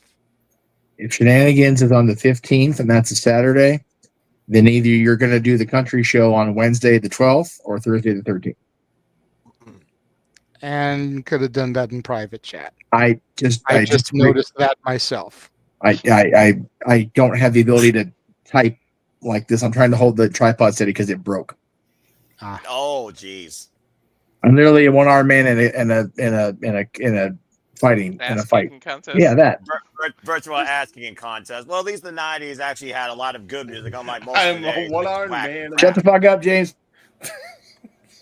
Before you even start, no. Well, unfortunately for Noah, we just got a super chat. Ding, ding, ding. Oh, no. From Emmanuel. Troublemaker. What does R-Truth think of John Cena's heel turn? His childhood hero. His heroes betrayed him. Bro, he probably still thinks he's a baby face. R-Truth don't know nothing. He'll be all right. R-Truth is in such darkness about this. He can't even see himself in lights are off now. R-Truth didn't see it. Right. That's true. He didn't see it. He was not in He's Canada. Ontario, California. I forgot about that. I didn't Ontario, see California. Nope, he was in Ontario, California. He's waiting for resurgence. I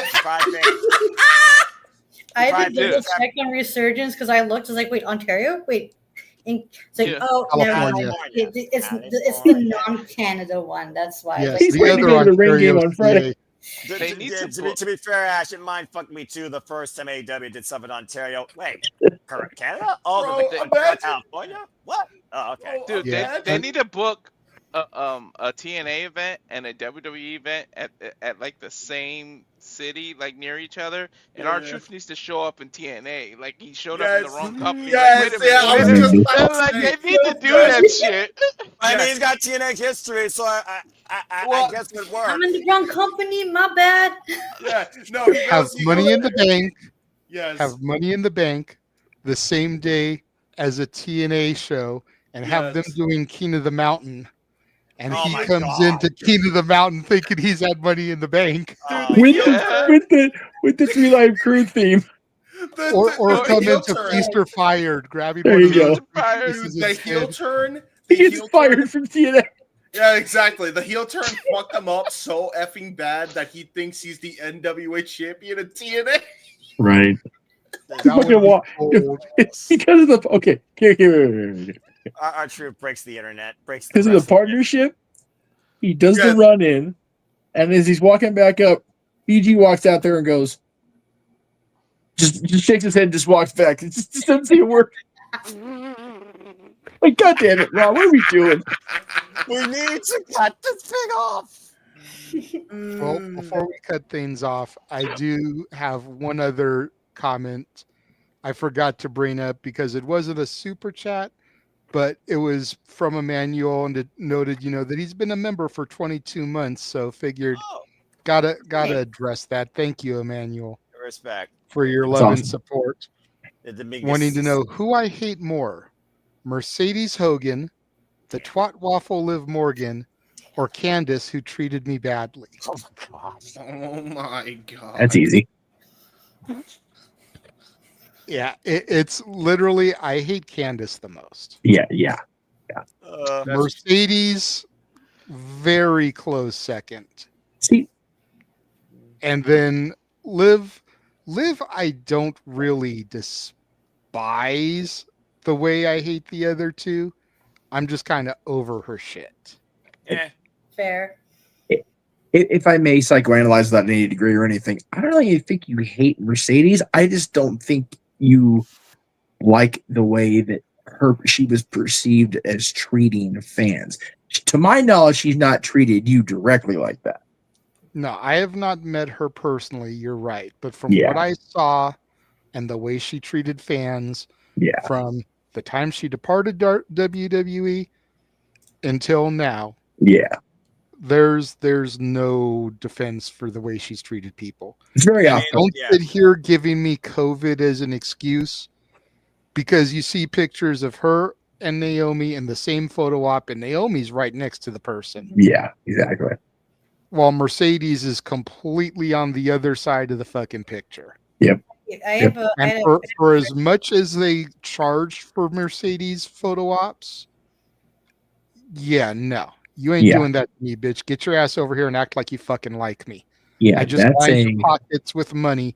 The least you can do is act fucking grateful. Right. That is it rubbed you the wrong way. Candace and JJ, it's a whole new level, folks. It's personal. Yeah. And the fact that Stat Boy, who was there, forgot this. What the fuck? Go ahead, Ashley. You raised your hand. I was about to say a friend of mine got to meet Mercedes, and the experience was not the best because he mentioned how he was very rude to her, which I've heard many people say about, like other Mercedes fans say about her. So it's just like there's accuracy about that statement. Oh, sure. No, absolutely. You can only hope that Momo Watanabe brains her with that damn baseball bat. Maybe he turns her into a nice person. Yeah. Go ahead. The thing with Liv, she's done her job with JJ. Her character is just totally turned him off. Beautiful thing. That's what a heel's supposed to do. That's what it is. All we know at the end of the day is this is JJ's nightmare blunt rotation. Yes. Yeah, that's accurate. But also, greed corrupts. That's true. But that is going to wrap things up now that we've gotten to those final comments. For Stat Boy, for DJ, for Ryan, for James, for Ash, for Walter, for Noah, For Big G. for Big G, for myself, and for the birthday boy, Jeff motherfucking Meacham. Thank you all for joining us and tuning in tonight. And we will see you next week with another episode of the Saturday Shenanigans. Beware, we're coming for you.